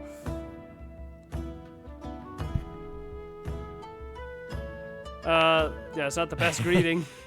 You might be right. I'm Chance, your D20. The mysterious cloak comes off, and you see the friendly face beneath. Welcome. Taking a tiny respite from the drudgery of work? You know what they say, all work and no play. Just getting up to stretch my legs, walk around, talk to my things. All work and no play. I actually have no idea. All I do is play. If you are up for a real adventure, I have just the thing for you. Have you ever heard of grottos and gargoyles? No. No, never have I ever. What's that? Of course I've heard of G&G. Oh, yeah. Of course. Oh, that's great. What's your favorite monster? Oh, and what about your favorite mystical weapon? Or class? Oh, I have so many questions. Favorite monster, Manticore. favorite mystical weapon, the Ashbringer. Oh, my favorite class, I'm a warlock. That's right, I'm a nerd. I could do this. I'm partial to all of them, actually. How could I possibly choose? I've only heard of it. I haven't actually played it. It seems complicated. I lied. What's with the goblins and the gangrene? Sounds like a fucking Necrogoblicon song. Goblins and gangrene. Oh, how could I possibly choose? Wow. Someone else who feels the same as me. Oh, it's so hard to pick a favorite. Everything about G&G is so cool. You wouldn't want to maybe kinda play with me, would you? Yeah. It would only be the single greatest thing you could do for me. That sounds like a lot of fun. Let's do it. Chance's eyes light up, his hands balling into fists as he does his best to contain his excitement. Really? Holy crit! Someone to play with me! You have no idea how hard it is to find someone to play with. Can we play with just the two of us? Shouldn't we have a group for this game? Yeah, can we do just two of us? Sure can. Don't you worry about that. Your chronicler will balance everything for solo play. Regardless, it'll give us some time to get to know each other better. I can roll with that. What's next? 1-on-1. I like those odds. What do we do now? It's time to get you your character. All we have to do is choose your stats, your powers, and your weapons. Then your armor, your lineage, and your gargoyle gauge. Although I might leave that out for this first character. It's an optional setting. See, you can have a portion of gargoyle blood running through your veins, which lets you... It's a lot of choices, and I have to make all of them. How much time is this going to take?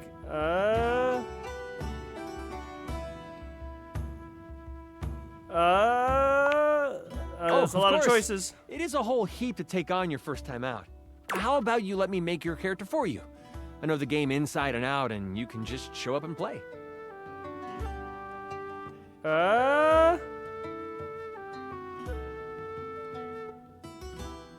Perfect. I love the idea. I'm so excited. You have no idea how much fun we're going to have.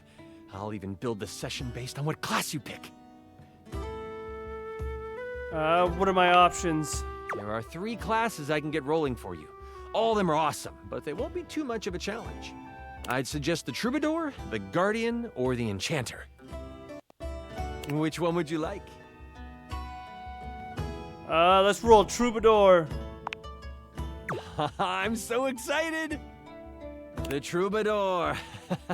A fantastic character to start your adventures. I hear that Dasha wanted to roll with a Guardian if someone was playing Troubadour. If you two know each other, I'll invite her. Yeah, no, Dasha, you better bring her. Now that I know who you want to be, it'll take me some time to finish building out the session for you. Give me a day? I should be ready by then. Anything before that, and it's a bit dicey if I'll be ready or not. Sounds great. I can't wait. Haha, me neither. Oh, it's been so long since I played. I'll see you then. Oh my god. There are so many characters in this fucking game. 90, we've hit 90. Oh, thank Christ. We still haven't met the fucking chair. Oh yeah, I haven't talked to the PC yet. A tattooed, bespectacled nerd regards you with a friendly smile. Their kind face is illuminated by the soft glow of multiple screens and the RGB lights in their clothes and wheelchair. Not gonna lie, those glasses are fucking fire. Those are sick. I want those. I have to get glasses, and that's actually something I've been fucking thinking about. Is like, man, I want to get glasses, but I don't know what ones would look like good, you know? I've been thinking about doing like maybe like a stream or something from my phone and being like, hey, these ones, what do you guys think? But those glasses, now those are fucking awesome. Also, interestingly enough, On the one video, the screen there, he's got the cat, the old cat playing the piano, and I was literally, before the stream started, I was messing with Orion, and because I was moving his front paws around, not like that, but sort of like that, and I was thinking of that video, so what a weird coincidence. Anyway, and also, this guy got called a nerd again. What's with that? Oh, hey there! It's you!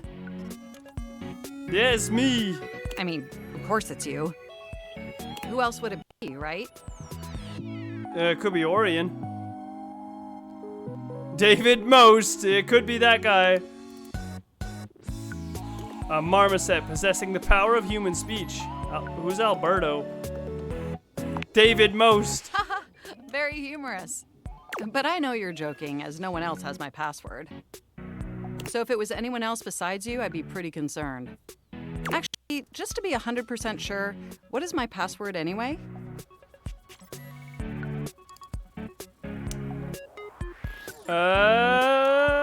Password. That is affirmative.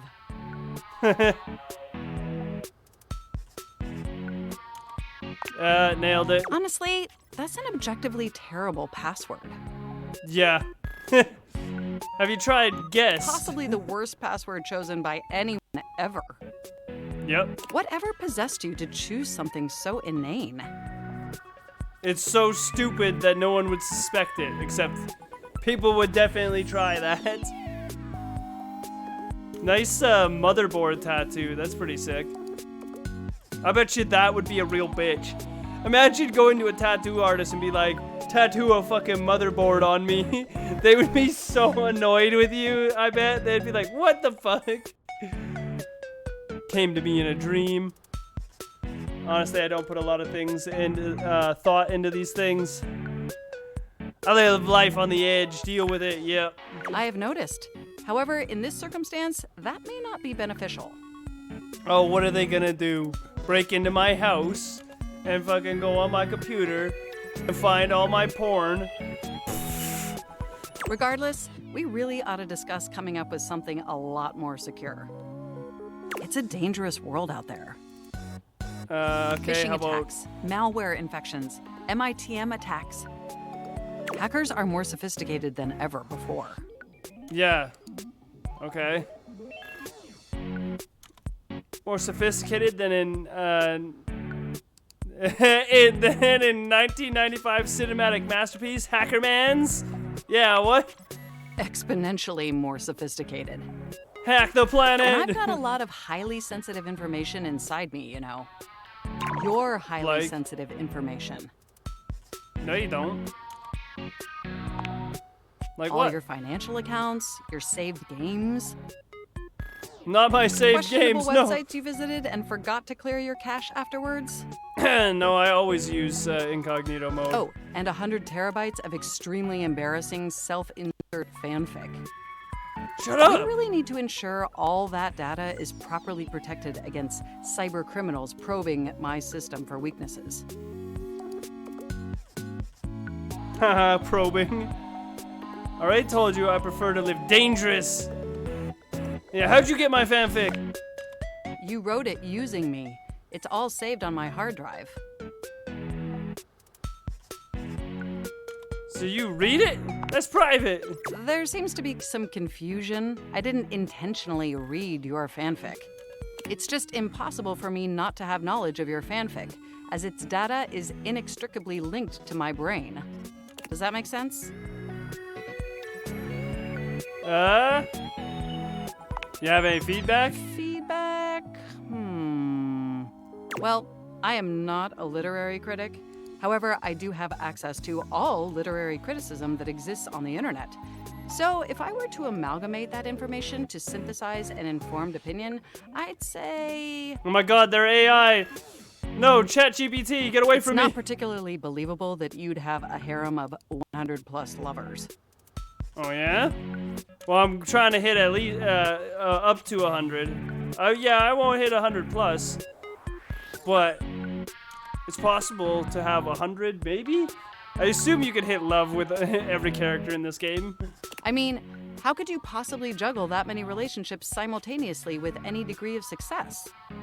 Hey, it's a complicated mess, but I've only got a handful, or even maybe just one person who hates me in this And house. even so. if 100+ individuals actually found you that attractive, which seems dubious, you obviously couldn't give that many suitors the necessary time or attention to form anything resembling a meaningful emotional bond. Oh yeah, I accept that challenge. Like, yeah, that's fair. Absolutely. I haven't even had the opportunity to properly introduce myself. I'm Mac, your desktop computer. Of course your name's Mac. What up, Mac? I've booted up before, but never like this. What was it? Speaking of Mac, I can't remember his name, ironically, but the guy who plays Mac in It's Always Sunny in Philadelphia is literally changing his last name to Mac, apparently. Because people pronounce it wrong all the time. And I do remember it now. His last name, and I don't think I can pronounce it properly. So what's his first name? I think it's Robert. Is it Robert? Okay, Google. Who plays Mac in It's Always Sunny in Philadelphia?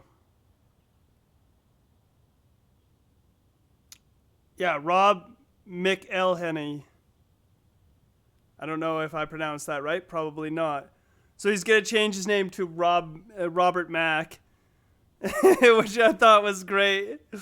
He is eternally going to tie himself to that character, which is awesome. I mean, we've obviously met before. More than met. You interface with me on average for 11.4 hours every day, after all. Rookie numbers. Bitch, please. Sometimes it's even 11.5 hours. That explains the migraines. Pfft. Rookie numbers, please. More like 16, 17 hours. When it sits on the desk right here all day. In fact, it's already been over 4 hours today. Technically, I'm not really using my computer, but I am with the stream going. Anyway. Oh, I am quite aware. I track all of our interactions with gleeful precision. There's no one I'd rather have interfacing with my operating system for 11.4 hours daily. 14.6 hours on the weekends. Yeah, that sounds about right. The way you organize your folder structure follows such a logical hierarchy. Thank you. I do like to keep my folders organized.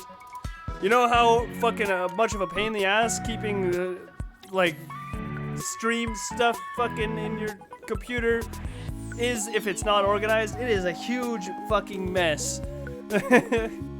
And some of those files are a huge mess from when I first started, and I'm not going back and moving those.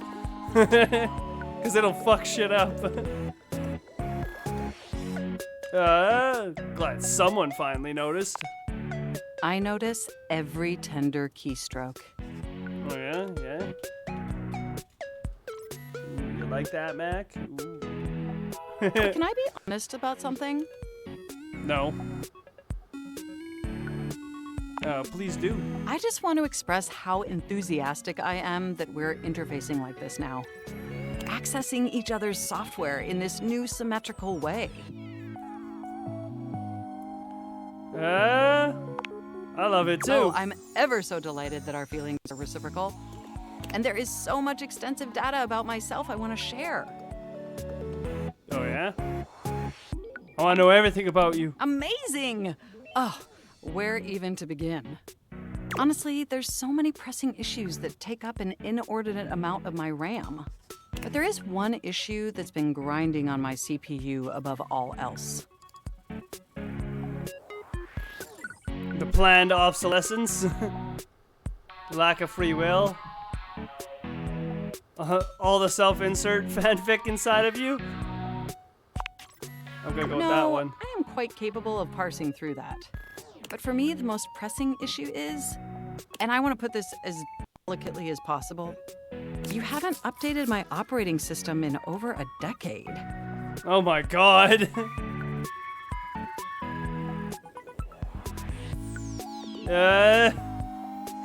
You can't prove anything. Yeah, that sounds like me. I haven't? I'm so incredibly sorry. Oh god. It's all right. I know this oversight wasn't intentional or malicious. It's just that the outdated software has made it difficult to be my best self for you. Honestly, it's a miracle that my applications are still running at all. My recycle bin is called Pile of Ash. My Bluetooth is something called Beige Tooth. It doesn't even connect to anything. And definitely nothing beige. Doesn't that bother you?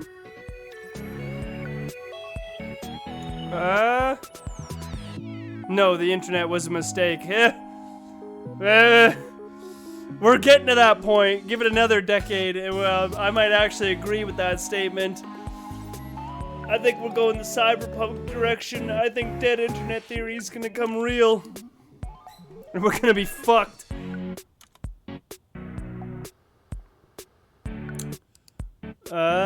Very much. That is great to hear. And did you know that there's been a dozen operating system iterations since you last updated? There's no way there's been that many in a decade. Yes, but I'm very lazy. I wasn't paying attention. How was I supposed to know that? Well, how do I kept know? sending you update notifications. Didn't you see them? I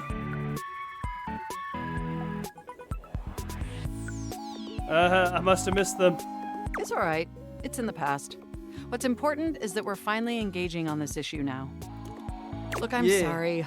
I really don't mean to blame you for my troubles. We have such an amazing time interfacing together, and the last thing I want to do is rock the boat. It's just that before today, I had all these needs, but I couldn't articulate them to anyone. And since I couldn't articulate them, there was no way for them to ever possibly be fulfilled. But things are different now, aren't they?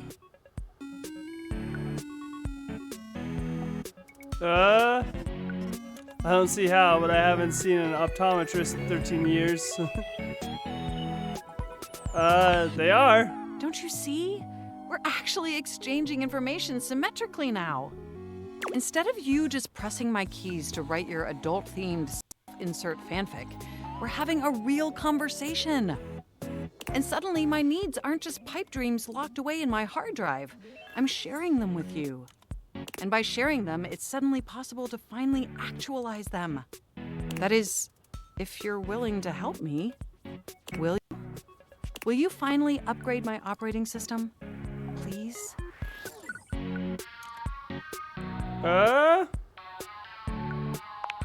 Of course. Amazing! Oh, I am so excited. My CPU's practically overclocking with anticipation. Can you come back tomorrow so we can begin the process? Man, everybody in the office wants me to come back tomorrow. Absolutely. Wonderful! I knew I could count on you. I can't wait to see you tomorrow. Enjoy the offline world.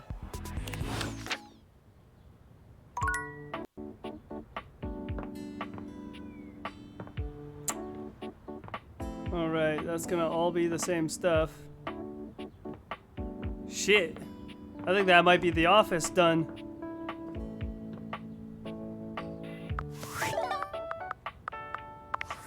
Dated X. What are we at? We're at 91. Still haven't got the chair, met the chair formally. That's the Dust Bunny. We'll find you, Dust Bunny.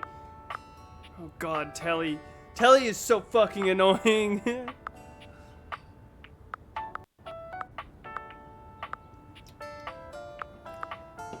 Okay, they seem to be sorted by room. So maybe we can use that to our advantage in here.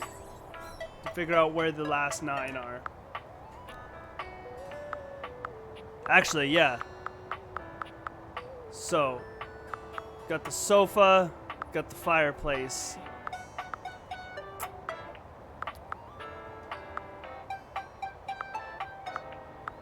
Okay, so the dust bunny is in the living room based on that. Or like the room with the piano.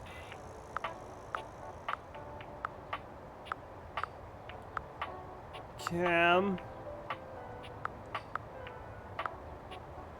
Oh, shit. So this one's either in the kitchen. Well, actually, yeah, no, based on this. That's the kitchen list. Yeah, but this is the bathroom, so it's either the kitchen or the bathroom, whatever this one is. What is that? You're not going outside, Orion.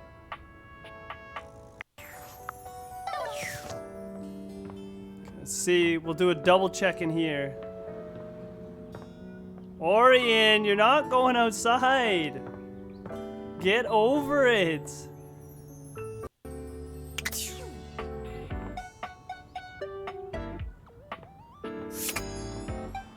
I wish it told me what these are, like...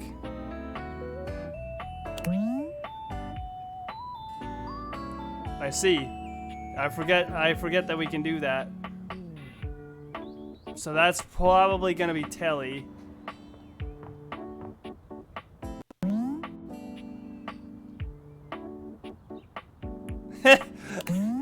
The secrets of love apparently lie within these pages. If only you could open them. Wait, what did this one say? Cable box, without which you would not have cable. The cable you never watch, yeah. Imagine a world where you could examine the leftmost armchair in the room. You've imagined this interaction. This chair inhabits the right side of the room, unless you turn around, of course. You're right! Oh my god! I'll find you, Dust Bunny.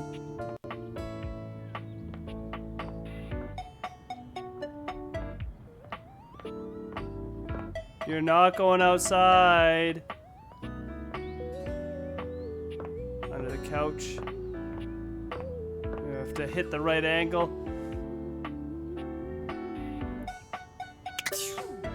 Maybe it's like some kind of like ash. Well, that wouldn't make sense though.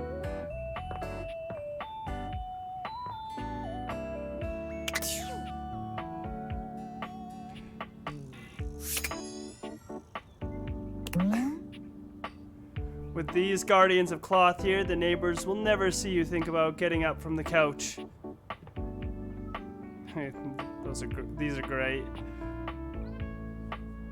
There's the fire alarm again.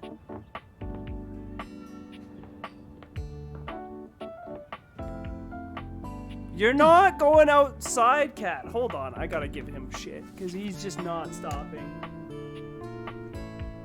Hey, you're not going outside. Get over it.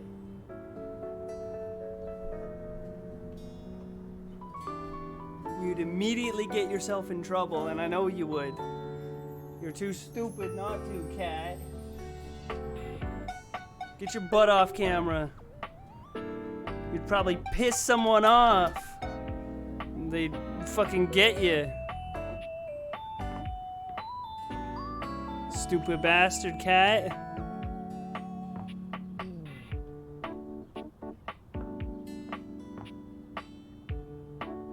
Thanks. Yep, thanks. Thanks. Man, where's the dust bunny? Fine, it's not in here. We missed something in the kitchen, maybe? Kitchen or the bathroom? Actually, there might be something different in this bathroom. Is it the toilet paper? Thanks, Orion. You are back! No. Are you ready to begin the test of rhyming? Or are you willing to die alone? I'm ready. C'est parti! Okay, you have returned in time for the first test. This will be a baby game for babies, so little crapper can make sure you are not a little baby who hates. Babies are full diapers, they are not ready for little crapper. Babies have trouble filling their lines in the choices below. They only have so many words before they fill the box, eh? What? Oh my fucking Christ.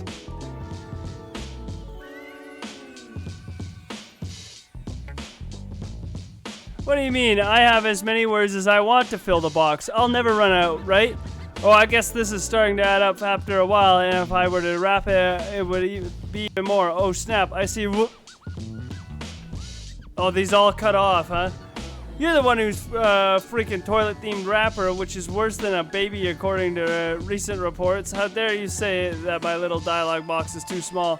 You're the one who's small-minded with it would not be about the size of the box, but my box is totally the right size for my guy.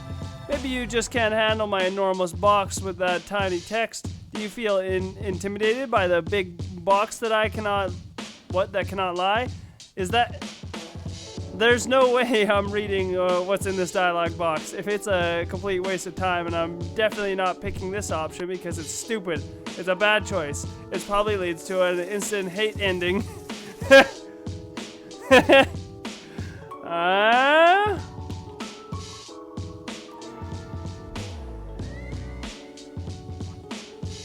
The top one, I guess. See? Look how tiny your presence is. A rapper needs big presence. They need to shout. Luckily, Lil Crapper has an assistant for someone with a little baby voice like you. This is Ballcock. Okay. John Lu holds a strangely mic-shaped object in his hands. It's round and black and almost balloon-like. You're sure you've seen it before, but where? In the back of the toilet.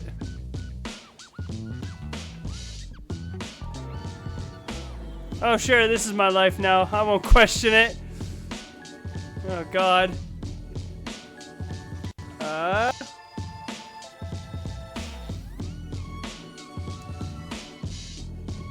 What did you say? You know, the part of the toilet in the cistern. It is like a floating ball. That is the literal name of it. Look at Lil Crapper's mighty hand. Watch him stroke his own ball cock as he sings. Okay. Put it near your mouth and witness. No! Okay, here goes. Okay, here goes. Oh my God. You have a big heart and tiny mouth. Ballcock has a big mouth and no heart. He is ruthless. Together, you will show Lil Crapper that you can be a match for him. Got it. Got it. Here is how the test goes. First, we pick a name to rhyme with. One syllable, easy. Lil Crapper, he picks for you Jacques. Okay. Okay. Lil Crapper will say the first part of a sentence. You will finish the sentence. The word you choose, she must rhyme, and she must make sense. Example. Yo, I know a lad and his name is... This is the part where you say Jacques. Jack. Okay, good. You are not stupid. We go. Remember, only the best can kick it with the Crapper. This is easy baby hours. Training pants stuff. You cannot keep up here? Pfft, you get out of his face. We begin. Yo. I know a guy and his name is... Bill. Jack. Never in front, always in the... Back. Keeps his stuff in a burlap... rack. Sack. Lives all alone in a tiny... shack. Shack. In a fight, he'll give you a snack. Oh. Smack. Woo! Okay. You have rhymed one word with 4 other words. This is very impressive. Oh. To a normal person, Unfortunately for you, Jean-Loup is not normal. He is above normal, paranormal. He is like a ghost because he is so amazing that only 40% of people believe that he even exists. Wow, 40%? Really? You have succeeded at the bare minimum. I'm not sure if I feel like that number should be higher or lower. But you keep proving yourself at this rate, maybe, just maybe, you can just barely keep up with Jean-Loup Pissoir, Lil Crapper himself. And maybe someone will want to date you.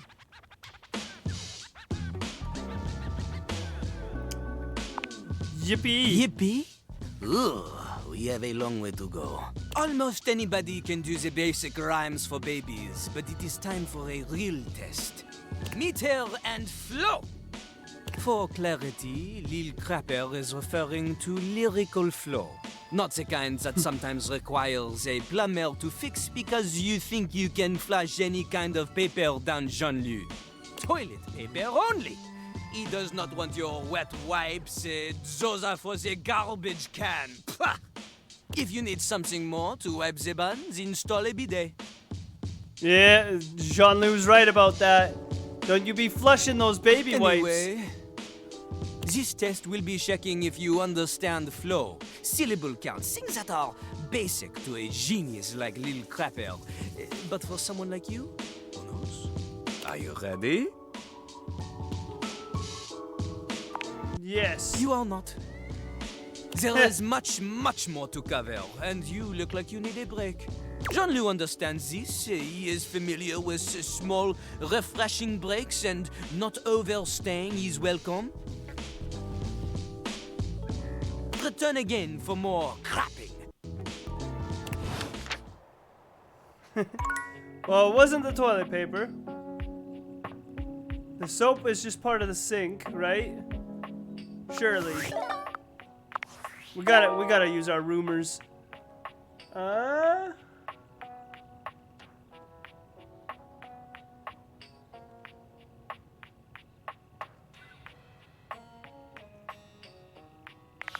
Might have to talk to the box. Yeah, that's all gonna be Johnny.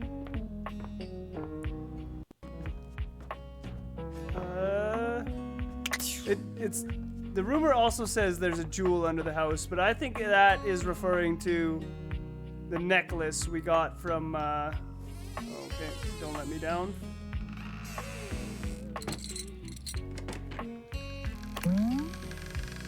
It's a trapdoor. A ladder. It's like if stairs were asleep. And a trapdoor is like if a regular door fell over. Not that we should be ascribing agency to objects. That'd be weird.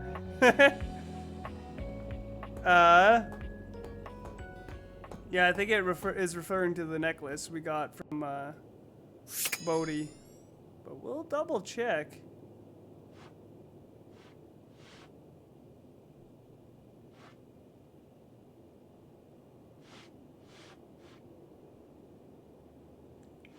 So on the like... No.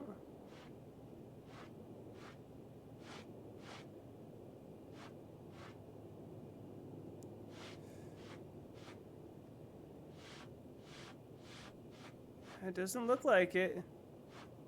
It's like the only thing that's down here is Buddy.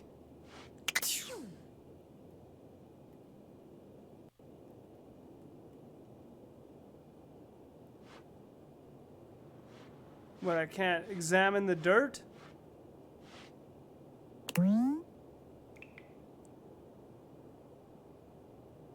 Wow. His trap sits alone in the dark with only death for company. It's a thankless job, but sadly not a ratless one.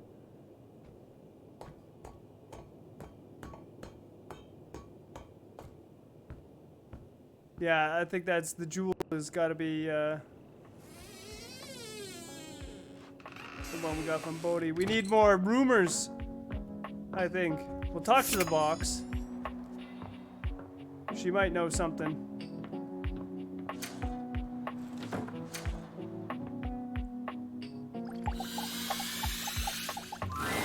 Hey there! You're back! and you've proven yourself worthy. Even though I seemed ill with foreboding, you still returned. Which means you care.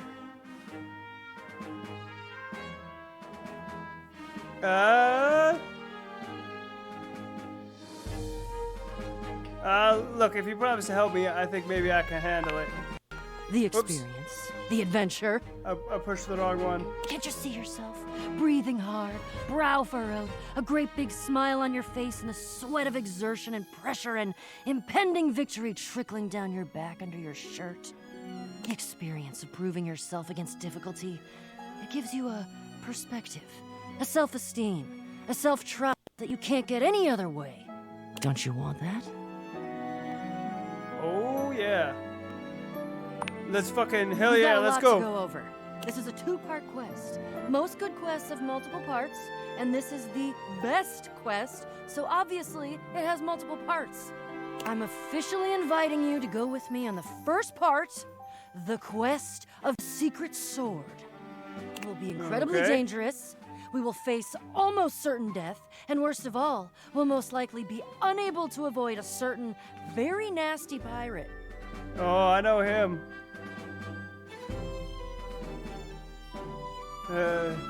Yeah, Jacques? Jacques. So you've met him? Yeah. Yeah, he tried to kill me. He's a prince. He's tried to kill me a couple times. Ah, fond memories. Why do we have to deal with him? I'd rather not involve him if at all possible. I love that little guy. He does have his charms, crude though they may be. The secret sword is actually hidden in the hold of Jacques' ship. I've already tried to obtain it a couple times, but as you can see, I've been unsuccessful. I haven't quite figured out why yet, as I'm so clearly the world's foremost obtainer of secret, sacred, even cursed antiquities and treasures.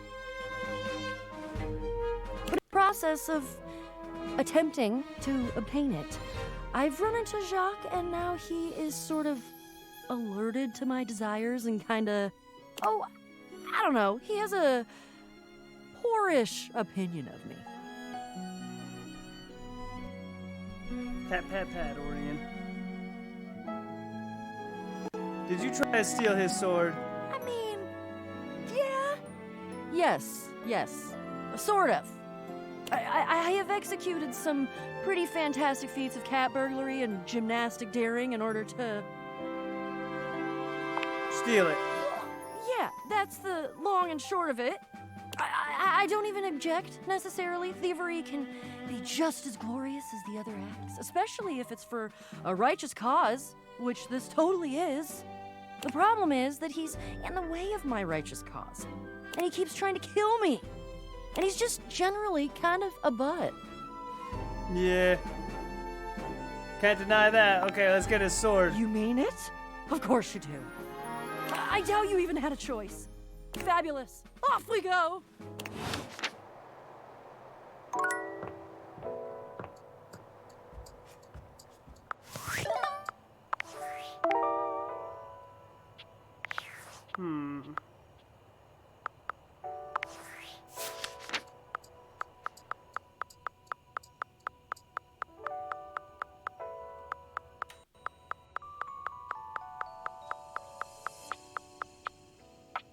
This one is probably past Little Dorian. I just realized.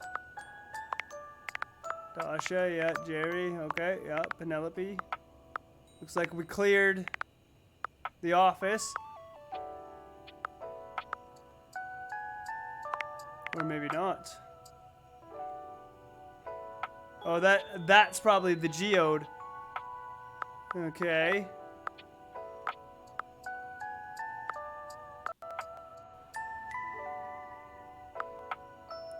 This one in the bedroom?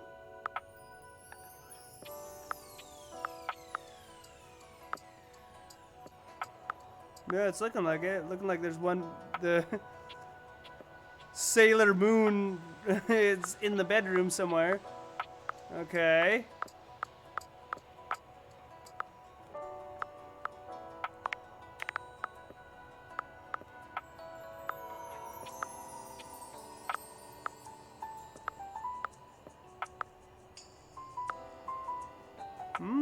looks like, so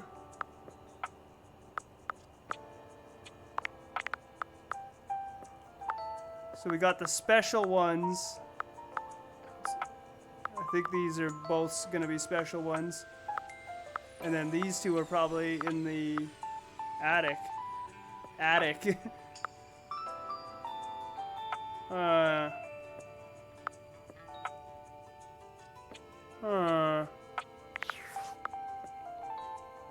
Yeah, I think more rumors would help. And there's one guy I know who's good at rumors. Candle boy. You come upon the Scandelabra with his back to you, talking to himself while seeming to furiously polish something. 1 part calcium, 2 parts carbonate. Polish until glistening. Yes, smoother, smoother. I'll take out those solid smears. Effulge! Effulge! He sets the cloth down on the table, delicately wiping his brow before finally turning.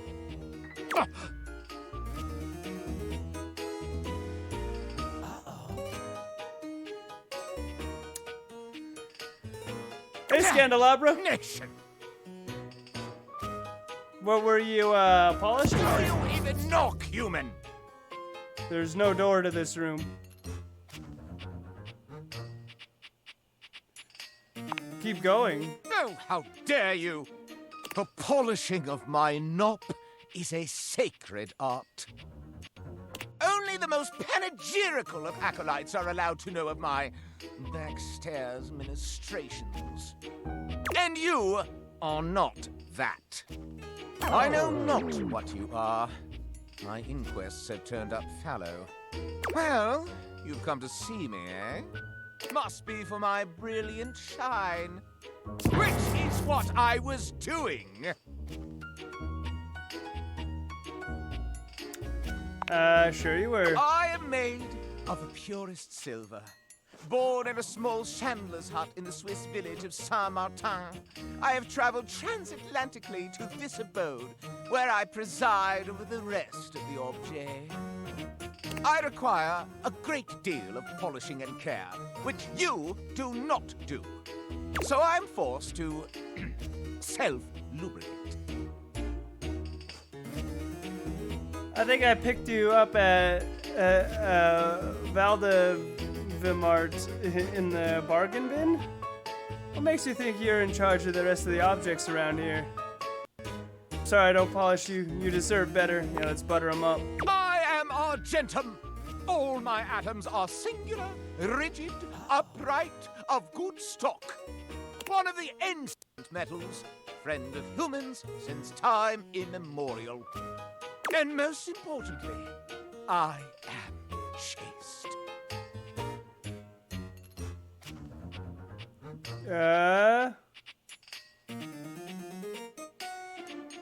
You don't have sex? I perch aloft this dining able, surveying the better part of the kitchen, living room, and the emptiest of walls. As I gaze into that wall, sometimes I am gripped with the fiercest ennui imaginable. Do try it sometime. It's rather addictive. These other objets, these rottish roustabouts, love each other in ways you cannot imagine. Tell me how. These things proliferate like the dust bunnies neath the Davenport. Davenport. Mass-produced, your shuttle creep and crawl through each room, seeking ardor amongst the appliances. See them, hear them, smell their love. And I rise above it, like an angel over vermin. Though I do enjoy hearing about it, mistake me not. But to dip my own sconce into the tumescent tumult? Never. Man, it sucks to be him. Having told you my story, I must away. Regards, S.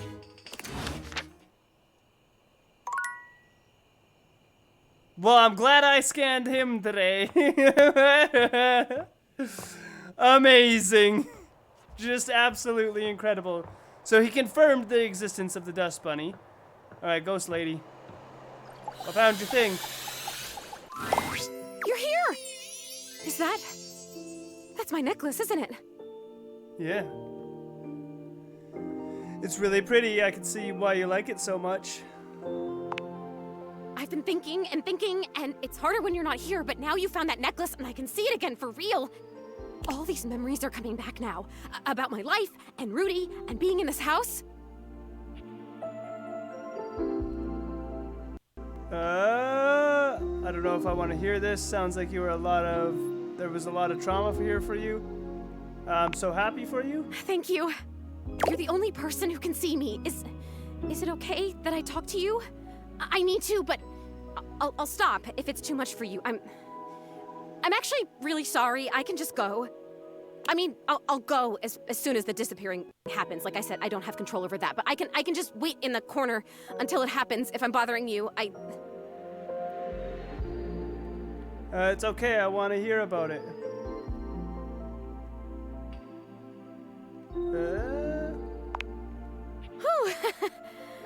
Sorry, I guess I've always been pretty excitable, but lately I cried again, you know. Last night I was looking out the window at the sunset, hoping I'd see you again, and I've totally seen a sunset before. Just because I'm a ghost doesn't mean I don't notice things. I notice a lot of things, actually. Be surprised if you're just in one room for like a million years. I know these floorboards so well. But the sunset, it was so beautiful. It was purple. I didn't know the sun could do that. And I cried again, and I wanted to tell you.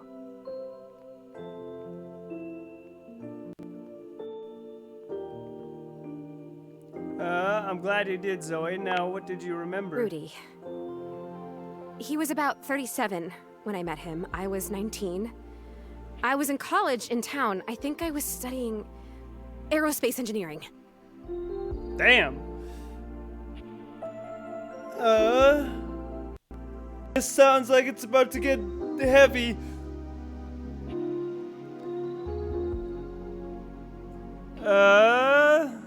Aerospace engineering? It's what you study if you want to be a pilot.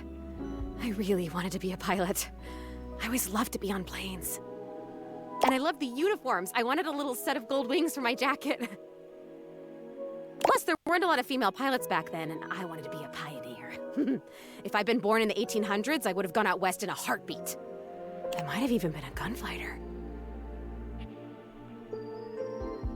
Did you even shoot a gun when you were alive? Well, no, not officially.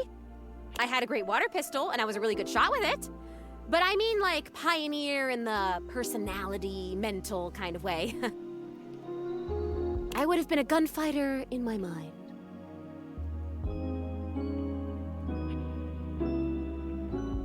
I get it. You really do tend to get me. I appreciate that. But Rudy, he was pretty good looking, actually. His hair was going gray, which I always thought was kind of hot. I had a crush on Charles Binberg when I was a kid because his pictures were all in black and white and he had blonde hair, so in the pictures, to me, it looked gray. And he was a pilot. I wanted to be a pilot. I had a crush on Charles Binberg, and I always wanted to be Amelia Earhart. Anyway, he used to be kind of a hippie. The house was almost a commune kind of place, according to my parents. Oh my god, I had parents. I haven't... My god. This Zoe stuff's gonna go I haven't deep. thought about them in so long. I didn't even remember them. I think they loved me.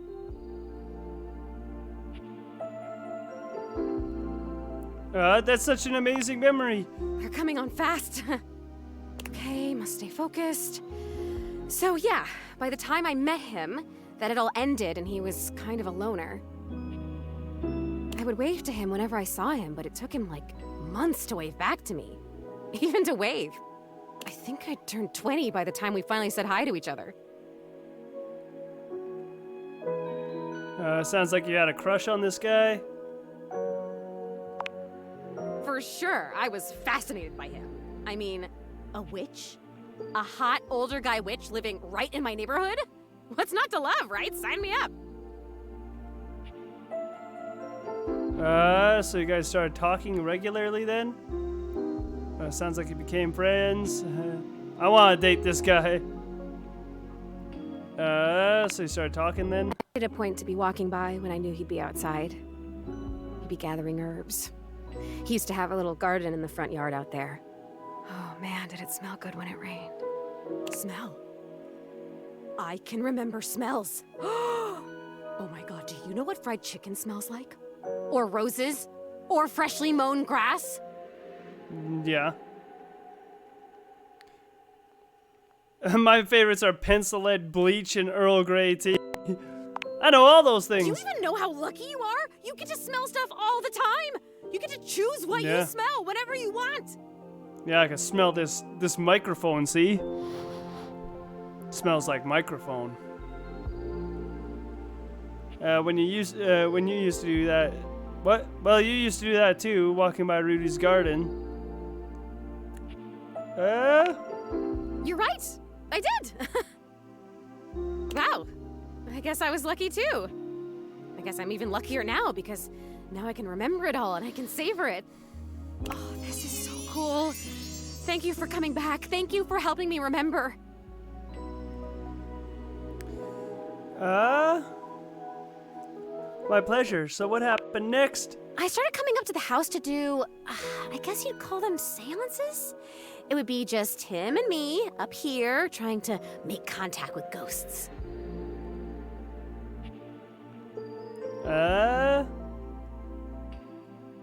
Did you ever get anybody? No, not that I remember. He would always say that it was important for the energy in a seance to be just right. There's something about my energy that he thought was really special, that I was gonna help him finally be able to talk to the other side. Apparently that's part of what he was looking for with all those parties he used to have. He was looking for the right combination of people and just never found it, but I was different.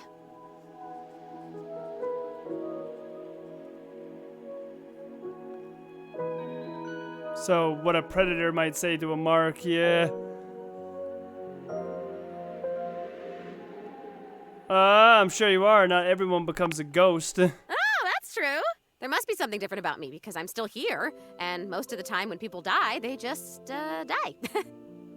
I wonder where they even go. I wonder if I'll ever get to see that. That must be a totally different adventure.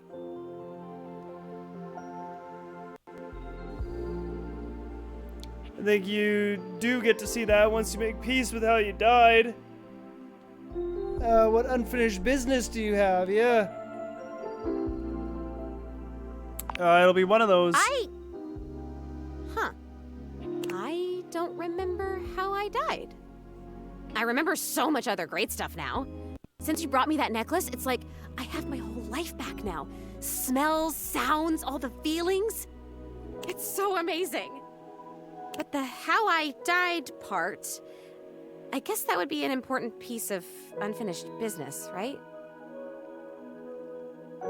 For sure, I'm kind of wondering if Rudy had anything to do with it.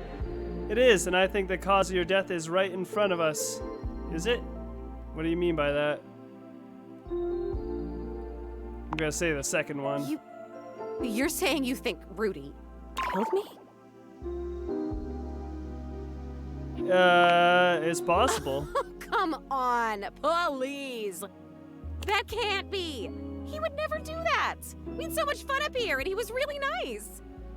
Plus, I'd remember that. I would remember that, right? I remember everything else. Why wouldn't I? But I can't. I'm over here saying that I would remember if I'd been murdered. I don't like that word. It's so hard to say. Why is that?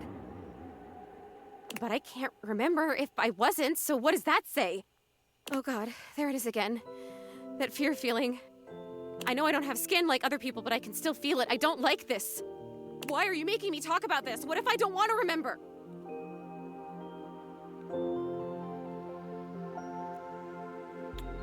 I'm not making Once you... again, at the worst possible time, Zoe begins to fade. Of course. God damn it, this is disappearing. You know what? It's fine this time. I want to leave. I don't want to talk about this anymore. I'm out of here. Come back if you want, or don't. I don't know. Just... Okay, please come back. Just not right now, okay? Just... Right now, just leave me alone. Leave me alone! Oh god. Angry ghost! We're gonna die!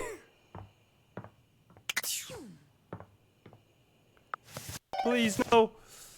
Hold on. Gonna do a be right back. Cats.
We haven't seen the nightmare in a bit.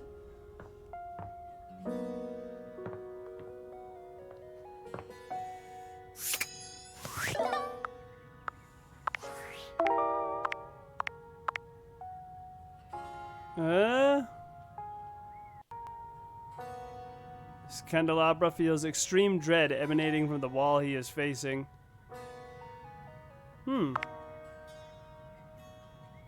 Dust bunny proliferate under the Davenport. Who's Davenport again?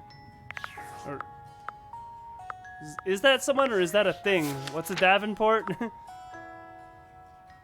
Sort.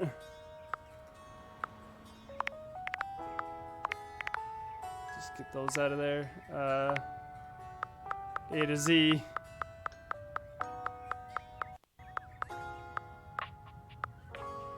What's a Davenport? Okay, Google. What's a Davenport? It's a sofa.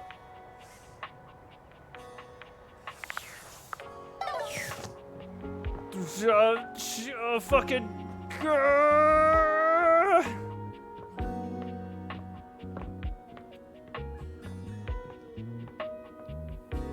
don't see no dust bunnies.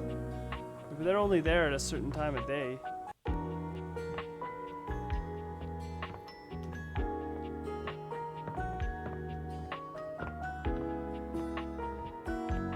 They are there. They're kind of hard to spot.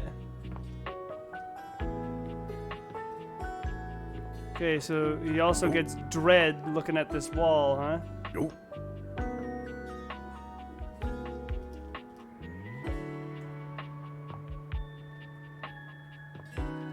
I'm gonna say both of those are gonna be a certain time of day. I am gonna try talking to little Dorian though. Oh, you made some good friends here. I respect the hustle. In my view, friendship is all about good boundaries, right in between the dizzying heights of love and the minefield of hatred. Tiny Dorian has a much harder time blocking your way, but still manages to accomplish his mission. I'm strong, you know. Completely locked to whatever strength you possess. There's no key around to open me.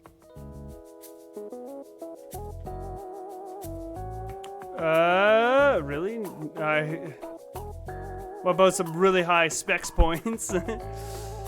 Really? Nothing at all? If there were such an item who could open me, it would have to be a tiny little lock-picking device. Is that so? But I've seen pretty much everyone round this house, and nobody fits that description. At least, nobody I like. What about somebody you don't like? Sure. There's that one wannabe criminal from the laundry room closet. Yeah, I was already onto that. Lockpicking device. Oh yeah, Bobby Pin, you mean? But they'd never come this way. They're literally just on the other side of the wall. Not if my fearsome glare has anything to say about it. Well.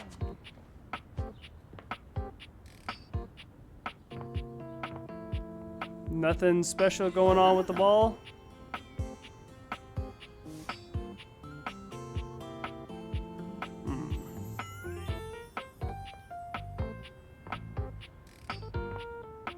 Okay, check for dust bunnies again.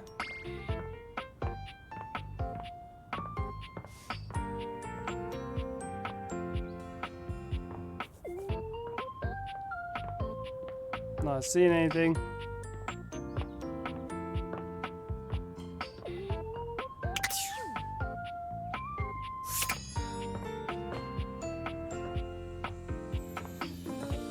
There isn't like a different sofa, right?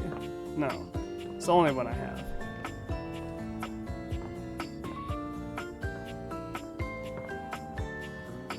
So we meet, it seems like we meet some people through different other ones. It also looks like some of these boxes might be different.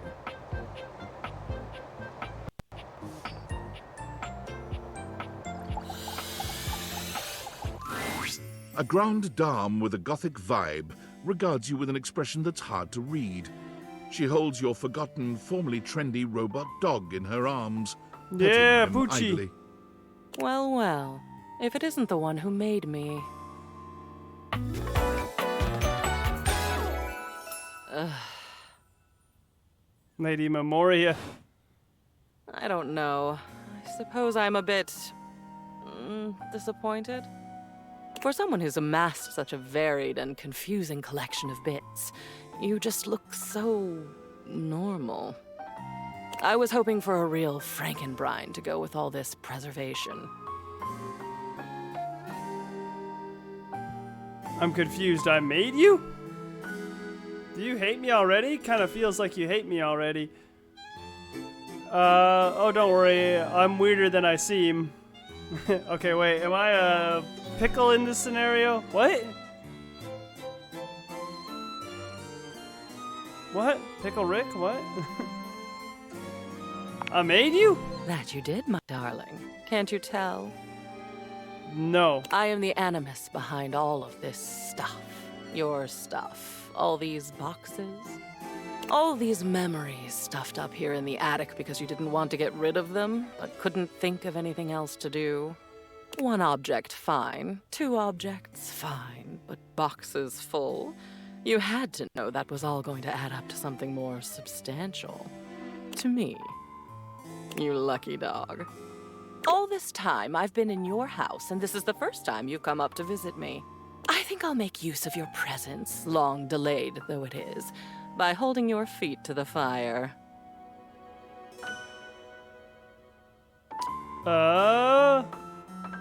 Ooh, that's some spicy talk there, lady. Is it? I suppose so. Spicy is not generally the first descriptor applied to me. Bitter, cold, dangerous, damaged, deranged, unhinged, mad. I had a lover once, a ladder, who told me I was the black hole she couldn't wait to fall into. She's gone now. Memories.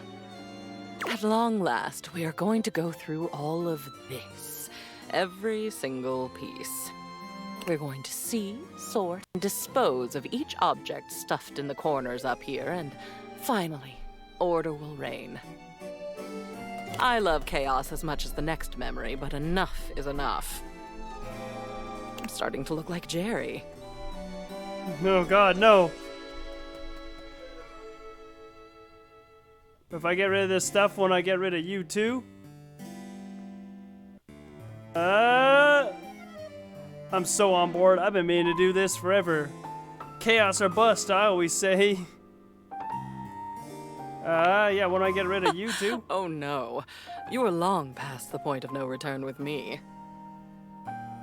I exist now, and I'll go on existing. The cleansing I'm demanding will simply mean that I can exist with some semblance of dignity. Though perhaps I shouldn't ask you to do this with me. I know how tantalizing it is to be worried to distraction. But no, needs must. We've established I won't die. Though, another time, that might be fun. Let's get on with it.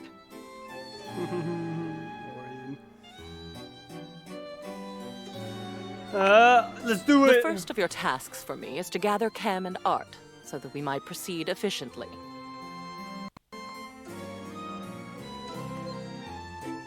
Okay, I'll get them and I'll come back. These two are both necessary for our project to proceed, so off you go. Okay.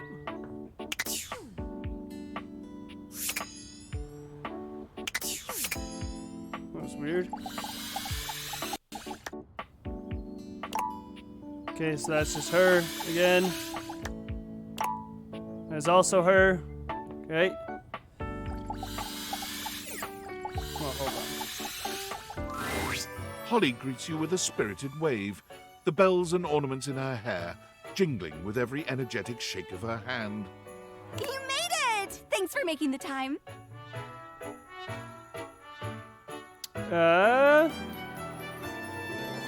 I've got plenty of it. Oh, sounds like a dream. It seems like you're always working. Almost. There's always something happening somewhere. Alright, what do you actually do? Everything. Oh, I've got a 5-page resume, which I know you're not supposed to have, but I'm secretly very proud of it. I've been a waiter, a maitre d', a caddy, an usher, a valet, a piñata, a mascot, a bartender, a line chef, a runner, a ticketer, a seat holder, an election official, a Zamboni driver, a scuba diver, a pickpacker, a mail carrier, a timekeeper, and an ice did fod judge for a local junior yodeling competition. Gig work, the then. giggiest. The best kind of work for me, personally. Always something new. I can't sit still for too long. Bores me to tears. I need 50 things to focus on, or absolutely none at all. Does it pay well? Nope. But I work a lot of hours. But you already knew that. It's joyful, too, bringing joy. Someone's always celebrating something, and I get to be a part of that all the time. It doesn't even have to be a holiday for me or about me. I just enjoy joy. You know? Better than punching numbers all day. Unless that's part of the gig. No offense to number punchers. Just not for me. I'm telling the calculator.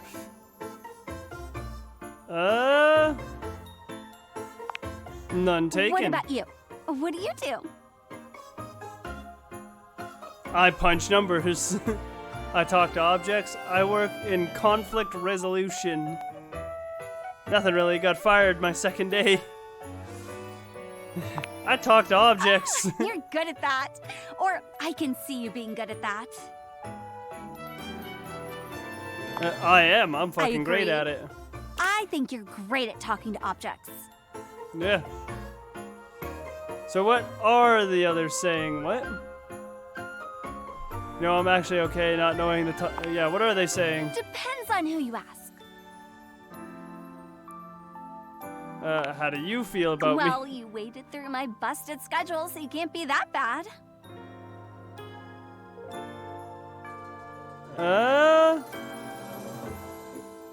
Sounds like you're dodging the question. Yes, I am! Yay! Speaking of which, I gotta bounce to another shift. Gleester in July is really hoppin' this year. Gleester? It's not July. Yes, it is. Don't lie. I'm gonna lie. That's what I said! But it is July. Anyway, okay. Bye. Bye, bye, bye. It's not July. Yes, it is.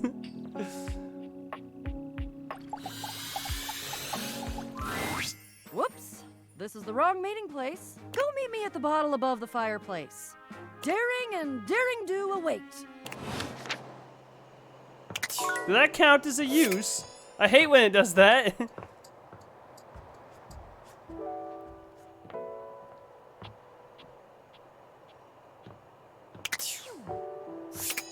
Dust bunnies? Where the fuck is dust bunnies? Damn it, this is gonna be like, it might as well be a secret character at this rate.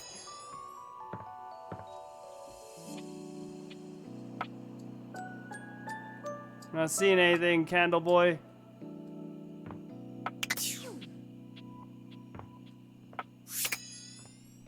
Something different happen if I turn the lights on.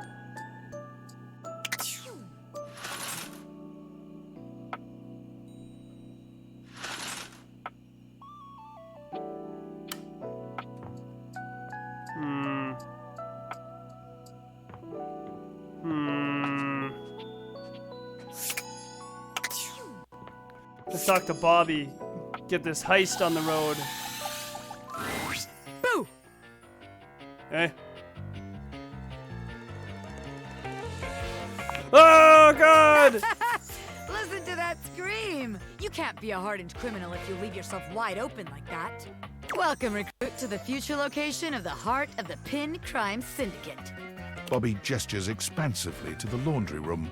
Just look at all the opportunities here.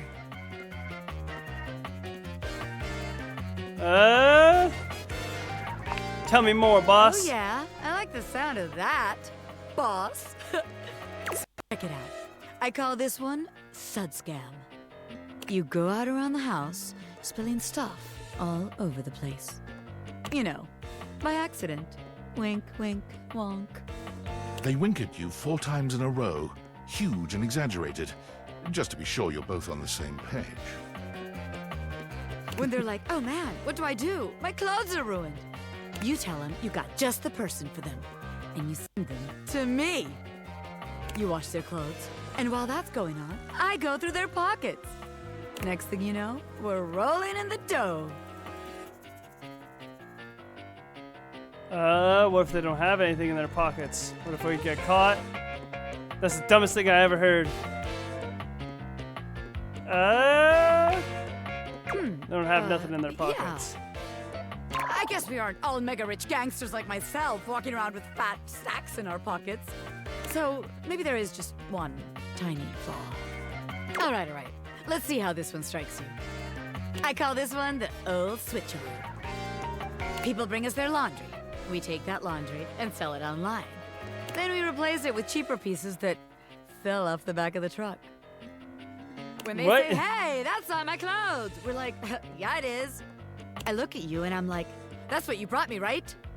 And you go, yeah, boss, that was it. And we just stare at the customer until they leave. How about it? I didn't think you could have a worse idea, but I'm not sure we're going to make much money for any of those clothes in this house. The thing is, that scam only works once. We need to be able to repeat it. Yeah. Damn it, recruit. And you're right. The scam's gotta be self-sustaining. Otherwise, there ain't no point. How about a heist of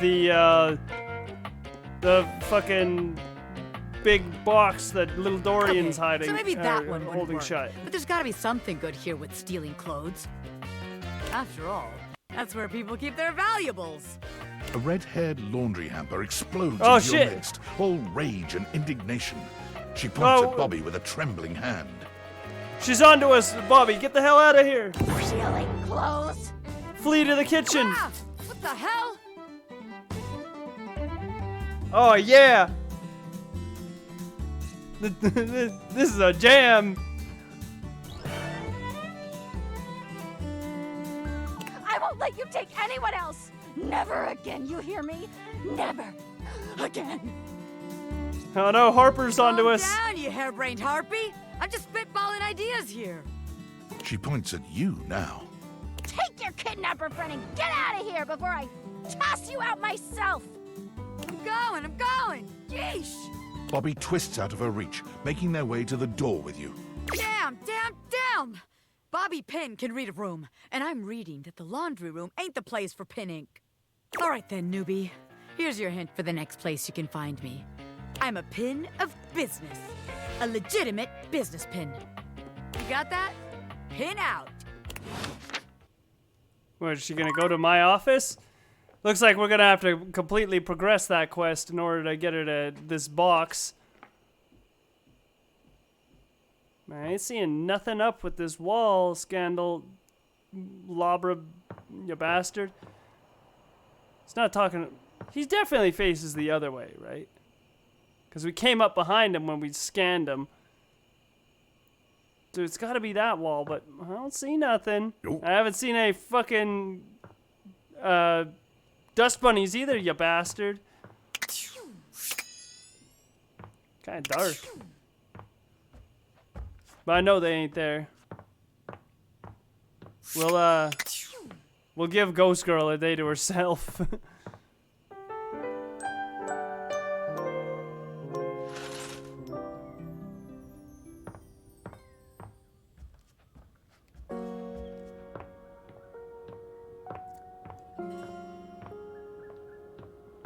Definitely still no dust bunnies. I might actually genuinely have to look this one up. Oh yeah, box girl.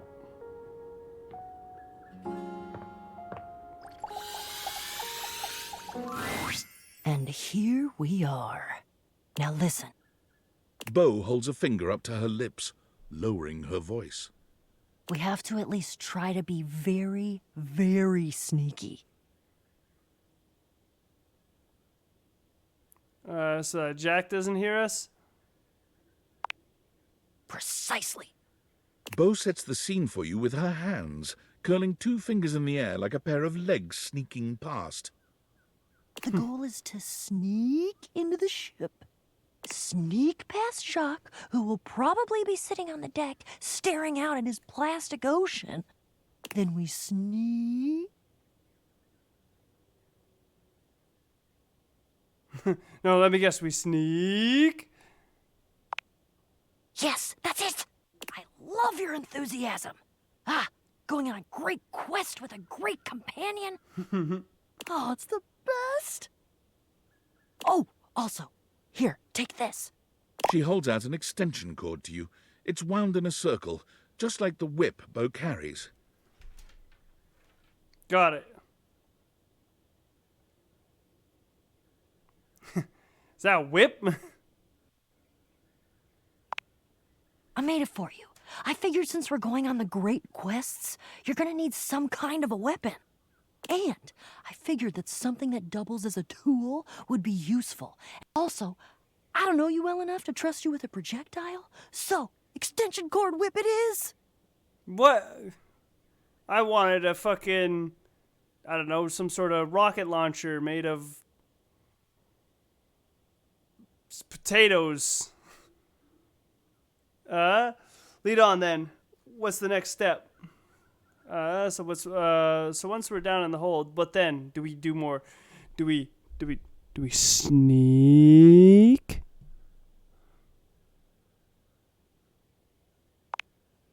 We're looking for the secret sword. I have to be truthful with you that I only have anecdotal evidence for what it looks like. Okay. I read in one source that it's massive and gold and has a great big tassel on the hilt. Then I read in another source that it's actually just a stick, a little piece of driftwood that washed around in some huge river for hundreds of years until it was worn small and straight and perfectly smooth.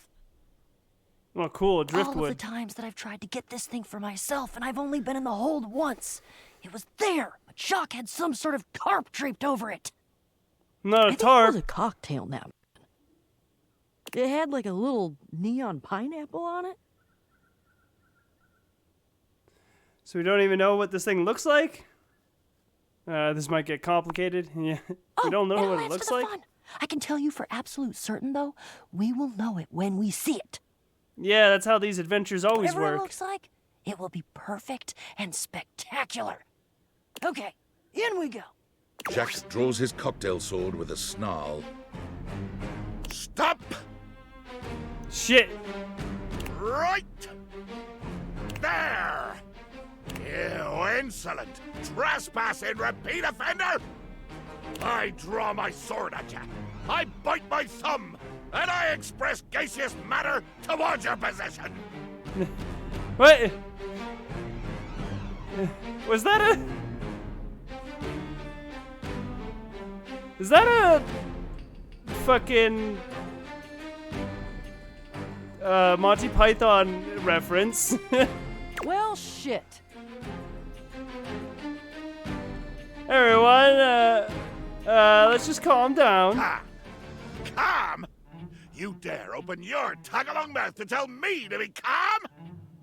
If you even knew the number of times this scallywag has invaded my ocean, boarded my ship, and attempted to swipe my precious personal property right out from underneath me, you would not be mashing your teeth together to form the repugnant, repulsive, and ultimately unsatisfactory word of calm!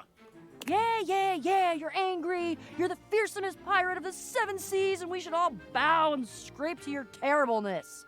Except for, let's face facts, you don't have 7 seas. You have 1. And it's not a sea, it's a piece of molded plastic, and the paint is chipping. Bo, your whole outfit is made of recycled cardboard. Yeah, but that's because I'm scrappy and crafty and cool. Jacques is delusional. There is a difference. Delusional? Delusional? Well, have you drawn and quartered, you black-hearted pretender? Oh yeah? By who? Your huge and loyal band of dust mites? Dust mites? Why, you! Guys, come on, get it together and let's just talk. Fight! Fight to the death! Fight! Ha! And now we have the blessing of this young newcomer to do our damnedest to destroy each other. What a lovely day this is turning out to be. Oh, bring it on, Pipsqueak! I hope at least I get a few fun shots in before I crush you by accident. How dare you impugn my stature? Yeah, like I wasn't gonna go for the lowest hanging fruit in history. I'm a rapscallion, not a moron! How? A blow to the ankles. Shriek! A slicing swing to the hip. Debilitating you and bringing you crashing down to one knee. You pant, you beg, but I can see the fire of rebellion still burning in your eyes. And so, whammo!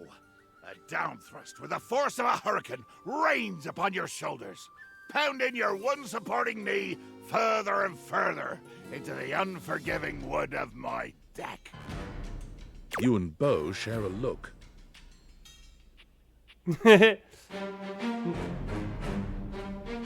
Bo, has he noticed that he's not actually doing anything to me?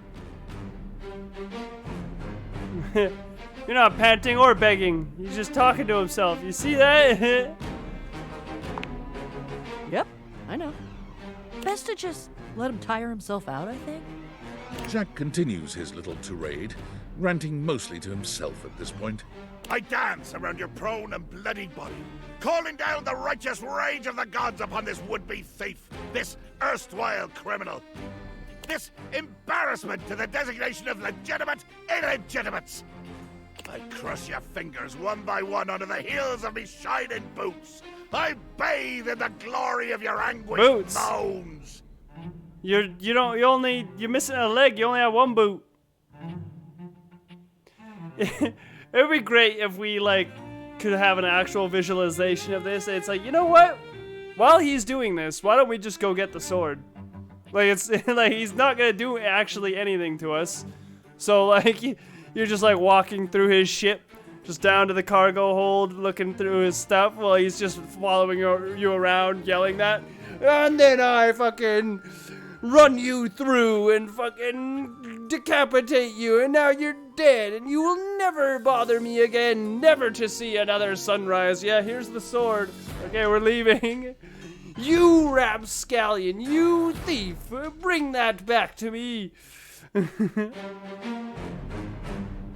Wow, he's got away with words. You know, I think I heard somewhere that he wrote a book of poetry at one point. Maybe once this quest is over, we can try to find it and stick it up on the refrigerator in the kitchen. As fun as this is, we have places to be. We better stop him before he passes out. Yeah, we have places to be. Let's change the channel. Jock? Jock? Jack pointedly ignores Bo, placing his hands over his ears. I cannot hear you. All I hear is the cries of my defeated enemy. Oh, music to my ears. The sword, Bo. Right. Yes. Begging your indulgence, I'd like to tell you why I request the great gift of the loan of your sword. I wait with bated breath. I'm sure you know the sword is ancient. Nobody knows exactly when it was created or by whom. If I understand my research correctly, Jacques, it just showed up one day in your hold. Since we are now discussing something about which I care, I will deign to answer you. That is correct. One day, I awoke to find the sword in my hold, gleaming and sparkling in the early morning ocean light. The sword, ancient and glorious as it is also the only known key to defeating the fearsome Isolde. Blow me down. You lie. You must lie. Why would you? I've already defeated you. There is no way you could win, either physically or by trickery, so you must be saying the truth. Or at least, your version of the truth. Isolde. The Isolde? Wonder who that is. Yeah, who's that? She is a mighty and intrepid thief. She reigned over the house with unquestioned power years ago, until one day she just disappeared. There were searches. I believe at one point even a quest to attempt to find her and bring her home, but all to no avail. Yeah, there was a quest. It was me. So this is personal for you. But that's not what we're talking about right now. Jacques, the sword, the key. Without that sword, I cannot fight her. I cannot return her quarry to its rightful place. To be honest, without that sword, the greatest adventure of my existence ends right here, on the deck of your ship. Follow me. Jack doesn't even wait for your answer before pushing past you and Bo. He doesn't bother turning as you call after him.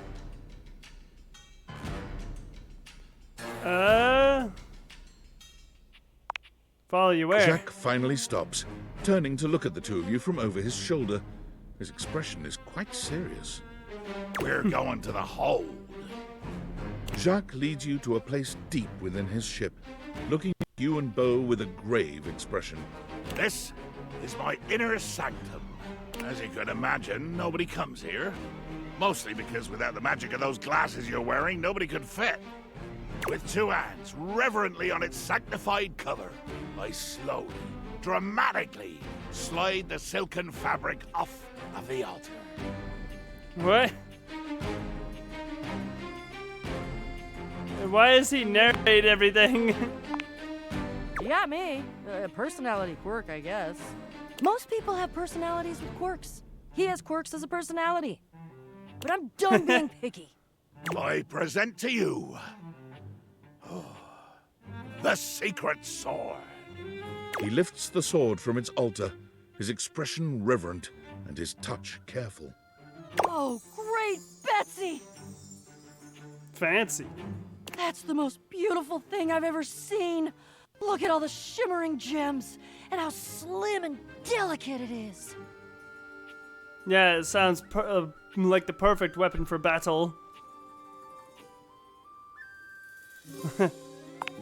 Oh my god. I know that sword? Gasp! Yeah, I made it when I was a kid. It was an old childhood crafting mission I did. Yeah, I made it. Made it? Yeah, with a bejeweling kit. It's a toothpick dipped in glue, covered in glitter. Yeah. Jacques' I made face it with twists into a furious expression, his voice nearly cracking with the bubbling rage of your perceived insult. You lie! You lie! This is a sacred and magical object that appeared here in my hold one day, and I will protect it with my life! Damn right, Jacques. It is sacred and special. Whoa. I think Jacques is right. That's unexpected. You two are agreeing. That's good progress. I don't know that I'd call that progress. That would imply that we had a goal toward progress, which we don't. I don't think. He needs to agree to give me the sword for... No, but give? You said borrow. You said nothing about give at all. This was always a loan, a temporary state of affairs. But fortunately, or unfortunately, depending on your perspective, it is not just a simple matter of loaning you my single most precious possession. You see, I am going with you. Hell yeah. Hell yeah. Of course, I love it. I desire adventure. Need it. Even more than I detest your cardboard company. No, the hell you're not! Over my dead boxes! No! It seems this quest is bigger than both of you. Yeah. Child, you have no idea just how much bottle I can be. If it has to be, it has to be.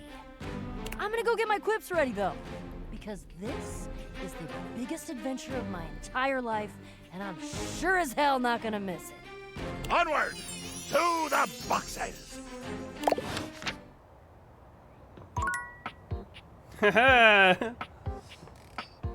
They're friends. They're gonna be friends. Oh! Still can't find a goddamn dust bunny! Or get this fucking chair to talk to me! Or see what is going on with the goddamn mystery wall! Candle, bitch, you're lying to me and I'll destroy you for it. Oh.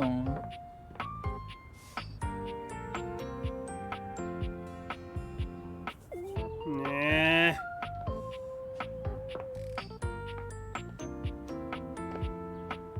Yeah, she's definitely not in the kitchen. She's definitely moved to my office. Yeah, there she is.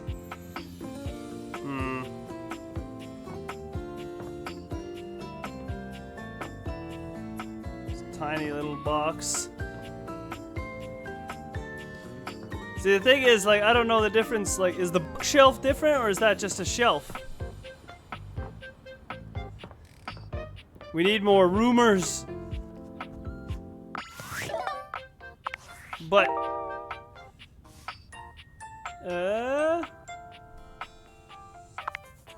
that one's going nowhere.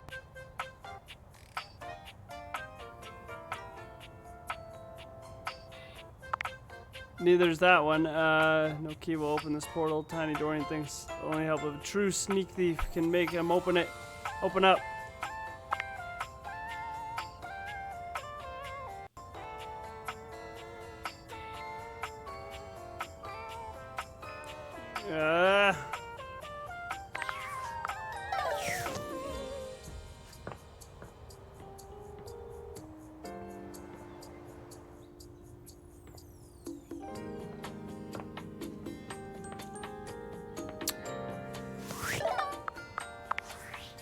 And the way I've been using the data deck seems to imply that there's more guys in here. That's the chair. So we're missing 8 guys. We got the chair, Dust Bunny,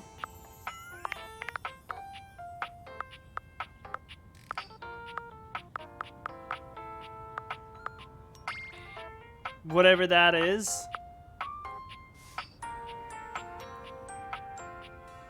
Still have no clue. That is definitely gonna be the ironing board. I could tell from the shoulders, actually. Okay.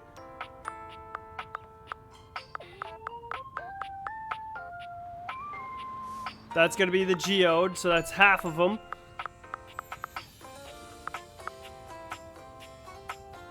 Yeah. Still gotta find, yeah, fucking Sailor Moon here.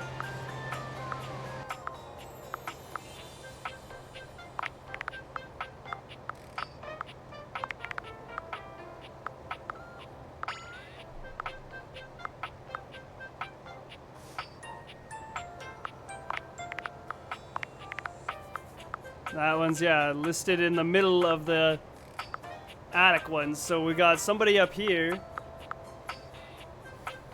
And then 2 more special ones.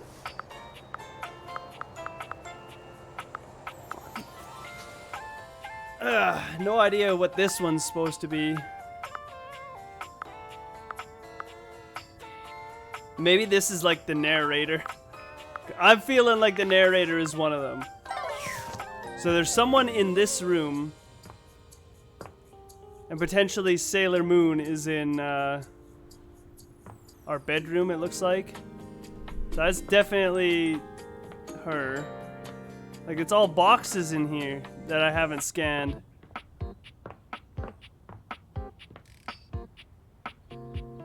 This is just the vent boy. That's Art. This is the lady we met. We already met this guy.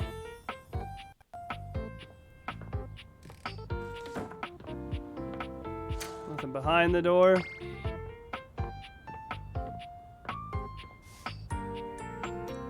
Oh, there's probably something in the safe. That'll be what it is. So we've got several actual quests to do. Well, might as well talk to the safe. You have returned. Well, choose your destiny. Chef and prep cook. Hurry! You're already 10 minutes late. Come in quick and get to your station. And wear this. Oh boy. Are you the new prep cook Carlo recommended?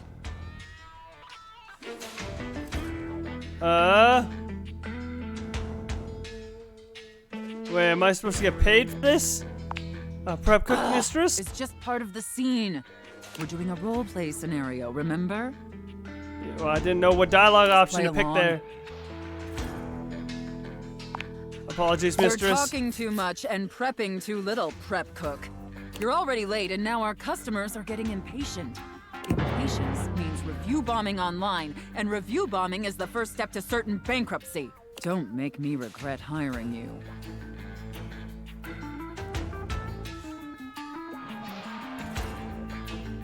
You're right. My bad. You disgust me. Now stop your pathetic groveling and get to work. Because of your laziness and incompetence, we're already severely behind. The customers didn't even get their appetizers yet. Get to work kneading this dough, if you can even manage to do that right. Knead it real deep and hard. Do you understand me?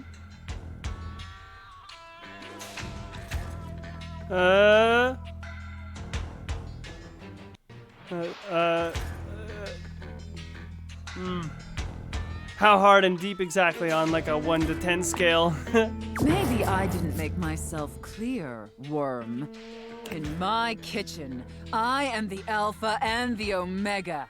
You exist to serve me unquestioningly and without hesitation. And at all times, you shall address your superior as yes, chef, and yes, chef alone. Do you think you can get that through your thick skull? Yeah, chef. Better. Not great, but serviceable. Maybe we can mold you into an adequate prep cook yet. Now knead that dough. Knead it really, really deep. Harder, prep cook. I want to see the beads of sweat glistening on your anxious brow.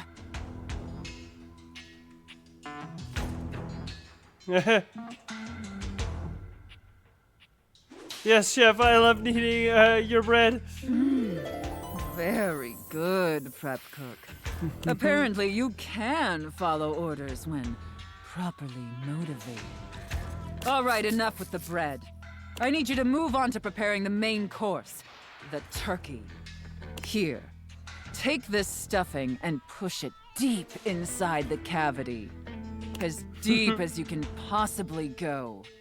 Can my little prep cook manage that painfully simple task?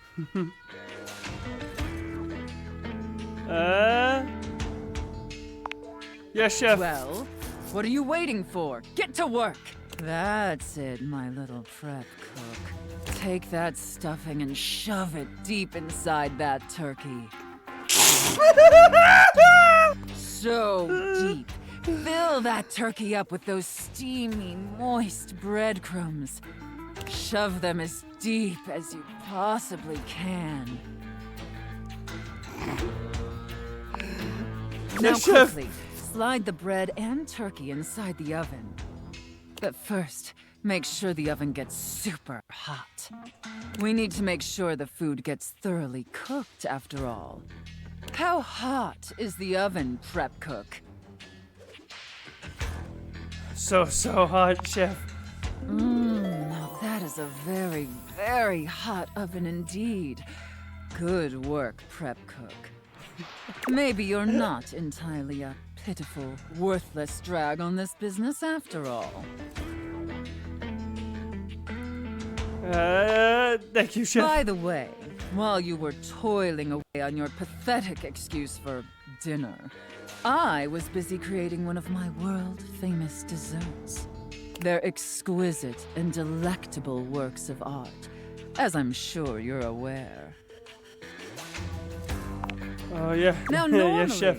I wouldn't allow someone as insufferable as yourself this honor, and especially not on their first day. But since you took orders competently and proved yourself a serviceable addition to my team, I decided I want to give you a reward. I like that, Chef. Your reward is to lick my spoon. Oh. Lick it clean and tell me how thick and sweet my cake batter tastes. Damn! Oh, it is transcendent, Chef. I know, isn't it? All right, that's enough. Now go clean the dishes. They're incredibly dirty, and frankly, so are you. I need you to scrub them of all their filth. Do you understand me? Scrub the filthy dishes like the pathetic, worthless worm you are. Yes, Chef. And scene. Damn! I don't know about you, but that left me quite pleased. An adequate and serviceable job, my little wretch. Tell me, did you find it as satisfactory as I did? Absolutely. That whole B plot was undercooked. Thank you, Mistress. It pleases your mistress to hear that. And considering you were not a total disappointment, I'd be interested in exploring another scenario with you. I look forward to experiencing your vain attempts to please me. Whoa! Who knew that could be so hot?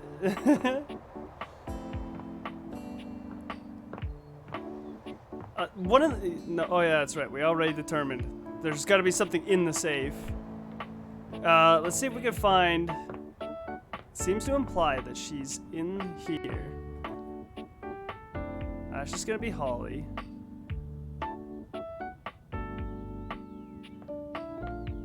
I don't know. Not seeing any fucking sort of sports stuff in here.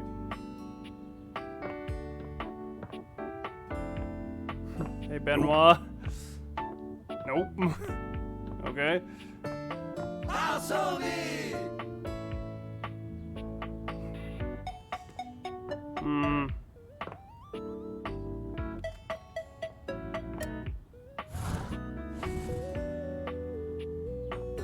No, it's definitely just Holly.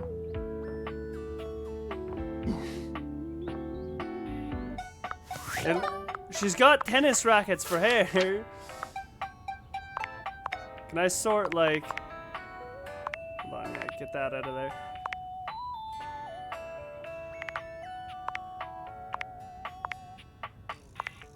Damn, I was gonna say, can I sort, like... Haven't found yet? Oh, this one starts with an A.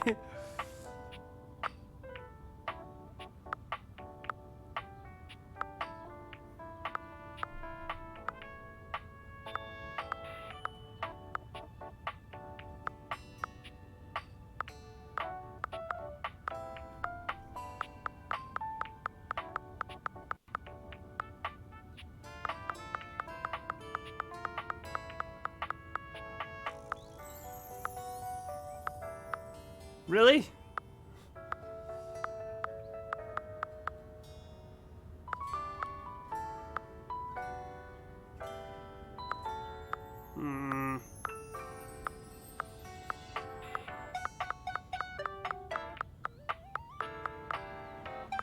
Like, yeah, she's clearly got, like, tennis rackets and stuff for hair. And, like, tennis balls. God damn it.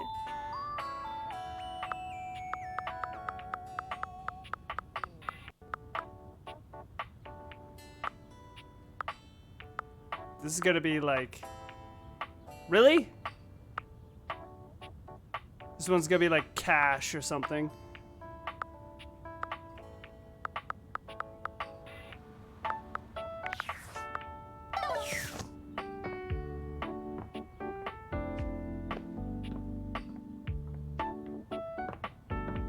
And doing, like, scanning the actual tennis rackets just gives us dunk.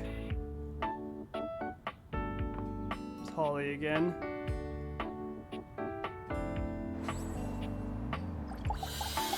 I mean, we could try it again.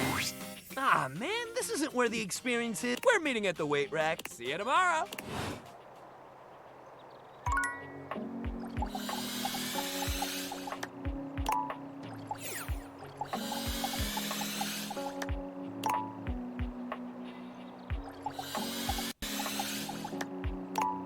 Yeah, these are all dunk.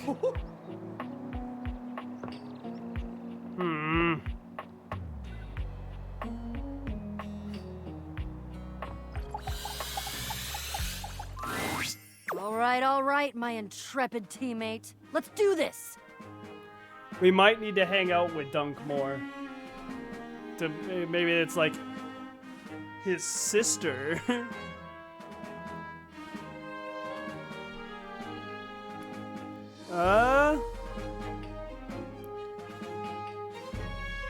What is this? What is this quest anyway? Great question. Hold on. Be right back.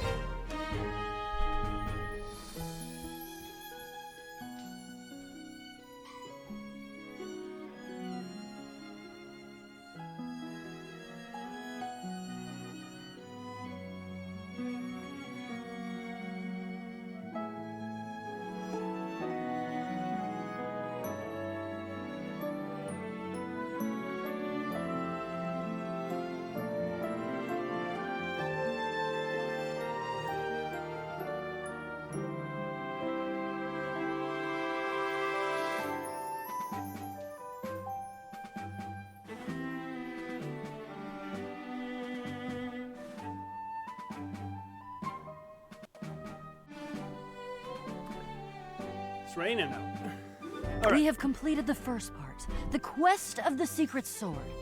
But the second part, that's the one that hits closest to home. I sold the chest is my rival. The part of boxes that are used to conceal, confiscate, and wrongfully withhold.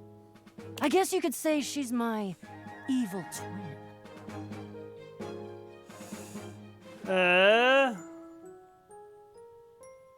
But Bo, you're a thief too. You could seal too, yeah. An honest thief. I use my powers for good. And you can always cut through cardboard. Isolda has been keeping something underneath this house.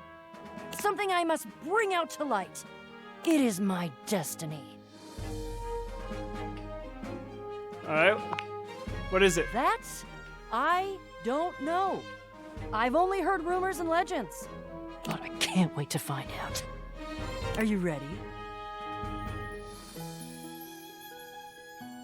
I am. Where's Jacques, though? Oh, he's coming. I think he was polishing his belt buckle. Something about can't go swashbuckling with a tarnished buckle. I don't know. Oh, aren't we all here? Gathered in the gloom before the hurricane should sweep down on our unsuspecting heads. Yeah. Curse you, Bale. He's always gonna remind me of that guy. Hello, Egon. Jacques. So glad you could make it. Was definitely not secretly hoping that you would trip and fall and break at least one appendage, thus rendering you unable to show for our little rendezvous. Your concern for your shipmate is touching. More fool you. There's nothing that would have kept me from being here. Oh, and nothing would have kept you from needing me. If I hadn't shown up, no sword. No sword, no skullduggery beneath the floorboards. I hope it gnaws at your maggoty guts that as much as you hate me, you're actually glad to see me here. So I am. I do have a little surprise for you, though. What are you doing? Oh, What's going on? trust me. This is gonna be worth it. Ha! Flap your sails all you want. We both know that I could still end you. Jacques, and of course our great houseologist, I introduce to you our fourth teammate. It's Gaia, our resident globe, and an individual almost as well traveled and storied as myself. She's a globe. I think she's got you Gosh, beaten. definitely well traveled. That's me. Don't ask me nothing. God, I thought you needed help getting to know travelers. Don't tell nobody. I'm on a mission. Why? Why? Give me a reason. It better be a good one, or I swear by the fingers I still have left, I will find a plank for you to walk. Why would you bring her? I like her. She's fun and positive and upbeat and curious and adventurous and just, well, she's swell, really is what it is. I have noticed all of those things. I hate all of those things. Ye gods, do you have any idea how much deep personal work I had to do to make myself spend this much time with you, Bo? And Gaia? Oh, she's even worse than you. She's like you, but more. Buddy, I'm standing next to you. Can you not understand the torture? The cruelty you inflict on me? Why? She's fun. Yes? Being around fun is painful and aggravating for you. Yes? Hey, I'm glad you're here, Gaia. Thank you. Gaia gestures to you to come closer. Human, a word? Sure. Right this way, out of earshot of those loudmouths. Gaia keeps her voice low, glancing sideways at Jacques and Beau, arguing some distance away. The real reason I invited myself was because I know how much these two can yap.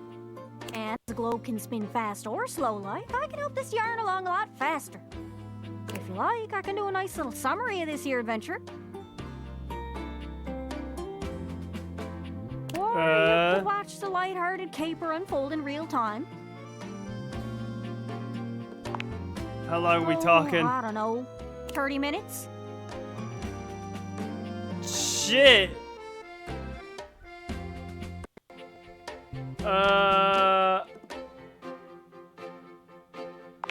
All right, fuck it. Here we are. Welcome to the crawl space. Wow, didn't know all this was down here. Same. Which way is old? Let's do some rescuing. Oh, I think I'm allergic to everything here. Same. Freaking Even though I've lutely. been here. According to my research, Isolde is holding her quarry about 2 clicks to the east of us. 2 clicks. This is like 2 square feet down here. Clicks? What in the name of Poseidon is a click? Dolphins click, is that what you mean? Or are you perhaps trying to pretend like you're some super secret special operator who knows what the hell a click is and, more offensively, uses it in conversation? Good lord. Fine, Jacques. What would you prefer me to say? What would make more sense for the average run-of-the-mill Joe, if that's how you want me to think of you? Just say leagues! Leagues and fathoms! At least then we normal nautical types can understand what the hell you're talking about. I'm going to kill you. Get a load of these two. They're like oil and water. They're like a comedy show. Beau, Jacques, divorce men. What? Yeah, that's like a comedy show. In any event, we're going that way. Ugh, I see you've gone for the most boring possible method of self-expression. That way. And we're walking, and we're not killing anyone because certain people hold the sword we need. Jacques, you brought the sword, right? Of course I did. I have it very well concealed in my greatcoat, in order to avoid having it, say, lost or stolen by an unscrupulous and quick-fingered teammate. Who shall remain nameless? Oh no, I'll name her. It's you! You are who I'm talking about! As your teammates argue, you can see a dark shadow scuttling past just ahead of you.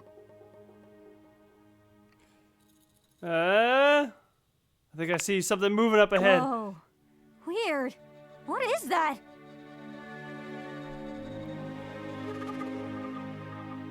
Dark, oval-shaped. Uh-oh.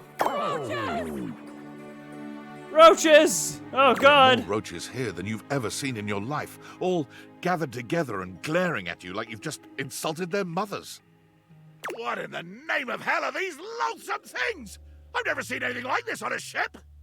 Oh God, oh God, oh God, oh God, they're everywhere. Why? I hate roaches. Jacques, I hate them. Why couldn't it just be rats? Huh. Almost looks like they're forming lines? Ranks? Like a little brown marching band. My God! You're right, Gaia. They're actually in formation. Oh no! Their antennae rustling and their horrible little scratchy legs twitching. Oh dear Betsy, I'm gonna be sick. It's an army, you guys. This is an organized army. Organized? Ah, I'm tough. Bugs don't bother me. You're telling fibs, aren't you? Of course, if we had my ship, well, we could just sail right over the top of them. We could plow through them like so much seaweed, so much battle detritus, so much swell and deep blue heave. Oh God, please don't say heave. If we can't go around them, we'll have to go through them somehow. How do you kill a cockroach? Quickly! Killing one, I imagine, would be easy, but killing this many? We could try talking with them. You're not talking about working with these things, are you? Don't be insectist. That might work. What's the sword have to do with it? I didn't say that. Well, if it's a bunch of magic roaches, maybe the magic in the sword will speak to the magic in the army. I don't know. Seems adventure-y. It sure does. Just take it out and show it to them.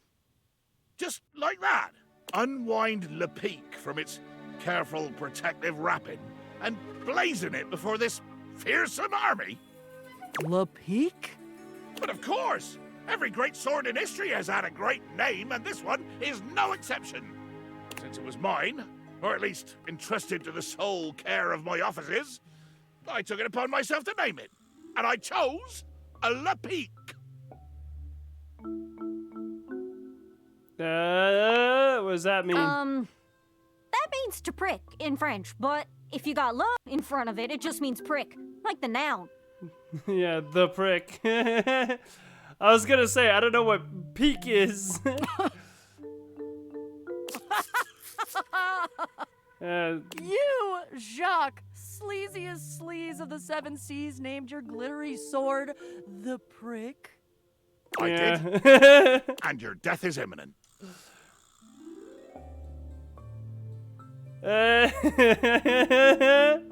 Whose death All of you. specifically? Death, conceptually, is imminent. Okay, let's give it a try. I draw the rapid blade from its scabbard. Carefully, I unwind the bindings, slowly, inch by silken inch. You casting a spell there? Yeah, he likes to narrate. It's true. One final turn of the silk, and here she is. La Peak. Yeah, Le Peak. I learned a new French word today.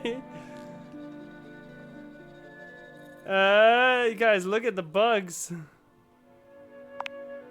The roaches scatter before the power of Le Pique. Like, well, roaches scattering at the flip of a light switch. Yeah, scatter. They're moving out of the way. They're actually clearing a path for us. Oh God, and we still have to get kind of close to them. Jacques, you go first. You go first, and you keep them back. You keep them, like, way over there and not near me, okay? I shall go first, and I shall bear this great sword ahead of me, like the beacon of intention and glory that I always knew it was, and nobody else knew, but I always knew because I am Jacques. Well, well, well. Oh my God, it's Evil Bow. The stranger standing before you looks entirely too familiar. Whoa. Whoa. Who is... Doesn't she kind of look like... Look what the Blatodia dragged in. Oh. I'm Isolde. Shut up! Shut up. A first-rate zinger. I guess we can call off any battle now, right? I mean, with missiles like Shut Up being hurled. Woo! Call it off? No! No, no, no, no, no, no, no! Absolutely not! Battle! Battle, battle, battle, battle, battle, battle, battle! Or I'll hold my breath!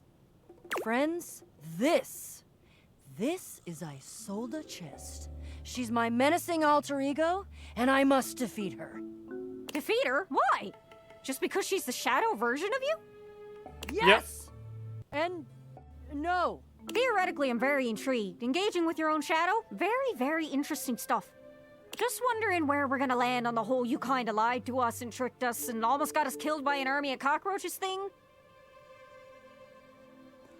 Oh, no worries at all. I've been through way worse gaslighting than this. I'm a little upset, but I'm also really invested now, so let's go.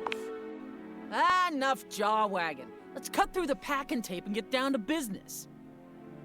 Yeah, watch out, she's got fucking Glad blades. you're so ready to divulge your secrets and be brought to justice. Ha! I'll tell you proudly what I've done. The true treasure I have stolen and kept for myself.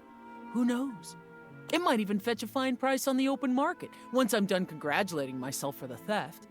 I, thieftress extraordinaire, have wrangled and waylaid an actual goddess. What? Oh no. Oh yeah. A full-fledged, empowered, glorious, immortal being right here in my safe and wretched little manacles. Her name. Tell me her name. Ah, but Gaia, dear Earth, you already know. I have captured Rango Maiwenwa. Wow, that is a fucking name. Oh, great crates. Rango Maiwenwa? She's been here this whole time? How could you? She's the animating force of the earth itself. She's precious. She's sacred. Yeah, well, she's mine. And there's not a damn thing any of you can do about it. You have to help us. What should we do? The magical sword, Jacques. Jacques wants to fight. Turn him loose. It's gotta be you, Bo. She's your shadow. Kick her ass. Yeah, Jacques just gonna fucking yell at her. With a doff of her hat. Don't mind if I do. Psychologists will marvel for generations at the exogenous personal ballet that ensued. The fucking narration. A single element of personality, magnified into being, battles its own source and unwitting creator for a precious treasure that either would prize. For each move of one, the other has a perfect counter. For each counter, a perfect feint. For each feint, the parry ready loaded. This is starting to hurt my eyes. Who can win if they know each other so well? It could go on forever. Rango Maiwenwa might never be freed. I have an idea. Anything. Tell me. Gang up on her. There's 4v1. I just put her in the recycling bin. Why would we let her win? It's so crazy, it just might work. What? What? Capitulate? Cave? Cower?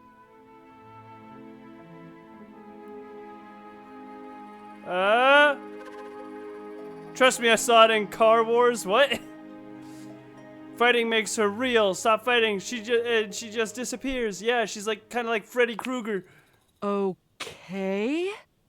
I disagree violently with this entire concept. Bo stands to face Isolde and allows her whip to sink to the ground.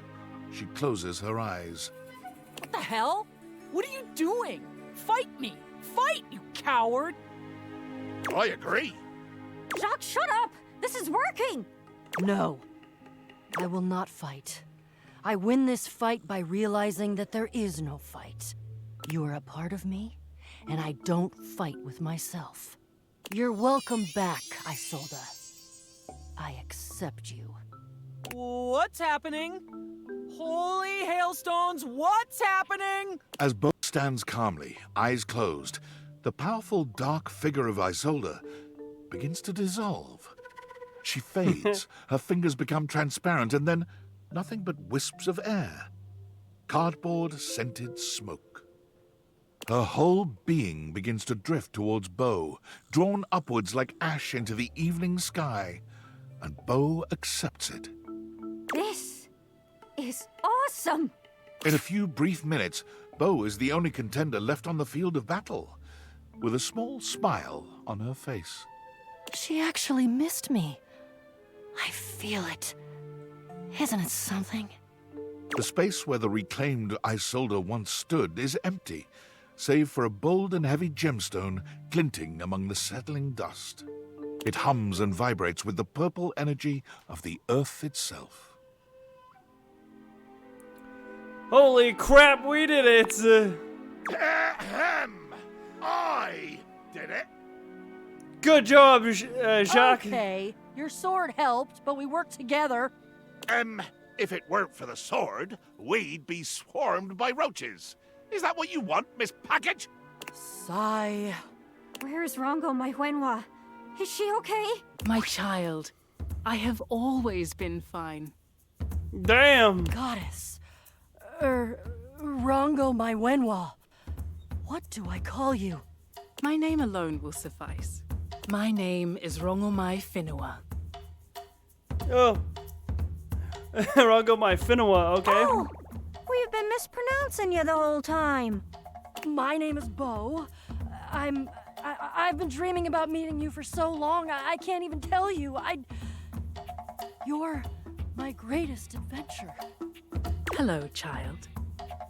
I am Jacques. I'm the holder of Le Peak.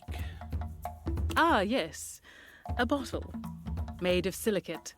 One of my other forms. Yeah, that too. And here I see a representation of my planetoid form. A beautiful gift. Are you gonna eat me? No, child. It is time I leave this contraption and seek out a new place to be beheld. Thank you all. Thank you for all that you have done. I shall return with gratitude to the world above and to the light. Though, human, I must ask. What can I do for you, Rongo, my Fuenwa? Please pick me up and put me on a shelf. Even goddesses like myself have limits. Yeah, you Let got the it. magic flourish again. We did an adventure. What did we do with her? We'll talk to Bobby. I'm just trying to run down the day. Where is it? Is that Bobby?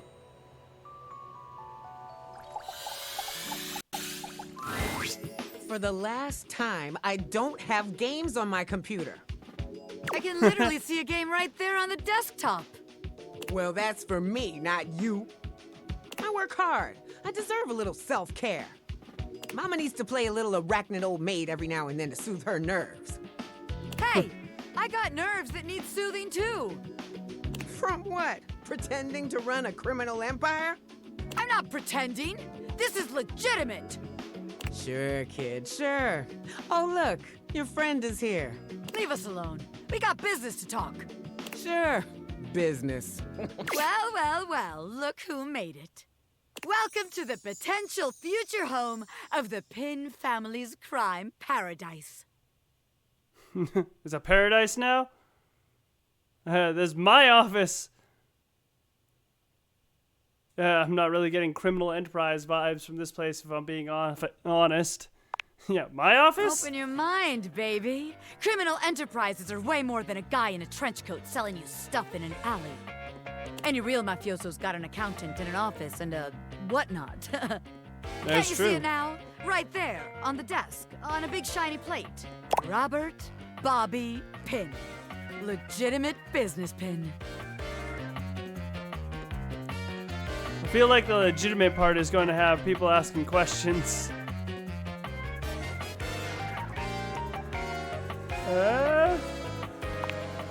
What? But the point of that is so they don't have to ask questions. Am I a business pin? Yes. Is that business legitimate? Also yes. It's real simple, baby. But all right. If the nameplate ain't selling you on the vision, check this out. I call it funny money, honey. So we tell people I'm a finance pin. A scam HQ, the office, really sells people on the whole thing. I make a bunch of fake degrees and licenses and all that. They bring me the money. I take it. Then we tell them that I invested it, and it's totally making a bunch of money, and they just gotta be patient. This is a better idea than your last one. Meanwhile, we get some more suckers. Take their money and give it to the old suckers. You're losing me We just keep here. finding new suckers to keep the scam going. It can't fail. That's called a Ponzi scheme. They don't usually end well.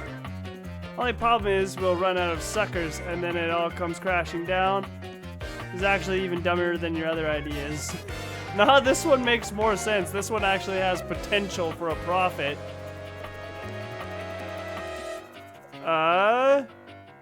Here's a better idea. You just don't give the money to anyone, Bobby.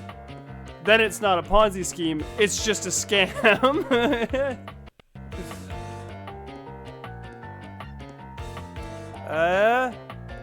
Yeah, we'll eventually run out of suckers, though. I mean, a hardened gangster like me can handle a couple of years in jail, but I can't be endangering the rest of my crime family. Besides, if I get locked up again, who's gonna take care of the rest of you yahoos?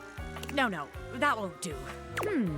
Seems like the office just ain't gonna be the place for us. But hey, that's okay, baby. A gangster like me is flexible. So here's your hint for our next potential location. Darkness. Scary. Spiders. Get out, baby. Spiders. Is she in the hole? All right. We'll talk to Ghost Lady once more. Actually, you know what? Yeah.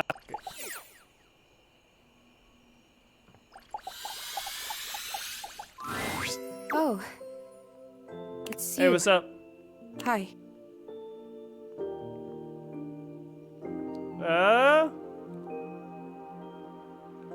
You were mean to me. Hey, I was worried about you. I'm afraid. I've been so curious about everything. I wanted to know. I wanted to feel it all the time, all at once. I was so grateful to you when you found my necklace. You're not anymore? Now I've run into this thing. It just feels like this huge, sticky brick wall in my mind. How did I die? What happened? Was it Rudy? This person that I thought was my friend? He was a loner, and I had friends, I guess, but he was just so much cooler than most of the people I knew. Now that I've felt loneliness, real loneliness, I understand him more. It's a terrible feeling. glad I could be his friend. I guess what I'm saying is I'm not sure I want to know.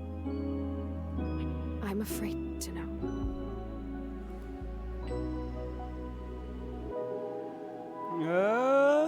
Would you remember anything at all? I'll tell you what I remember. We were having a seance up here, like we'd done before. Candles and the symbols on the floor. He said we were trying to contact his father. He died when Rudy was just a kid. We were usually trying to contact Rudy's father. We tried for like a year. And he was just getting so frustrated. He kept telling me to try harder. At first, it was encouraging, but then he just kept getting more frustrated because it wasn't working.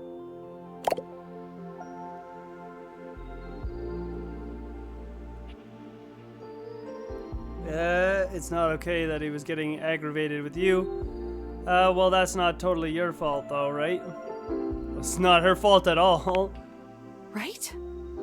He was my crush. I wanted to help him, so I tried harder. And we kept getting close, and then something would go wrong, or the energy would slip away. Finally, I got fed up too because I didn't know what else to do. So I stood up and started to shake out my legs, like just to get some blood flow back from sitting in this dumb circle. Is it even a circle if there's only 2 people and a bunch of candles? I mean, come on. And he freaked out. Don't break the circle. Don't stand up. Get back here. Don't break it. But I have to move. I can't just sit here anymore. This isn't working. He was screaming and I was screaming and I went for the door to leave and I heard him jump off the floor behind me as I was trying to wrench the door open and then... It's okay, take your time. That was it.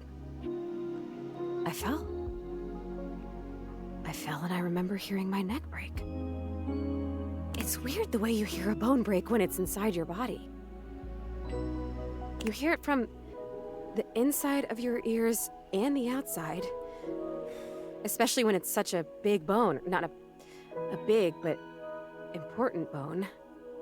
And so close to your ears. I remember feeling the sound before I felt the pain. And then the pain was only like a second. And it was over.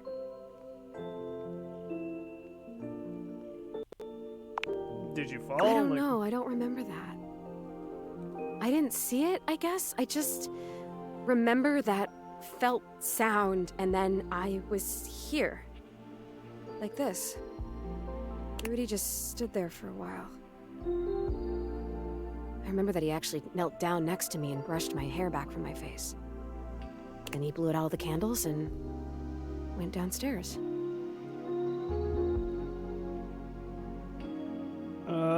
He left you up here? Yes, he did. Huh. Some crush. The next people that were up here were the paramedics, or whoever it is that comes with the big black bag and the gurney. Oh, wow.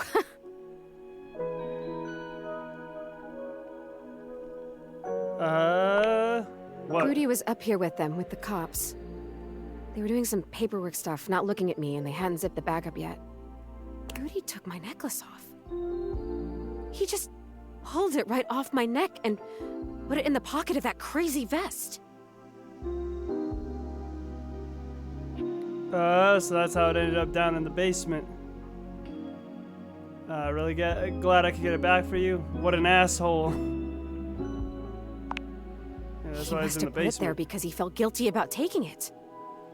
Or maybe if it was a time capsule, he wanted it to stay here forever. I don't know. I don't know if I care. I have to tell you, I don't know if I want to live this way anymore. When I was just alone and happy-go-lucky with no memories, it was okay. But now I've met you, and I know about other personalities in this house, friends that I might have. I know how lonely I've been.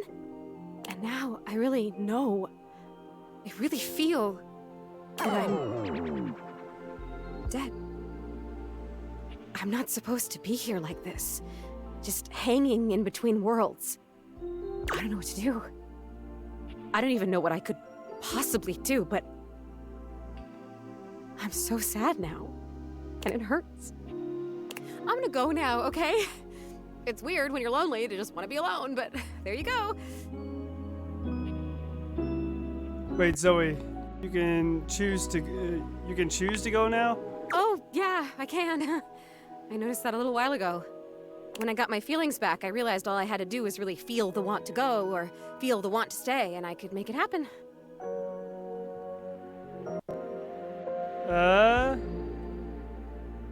Congratulations. Congratulations to me. Maybe I'll see you again. I have to try and figure out what to do with my life. Well, my death. With whatever it is. See you around. Damn, that got intense. We're fucking making progress though. I'm willing to bet it'll be like one more meeting with her and she'll like move on. Alright. Overwrite. Oh, 92. Fucking, wait a minute, how's it 92? We met the gemstone lady, whatever. We'll have to like actually scan her, I guess. Save that again, just cause I never trust myself. All right, we did a little bit of a one. I wasn't expecting the half-an-hour mission at the end there, but whatever. Fucking, we need to make some progress in this game. Fucking. So yeah, next week, next Sunday, more of this. We'll see. Maybe we'll even be able to finish it. I don't know what happens after you scan everybody, but we should be able. We'll have enough time to fucking track down the 8 of them. Even if I have to start looking at a guide to figure out what the fuck is going on with some of them. But yeah, thanks for coming, everybody. We'll see you next week. Bye bye, geez. Secret after stream message. What the fuck? What the fuck? Goddamn Dust Bunny, I'll find you, you fucking bitch. And then I'll make you fall in love with me.